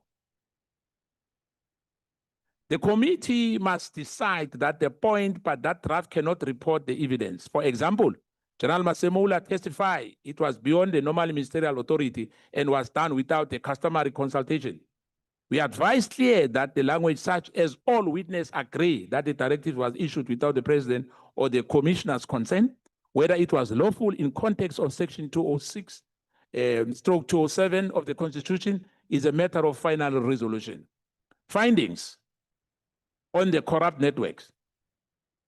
We know that as an MK party that the evidence of systemic corruption, e.g. subs-procurement, fraud, irregular investigation is substantial. For instance, the evidence leaders recount that Ms. Castle Matale, the Deputy Minister of Police, admitted that 500,000 cash payment to a former police minister during a tender irregularities. This finding justify the recommendations on reform, but also specific prosecution. If the draft findings, in fact, I'm saying Pegitele, if the draft findings list does not mention this admission, it should at least allude to them as evidence of high level complicity, and that should not be allowed. We should not be complicity in this committee. We should make sure that we are above board, because these millions of South Africans are waiting for this ad hoc committee. It cannot be a wasteful expenditure. Recommendation of recommendations, that's section 14, Chair. The MK party supports the evidence leaders' forward-looking recommendations. In particular, we endorse the vetting reform lifestyle audits, screening for senior subs posts, strengthening and continuing the PKTT, because the PKTT, undisputable. You know, we cannot equate it to a budget. When some political statements are made to say it was a waste of money, we know now 7 people have been killed as we speak here. Politicians from different parties have been killed. We still need PKKTT. In particular, we endorse the vetting reform, as I said, and establishing a Gauteng counterpart as compared to people saying it's in KwaZulu-Natal. And here in the Western Cape, where the killing of people is like, it's normal. It cannot be normal. When kids and children are being raped, it's not that we are saying all the money must go to PKTT. I mean, yesterday we afford to have 600 million. From nowhere. Chair, I think we still have to transverse that in our portfolio committee. Because it means when we need money, the National Treasury will give us money. We agree that we have to reform the crime intelligence. And its role must be clarified. And I think the Honorable Ngola said that as well. And oversight of the Secret Service account need to be attended, because it was a cause for concern here that that crime intelligence is infested with some dodgy characters who are in fact leaking information. We also note that the leaders call for the expanding of IDEC mandate and properly operationalize the inspector judge. We differ. In fact, IDEC should be should be history. Because it's used to, I think the Honorable Ngola said that as well, that it's seen as weaponized against opponents, like the then so-called Scorpion. That if I don't like you, I said it here in this committee, that there's an Indian cabal at IDEC. Sulen or Pepelonchi and Brian Padiachi and Perumal and others. We cannot allow that. That there's a group of people, when the police, we are not saying people should not be arrested or should not be investigated, but it looks like there's a particular agenda. There's a particular agenda against some of the top officials in the South African Police Service. Not that all of them are corrupt, because we cannot paint everyone with one brush. You've got still a good men and women in blue. The draft should include or preserve the recommendations which largely anchor on our previous submission as Mkhwanazi party on the anti-corruption oversight. If any specific recommendation from the draft contradicts the evidence, for example, a weak or non-binding probe of the crime intelligence directorate cases, it should be strengthened. Finally, the MKP particularly supports the including the recommendation from 47 that all incoming national commissioners must present policing reform plans to Parliament at the outset of their term, as long as the term accountability measures. It must be measured. I'm concerned as well, Honorable Sangoni, because we still have another day, Chief Whip, but you can drink some coffee there. If the draft report formats allow for the minority or additional views, the MKP may append further comments. For example, it may emphasize the need for the committee to consider the classified IG report on crime intelligence, mentioned in evidence but not delivered. The Prima letter, if you remember that, it causes a lot of problems here. You know, I know that he's still in prison, but you know, he was able to call and send emails and yeah. But as the representative of the people, we have to make sure that we indeed make sure that the administrative and the legal team note this. Any written affidavits filed at the end, all noted by Arenze, the draft should acknowledge this new evidence, items and their procedural status. In particular, the unanswered letter from Germany Prim, handed in the last hearing, should be listed as an exhibit received but not fully verified. It should be listed, but it should be noted that it was not fully verified.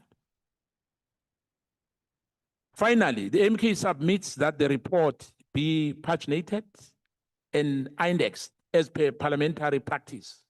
Sections should have a clear headings matching their content.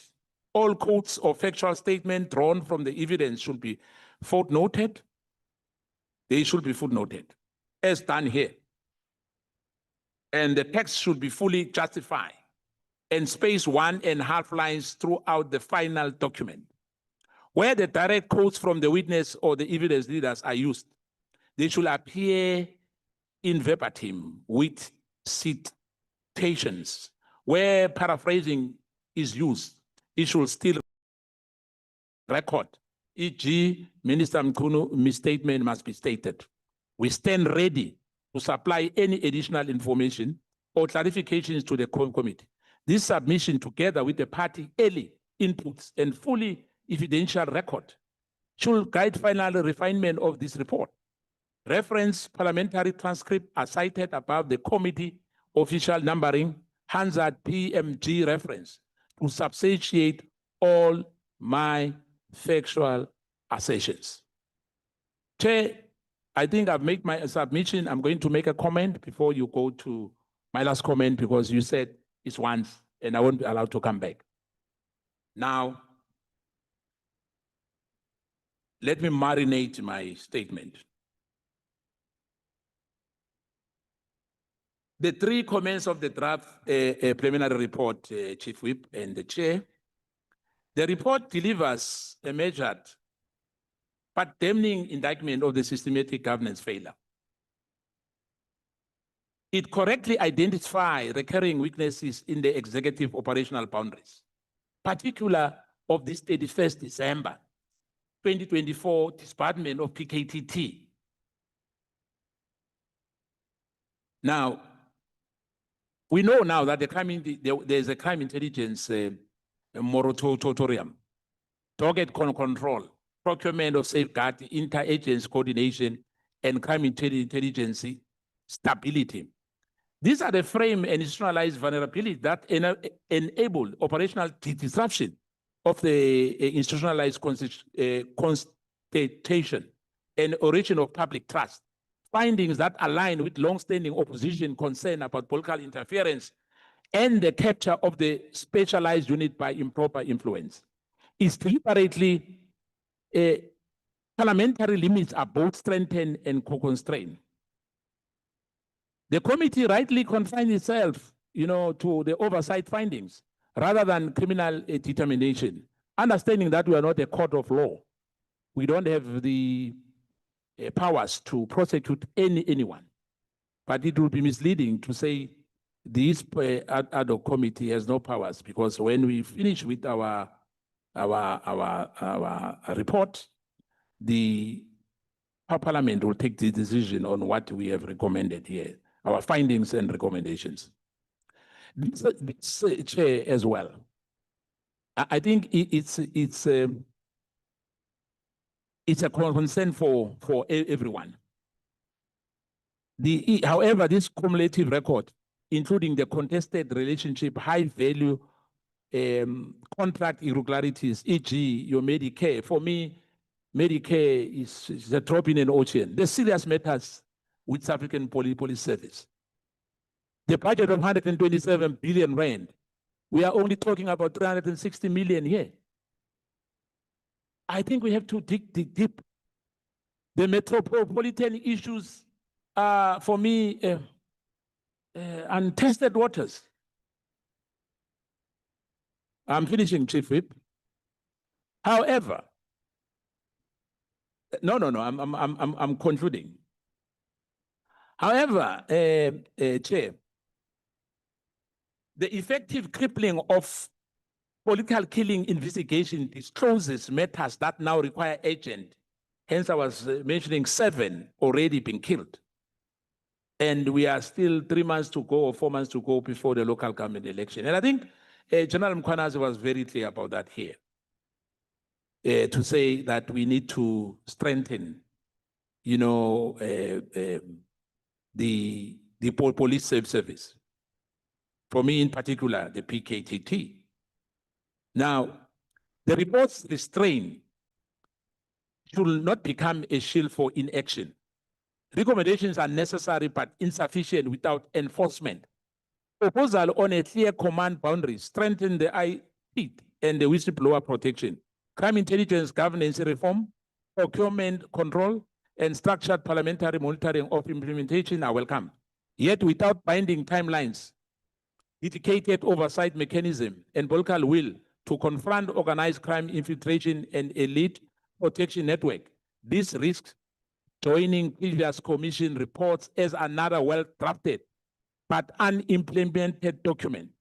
As Mkhwanazi party, the committee have helped to surface these issues. The real test is whether Parliament will now compel meaningful reform rather than allow further delay. There must be a finding as well to everyone, and we have to make recommendations, because we deal with many people. People are asking us, because as I was saying earlier, that we are representing the people, that some people are arrested, some people are untouchable. They are not arrested. You'll be told about investigation which goes on forever and ever. And hence people have doubts, to say maybe as well us will have a problem, of implementing our findings and our recommendation. I said, no, that will happen. And I hope that we are not going to extend that, because we've been extending until, Chair, what I said earlier in closing, and finally, that maybe by April, I think the Speaker, if he can give us another time, Chief Whip, through your intelligence, that my emphasis on the issue of the judiciary and correctional service, I'm not going to back down on that, because really we promised, and General Mkhwanazi on the 6th, he gave us an opportunity to make sure that we know what we know today. We know today that General Sinono has resigned. We know that today Brigadier Machine has been dismissed. And that tells you that if General Mkhwanazi was not brave enough, though he's got so many attacks, he has so many attacks from left, right, and center. People are not happy. Some criminals are not happy. They tried. Hence, I was saying the one rapist yesterday tried at the Mazanga Commission, but they chow him alive to discredit General Mkhwanazi's assertion, to say there's a problem in this country in terms of criminal justice system. And it's been proven, even if we have no finding as yet. But the results are there for anyone to see. But obviously, some are driving some agendas to discredit General Mkhwanazi. We are not saying he's perfect, but indeed, for me, where I'm sitting, I'm saying what a blessing to have a man in blue when he was criticized about wearing a uniform, a camouflage. The pettiness of some of the high-ranking officials and some politicians about why we're wearing a camouflage. We're concerned about the uniform instead of the content which he gave this country to reset and to reset the integrity of the police service in this country.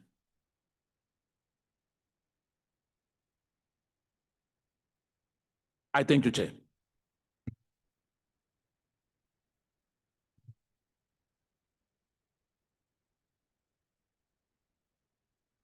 We thank you so much. Go away.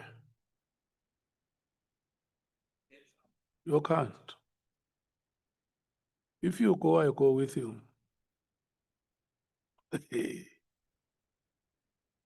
Thank you so much, Honorable Squasan. There is one statement you made that the president has declined to come before the committee.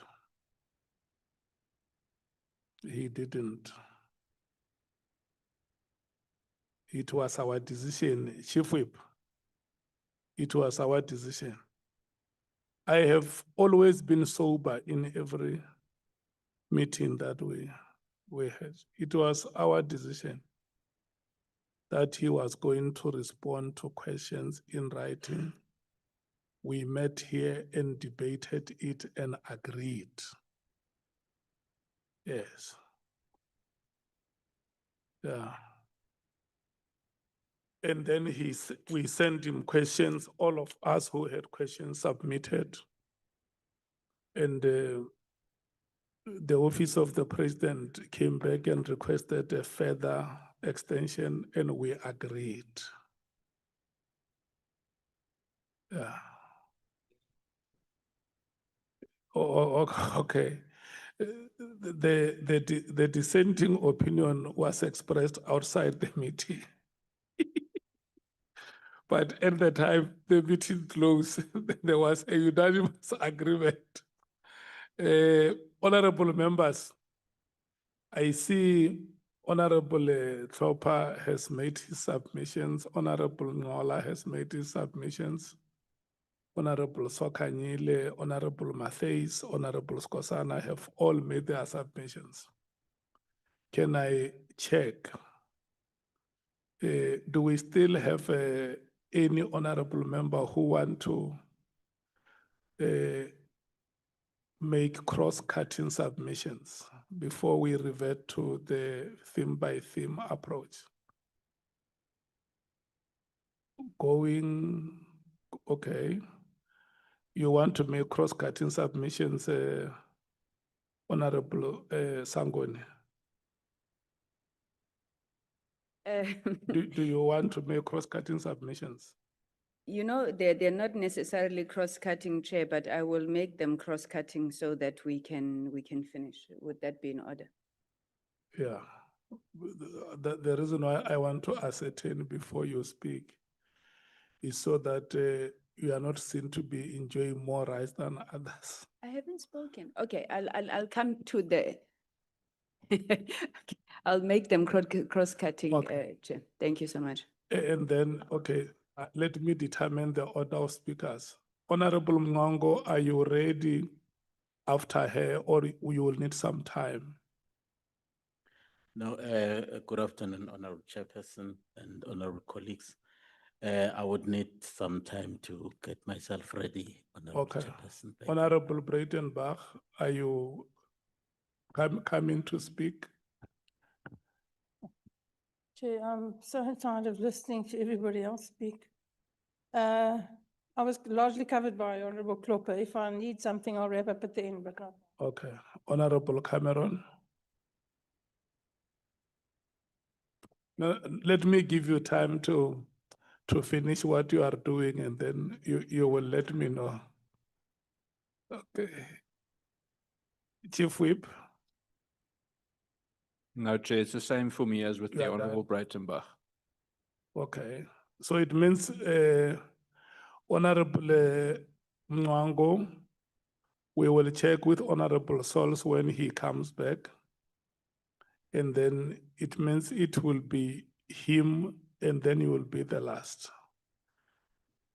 And in case he's not here, we are going to close. Okay, Honorable Sangoni, this is your time now. Thank you. Thank you very much, Honorable Chairperson. I think I'll be very brief. I promise you nothing like Honorable Skosan. Chair, let me thank you, for having steered this process until where we are now, and to also just echo appreciation to the team for the work that they've put in. This report, I think, as it currently stands, is a testament to the work that we had sought to do. As the African National Congress, we don't believe it's perfect, but we think that in a large part, it fulfills the mandate that we had to ensure that where governance failures are identified, where there are allegations that have been put forward and so forth, those are thoroughly investigated. And I think taken together with the Madlanga Commission, we don't necessarily believe that, it's a weakness that there were parallel processes, but that it has strengthened what we believe Parliament and the President would have sought to do, which is to really open an avenue for South Africans to engage on the challenges that are there within the criminal justice system, but beyond that, to look at what solutions from a reform perspective can come through, but also in terms of the prosecutions that we are seeing. So we commend these processes, and I think we must be clear that it shows the determination of this government to fight against corruption. It shows the reforms that have been put in since 2018 are starting to bear fruit, and we believe that going forward, the implementation of these reforms will take that fight much further, Chair. Chair, as the African National Congress, we took an approach in this process, and I think it was what we understood as the mandate of our party to approach these proceedings with an opening and inquiring mind. And what that meant was that in the hearings, we were open to all possibilities. We were looking to see whether the truth had been told. We did not come here, unduly suspicious, unduly believing. And I do want to put it on record, Chair, that I think from the recommendations, referrals, and findings that our colleagues in the ANC have made, you will see that we have lived up to exactly that commitment and posture. So what I'm going to do is to just speak on the last few set of recommendations, and I think these speak to the issues of public trust, of institutional credibility, of national security implications. But I wanted to start with just an addition on the limitations. We think, Chair, we've never seen you angry in this committee until the day you had to interact and inform us on issues relating to how the committee through yourself was being treated by the JSCI. And we think that that was a major limitation on the work of this committee, as we never got to ultimately engage then with what the now suspended IGI had wanted to put on the before the committee. So we think that that must be raised. I know there are honorable members who think that we shouldn't consider some of this as evidence, but again, from the ANC, we approached it from a perspective of looking at a balance of probabilities. So all the versions that had been put to us, which is most likely true, and the questioning and engagement we did was part and parcel of that. So on the first one, Chair, that I want to speak to in terms of recommendations, it's a recommendation which relates to the civilian secretariat of the South African Police Service. And I want to preface it by saying section, if I'm not wrong, section 204 and section 208 of the Constitution of the Republic of South Africa are identical, actually word for word, when it relates to the establishment of a secretary for police and a secretary for defense. If you give me a second, Chair, I'm just trying to go to that section quickly, if I can find it here.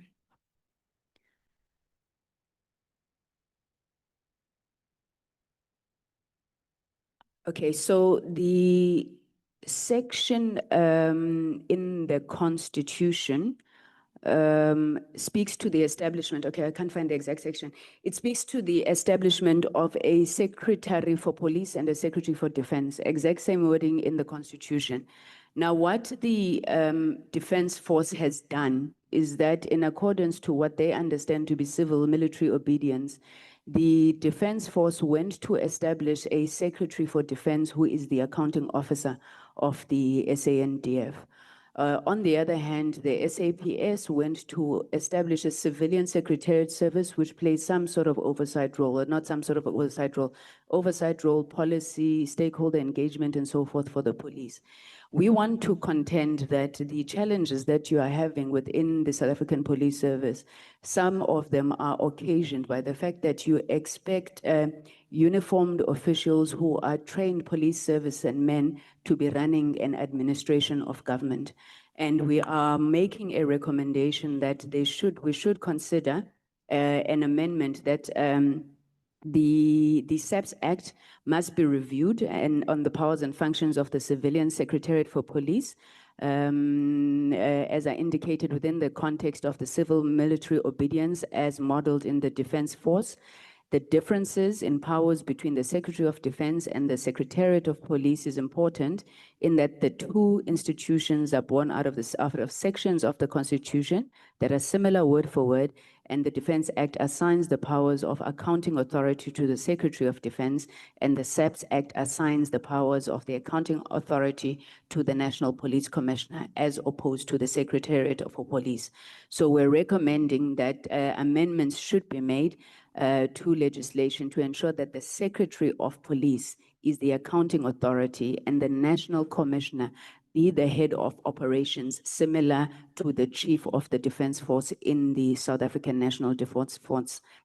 On the second issue, Chair, relates to the Section 6 of the IPED Amendment Act, which allows the Minister of Police to nominate a suitable candidate who must serve as an executive director with the concurrence of Parliament.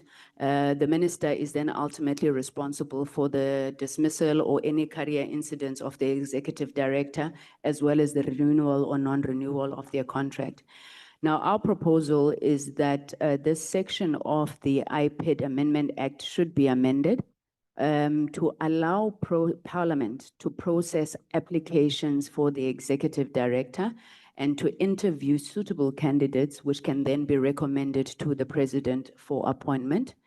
We are further saying Section 31 of the IPED Act should also be amended such that the disciplining and recommendations for the removal of the executive director to be the responsibility of the Secretary of Police, with concurrence with the Portfolio Committee of Police. And as I said, this may necessitate that particular amendment. Chair, you'll remember here we had received testimony from Mr. McBride, who alleged that there was interference specifically by former Minister Nathi Nhleko in relation to his work until he was ultimately suspended. Now, we believe that too much power currently resides with the minister when it comes to the appointment and career incidences of the IPID director. We are also proposing, Chair, that the draft committee document makes a lot of recommendations with regards to mandate overlaps, rule clarification. So we're not going to repeat that, but we do want to add that we need to ensure that the civilian secretariat and IPID, their mandates are also clearly delineated between the two. Civilian Secretariat is a constitutional body exercising civilian oversight over the police service. IPID shares more or less the same mandate, and consideration must be given that IPID is located under the Civilian Secretariat body of the police instead of the Minister of Police. Once again, strengthening that delineation and independence that we are looking for there. Also on IPID, Chair, we've seen IPID get weaponized a couple of times. A number of recommendations have been made in that regard. We just want to add one additional recommendation, which is that Section 28(1)(c) of the IPID Act is also considered for amendment. This section currently reads that the Directorate must investigate any complaint relating to the discharge of an official firearm by any police officer. Now, this has been, as I've said, weaponized and abused to investigate police who are executing their lawful enforcement powers. And we'd wish that we strengthen it, that we confine the investigation to the unlawful discharge of firearms by members of SAPS. And then finally, Chair, you had said that there was a matter that we had raised in the morning that we could return to, and you will advise me when perhaps we may return to it, which is the treatment of issues that have since come out at the Madlanga Commission. Specifically, in this instance, it was relating to the evidence that Mr. Matlala had tabled before us regarding what he said was extortionist practices from Mr. L. Now, we do believe, obviously, that he who alleges must prove, but given the fact that now Mr. Matlala's plea bargain, we don't have sight of, we don't know what to make of his evidence, so we're not able to make a recommendation there, but we would still wish to do so when an opportunity arises. Thank you very much, Honorable Chairperson. Those are our submissions. Leanne, the African National Congress rests. Thank you. Thank you so much, Honorable Sangone.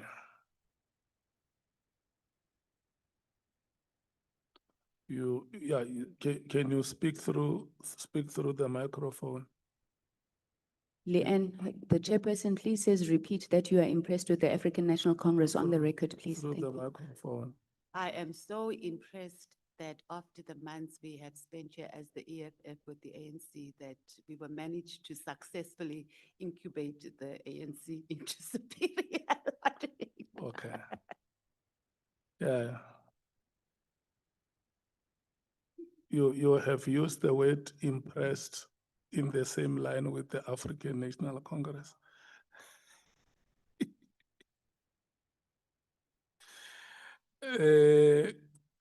Thank you so much, Honorable Sangoni. The last part that you have mentioned, we may not be able to discuss it today because there may even be more information coming from the plea bargain than only the part on extortion. So I think those three matters, one, matters that will be emanating from the plea bargain of Mr. Matlala. Number two, the information that was presented at the Madlanga Commission yesterday by Honorable Shongwe. And three, the claim that there were witnesses that were ought to be protected by the ad hoc committee and they were not, which was made by Honorable Breitenbach, and any other matter that may be brought to the attention of the committee. let's wait until all those details have been sufficiently provided. And then we can decide when, before we do the final adoption of our report, come and discuss these matters. Honorable Souls, yourself and yourselves, Honorable Souls and Honorable Mwango, are the two members standing between us and the adjournment of the meeting.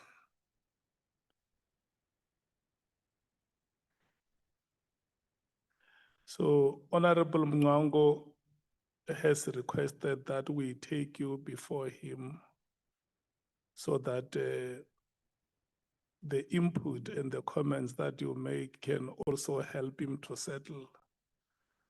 Because I told him that in the morning when we started, the majority of the honorable members looked very tense and nervous, like they were going to the examination room. And that happens to be infectious on his part. So he also wants to settle. And he requested that we must humbly plead with you to present before him.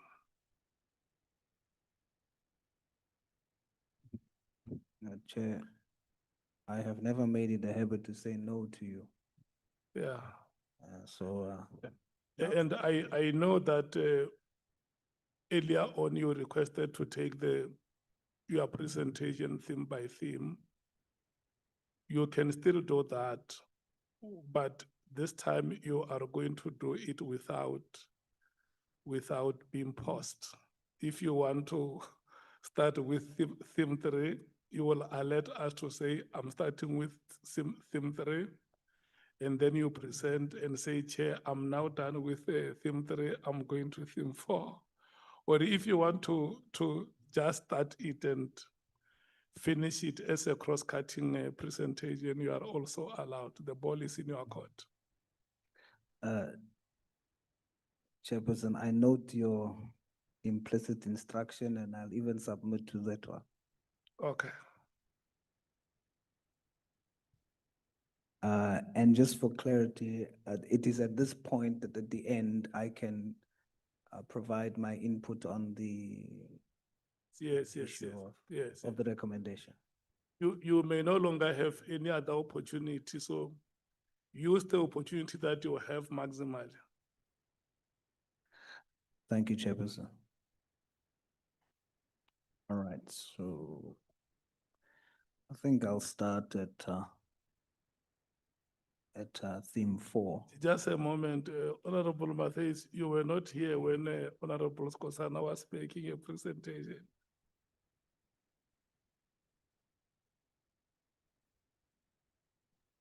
Yeah, there is part of his presentation that you missed.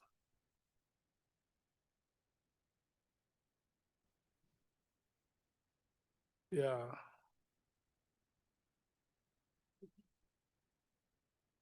Okay.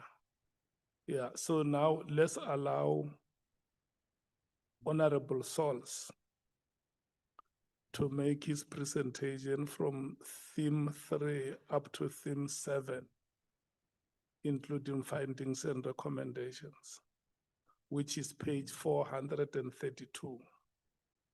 So he will start from page 278. I mean, page 298 to 432. Thank you so much, Honorable Souls. Thank you, Chair. I want to just reiterate, firstly, that our approach to ensure that as a committee, we do not come across as having chosen a side. My commitment is to ensure that we treat all the evidence fairly and we make such submissions. So I want to debunk the notion immediately that there is no one here that wants to discredit our hero with holes, General Mkhwanazi. No one wants to do that here. Our job is to submit our findings and having heard all sides. So that is my commitment. And the report here seems to be creating an imbalance, and I am going to attempt in my time to try and bring that balance so that we have both sides properly reflected. Theme number 3. So the structural fragmentation and communication failures between the provincial commands, specialized units, and the national oversight bodies. I propose the following findings: that we state that we found a severe breakdown in lateral communication that exists between the KwaZulu-Natal Provincial Command and the National Crime Intelligence.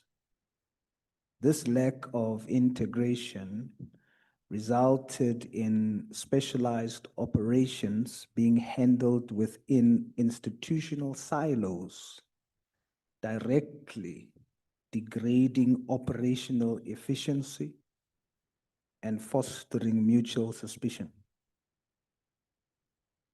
We further find that the parallel reporting lines used by various commanders bypassed the established statutory chain of command, creating an administrative environment where critical intelligence was weaponized rather than shared through formal channels. Our recommendations on that front: we recommend that the National Commissioner must issue a binding directive mandating the creation of a joint operational coordination protocol. This protocol must legally bar any provincial or specialized commander from executing or altering high-stakes unit mandates without formal written cross-authorization from both national and provincial structures. Theme 4, the integrity of the systems and evidence validation and accountable witness standards. Here, of course, our focus zooms into the vetting framework, the forensic data reliability, and holding all leadership, including General Mkhwanazi, to uniform standards of truthfulness. Everyone must be treated equally. The committee, I propose, should find that the integrity systems within SAP's command structures failed significantly when senior leadership acted upon and publicized unverified, flawed forensic data. We have already mentioned the other witnesses that has done so, but this report has intentionally neglected that the same happened with our hero, General Mkhwanazi, where with the formal retraction of his explosive allegation that Mr. Matlala made illicit payments to former Minister Becky Cele, that in itself, stated under oath, reveals a profound failure in basic investigative verification. And just like we do with other witnesses, that basic investigative verification failure should be mentioned as something that compromises the operations of the South African Police Service. And of course, the only reason why I'm not mentioning the other witnesses is because they are already mentioned, and there's already a zooming into the failures on their side. I'm just trying to create the balance. Further find that relying on misidentification of cell phone numbers to level career-ending corruption charges against executive figures demonstrates an unacceptable evidentiary gap within SAPS. Acted upon prematurely, these unverified claims caused severe reputational damage and actively destabilized the institutional governance and operations of SAPS. Further finding, to achieve complete balance, the committee should look at the proposition of a finding that the report must cross-examine the nature of General Mkhwanazi's own record, hotel meetings with Mr. Ket Matlala, or meeting, we only know of one meeting, just as the report rigorously tests the integrity of, for example, former Minister Becky Cele's presence at the properties linked to Mr. Matlala that caused, unfortunately, the death, or it's linked to the death of, allegedly, Babita Deokora. In the same way that links are tested, so also it must apply an identical standard of scrutiny to the presence of General Mkhwanazi at the hotel meeting with Ket Matlala, to determine whether his provincial command was compromised by a conflict of interest or an allegedly corrupt relationship. So here's the recommendations. It is recommended that the Minister of Police initiate an independent administrative review into the conduct of Minister Mkhunu, all the other generals, including General Mkhwanazi, regarding the premature dissemination of, in his case, false cell phone analysis data. This review must hold him to the exact same disciplinary and credibility benchmarks applied to all other witnesses. Recommendation, the Inspector General for Intelligence must investigate the hotel meetings to establish a definitive, publicly transparent finding on whether any conflict of interest occurred, ensuring that rank does not shield any official from accountability. Theme 5, we zoom into the focus of allegations of corrupted supply chain management and the operational impact of executive proximity to state contractors.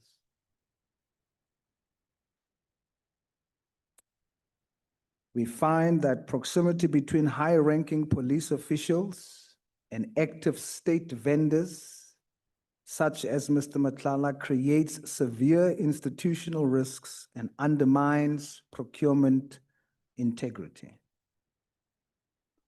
A recommendation there, National Treasury, we recommend that National Treasury must assume a supervisory role over all high-value SAPS security, if they are not already doing so. SAPS security, technology, and specialized unit procurement processes to prevent any perception of executive or provincial command manipulation. Theme 6, resuming the continuity of specialized investigative units amid administrative restructuring and leadership conflicts. We must find that the operational effectiveness of specialized units, including border protection and political killing investigations, was severely compromised by the internal civil war within SAP's top-ranking leadership that in our sessions was dubbed informally as the Zulu War. The unilateral withdrawal and relocation of 121 active case dockets from KwaZulu-Natal to Pretoria, driven by internal distrust and allegations that were later retracted, stalled critical prosecutions, and degraded provincial policing operations. Recommendations: the National Commissioner must enforce a mandatory docket security protocol. No active investigative files may be removed from their local jurisdictions based on unverified analytical data or personal leadership disputes. Theme 7.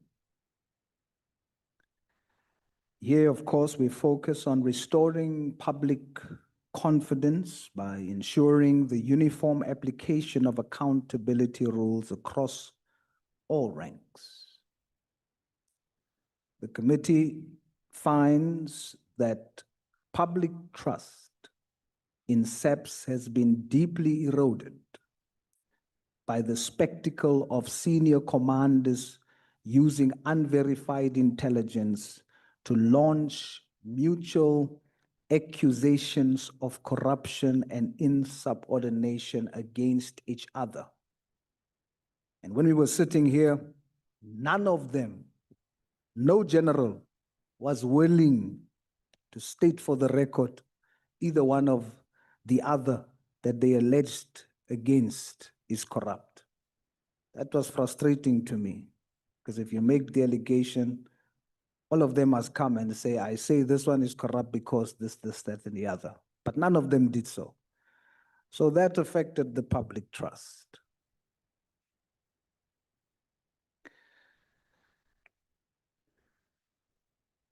As a recommendation, this final report, Chair, must append a formal witness credibility rectification matrix. This section must explicitly document everyone's testimony regarding financial corruption that was flawed fundamentally, and the fact that certain testimony was retracted.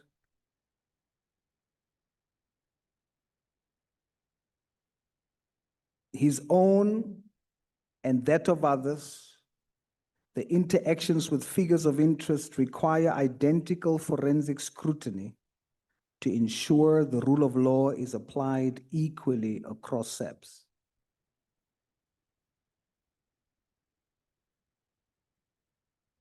And then, Chair, I'm going to go to my input on the recommendations made by Honorable Mwala. Was it Mwalo? My very intellectual colleague. I seek to disagree with him on those recommendations that he made, that Honorable Adams, that we must recommend that Honorable Adams and Patricia Mashale, Honorable Adams must be sent to ethics, and Patricia Mashale must be investigated.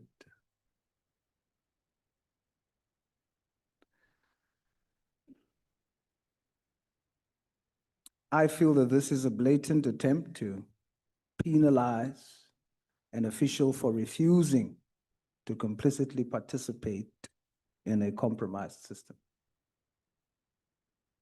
The narrative that Honorable Adams acted in bad faith by not surrendering the documents that he had, or the case where he opened up the cases,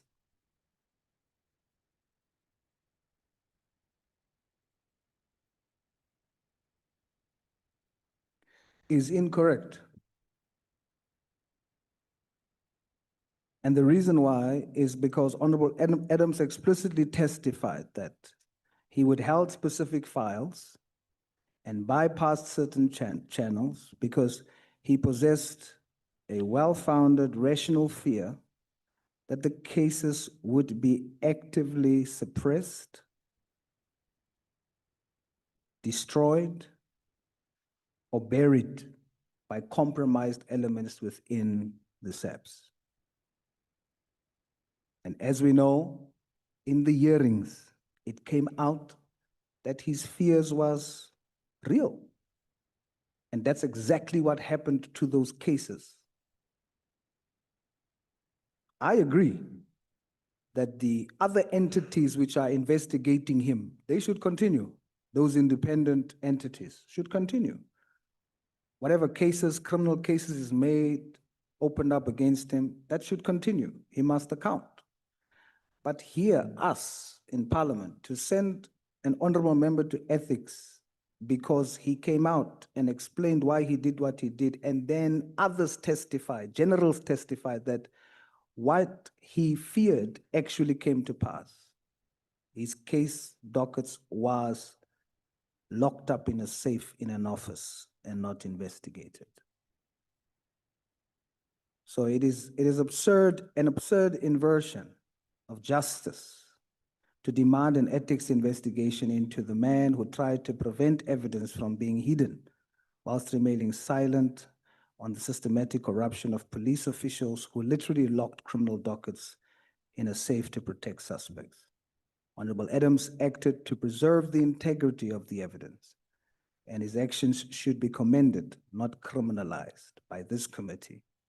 However, the jury is still out on the criminal element of that by other entities who are investigating him, who has charged him, and we will wait until the guilty verdict by those entities.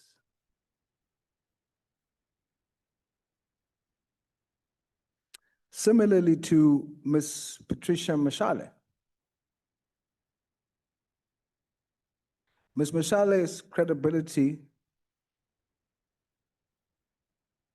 must not be ignored, but it must be questioned, sure. But she came as a whistleblower, and she showed us years upon years how she sought to expose corruption within the system. And Section 1513(2) of the very report draft speaks of the fact that whistleblowers such as her should be protected.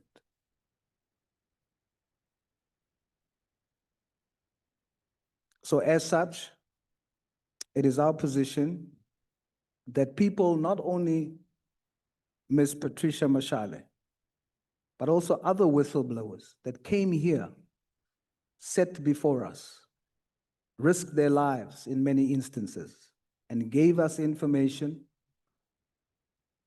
under oath that assisted us to get to this point. We should not create a precedence where we put more pressure on them and make them fear next time to come forward and bring experiences and proof of possible corruption in our institutions. With that, Chairperson, I rest. I'll say thank you very much. Thank you so much, Honorable Member, for using your time optimally. The last submission is coming from none other than our own Bangazeta, the Honorable Nwango himself. Well, thank you, Honorable Chairperson. Quite honestly, I'm not going to take much of your time because there isn't really very many, variances that one has with the already made recommendations and observations. Safe to say that I do want also to put on record our appreciation and admiration for the manner in which you have acquitted yourself as chairperson of this process ever since we started. And I really must applaud the manner in which you have actually handled matters. Sometimes things would get heated up, but you maintained your cool. Thank you very much for that. Yes, well, I think my view and our observation is that with regard to the definition of roles between the executive authority and the accounting authority, in this instance, the National Commissioner, I would suggest that we actually zoom into that and actually attempt to get a clearer definition so that there shouldn't be any ambiguity in the roles of these two authorities. I'm saying this because at the center of this process was whether or not the minister acted within his executive rights to actually disband the PKTT. And on the other hand, the National Commissioner believes that that was his prerogative in terms of the Constitution and in terms of his mandate to do that. So we would need a clearer definition of the roles in that regard so that in future we prevent, these misunderstandings. I do want also to look at the current ranking regime that is there within SAPS. I would be very, content with a ranking system that would be transparent and also be based on merit and not necessarily on any other consideration. Because my fear is that you are going to end up with a top-heavy kind of a structure with a lot of generals who have actually very little operational experience, because clearly some of the generals that we met here are people who actually were recruited from the private sector, and they were parachuted, whether I'm not sure that that word is correct. They were promoted into or translated into brigadiers and generals, and when they have not actually even seen a docket, and then they end up being divisional commissioners, that's a serious, responsibility. So I would imagine that it would be necessary at some point to review our ranking or grading system. The vetting, the internal vetting also was a sore spot in our discussion here. And you have very many leaders of the police service who actually have not been vetted. And that has, resulted in disastrous consequences. And the police service has found itself being led by people who should not have actually been there in the first instance had vetting been properly done. So I would imagine that we would make a strong case around the issue of vetting. In fact, not even vetting only, but also lifestyle audit. You would not understand, like myself as a lay person, why would a major general actually, operate 5 Ferraris or own 5 Ferraris? I'm not, I may not be fair with the salary structures of various categories of ranks in subs, but it raises eyebrows when, a senior police officer becomes, opulent and so rich. So we would need to get into that as well. The crime intelligence division is a source of, great problems in the operations of the police, and allegedly because of the existence of the secret fund, which is actually located within crime intelligence.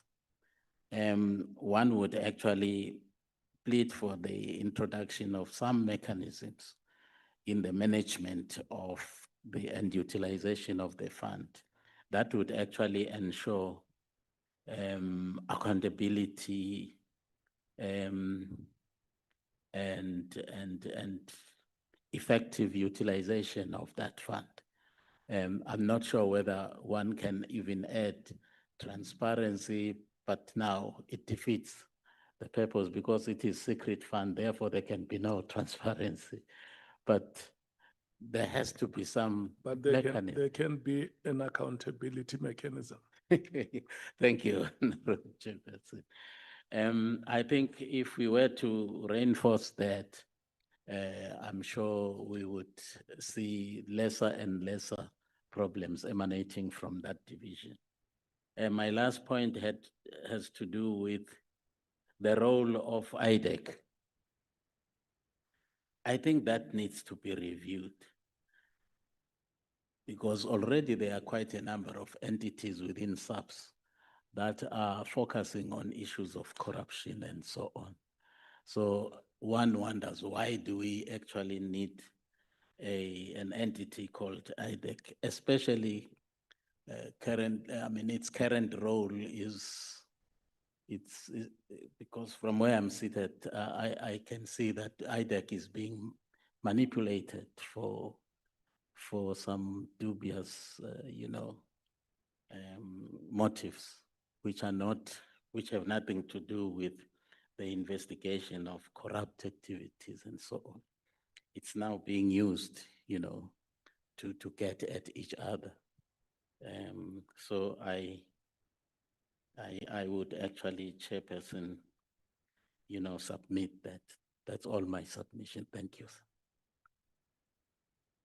Thank you so much, Bangazita.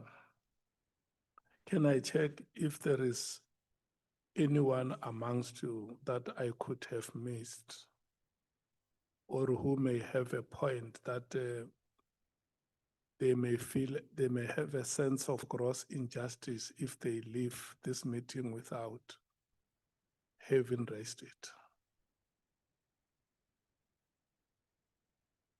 You are now on the referee's optional time. I'm exercising this benevolence because it's the time of the World Cup. After 90 minutes, you have some 6 or 7 minutes, which is the referee's optional time. We will start with Honorable Breitenbach. I thought we had a deal. You've got no idea how to do a contract. I must teach you. I'm taking with you if you have anything you want to say. Let me note how many. I said what I want to say. Yeah, 3, 2 minutes each. Honorable Ngola. I just need a few seconds, Chair. I just wanted to say, Honorable Mkhwanazi must leave the issues of Ferraris to us. He must focus on Toyota Stallions and Potatoes and the stuff. Thank you. Okay, okay. Honorable Skosana, you heard it, magazine, that those ones are not for the veterans. The only thing Ngola doesn't know that Mr. Mkhwanazi is a Range Rover. It's not on those things he's talking Italians. Thank you, Chair.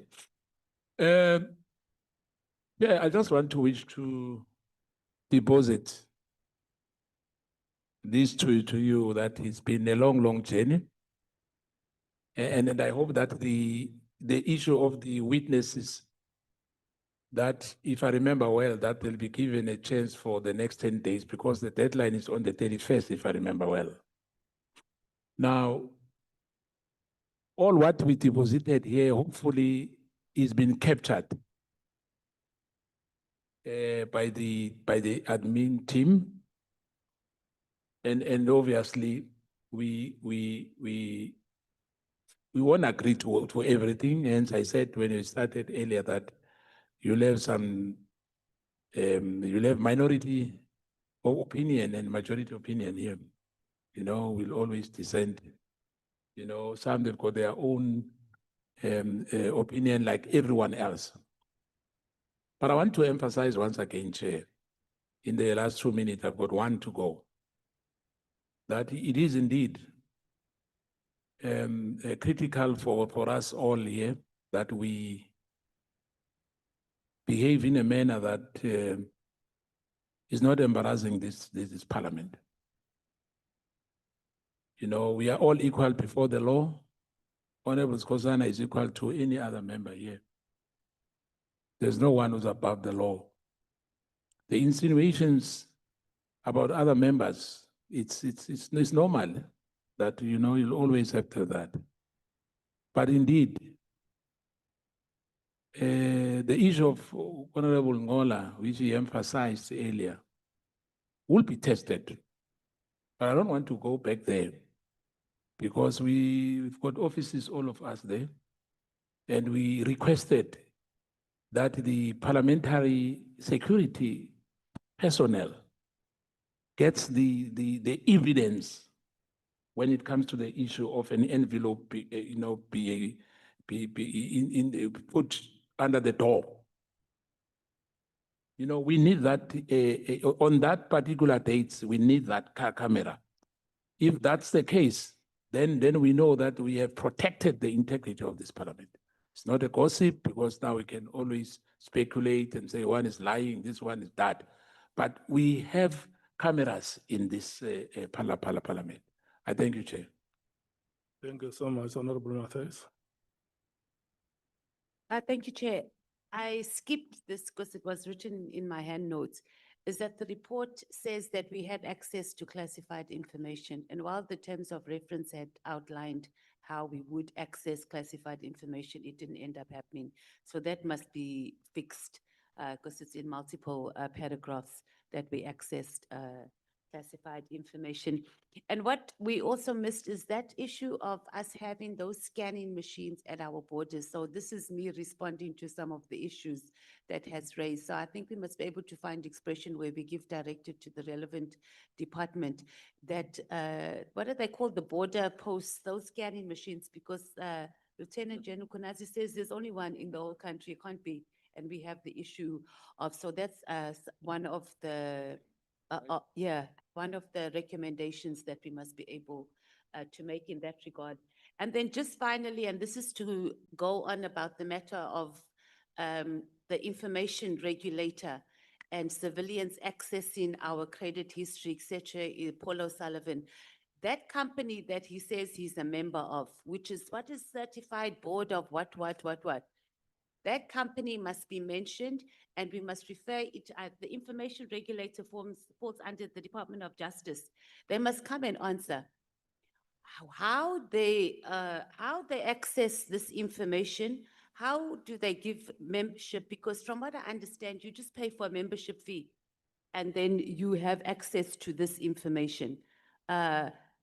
And our information regulator means that we have to sign, you have to give permission. So that company must come and answer outside of us investigating how Trent and Sullivan has it. But he mentions this company multiple times that has qualified him as a forensic investigator and gives him access to that information. So I think that must be noted as well. And that's I rest. Thank you, Chair. Thank you so much. Honorable members, let me thank you so much for your objective analysis, for your robustness and incisiveness. If you remember,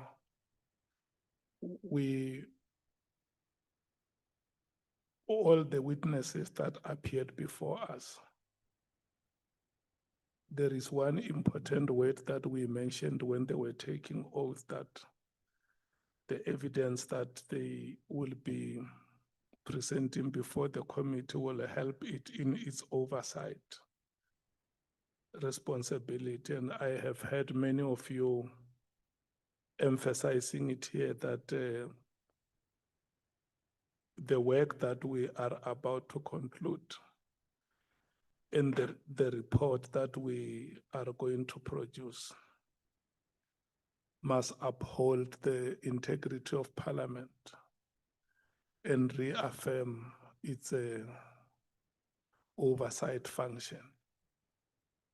But very importantly, honorable members, we must demonstrate our vigorous intention, or we must vigorously demonstrate our intention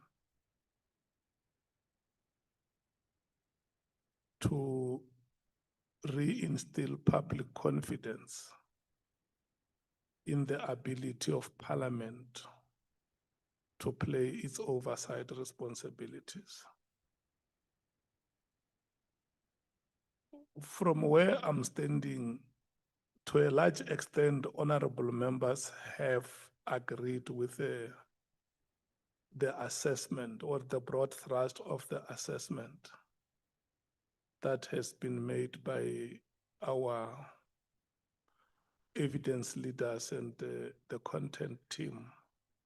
Of course, there are important additions that have been made where some aspects would have been lacking or inadequate.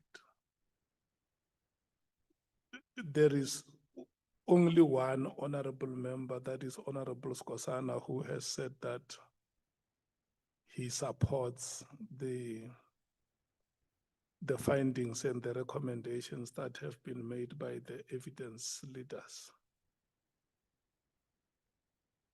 And the point that we may need to check is whether there is a convergence, a wholesale convergence between the recommendations of the evidence leaders and those of the content team, so that when the draft, the final draft, which is going to be considered for adoption, is made, you are able to reconcile those recommendations. So what we will do, we will allow the content team to go and incorporate the inputs that have been made by members here today and highlight those where there is general agreement and where there is a dissonance in terms of submissions would be put in another category, so that for the purpose of adoption, we don't sit in a long meeting going through everything where in some areas there are agreements. We did not meet here today because we wanted to adopt the report. We met here to finalize the report. And if you remember, I said The reason why we must finalize it is because we must send it out to those witnesses that have appeared before us. They can make their own inputs and comments like we made here. And then we will come back and consider all those inputs and comments in the process of adoption. And I want to check with yourselves before we leave here. Is there anything materially significant in the assessment that we have made, not the recommendations? Is there anything materially significant in the assessment and findings which may make it difficult for us to share the report with the witnesses?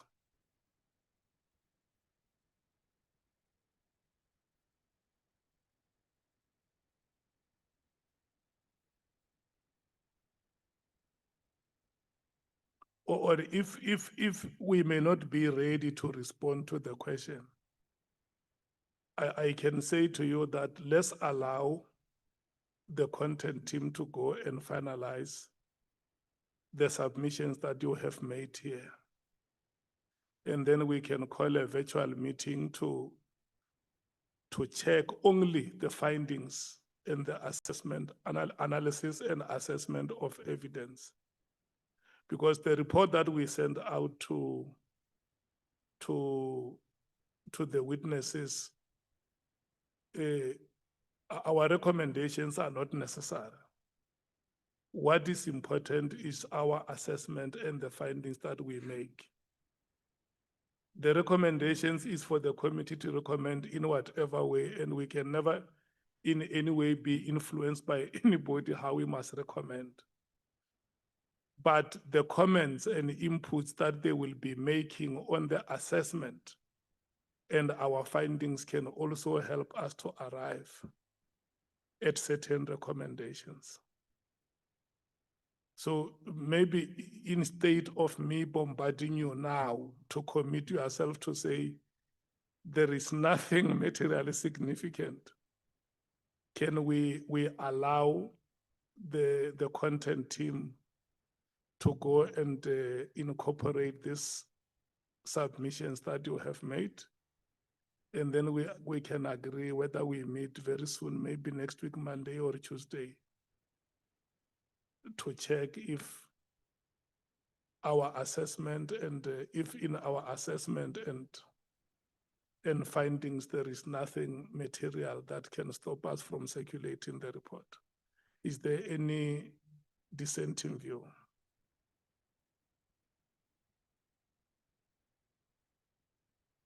Chief Whip? No, Chair, I'm not dissenting. I'm just making an additional point to what you're saying. I want to propose that when the report comes back to us, it should also indicate where, in the opinion of the team, there's alignment across all political parties. Yeah. And also be very clear where they are of the opinion that we disagree. So that when we have a meeting, we see how to iron out our differences rather than, discussing the whole report. Of course, Yeah. we still have to see it, but I think what would be more urgent, in my view, would be to deal with areas of divergence. Thanks. Yeah. Okay. Can I check with yourselves, the outstanding team? How long will it take you?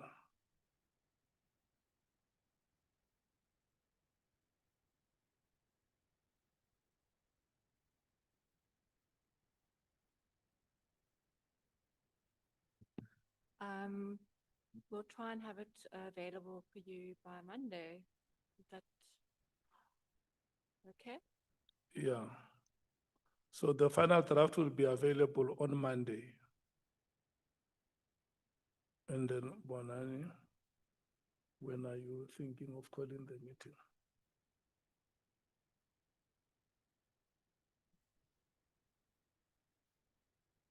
Yeah. Yeah. The final draft will be available by Monday, so we can meet on Wednesday next week.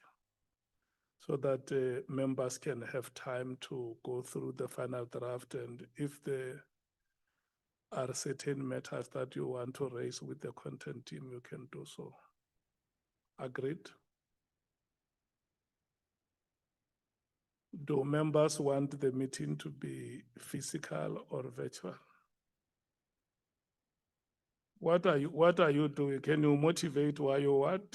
Let me rotate the motivation. We're busy with communities, Chair. We candidates elections.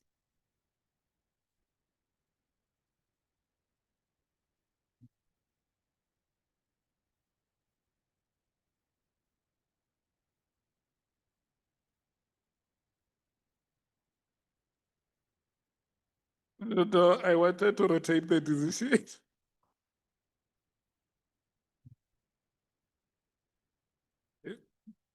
No, honorable members, thank you so much. Yes, is there anything you wanted to say, Honorable Matthys, before I thank the members and adjourn the meeting? Yeah, you have to sit when I'm talking. You don't know these things. You can even kneel if you like, Honorable, because I'm talking. Chair, we're not opposed to virtual meetings because, you know, we are all busy. But we must also just be honest with ourselves that we're much more effective when we have physical meetings. But I think we must all just, when we schedule the meeting, that we have good reception, that we are not doing other things so we can move smoothly, because generally our virtual meetings just, yeah, you know how that goes. So let's just make sure that it is so it can just go smoothly. Thank you. Do you also want the adoption to be virtual or physical?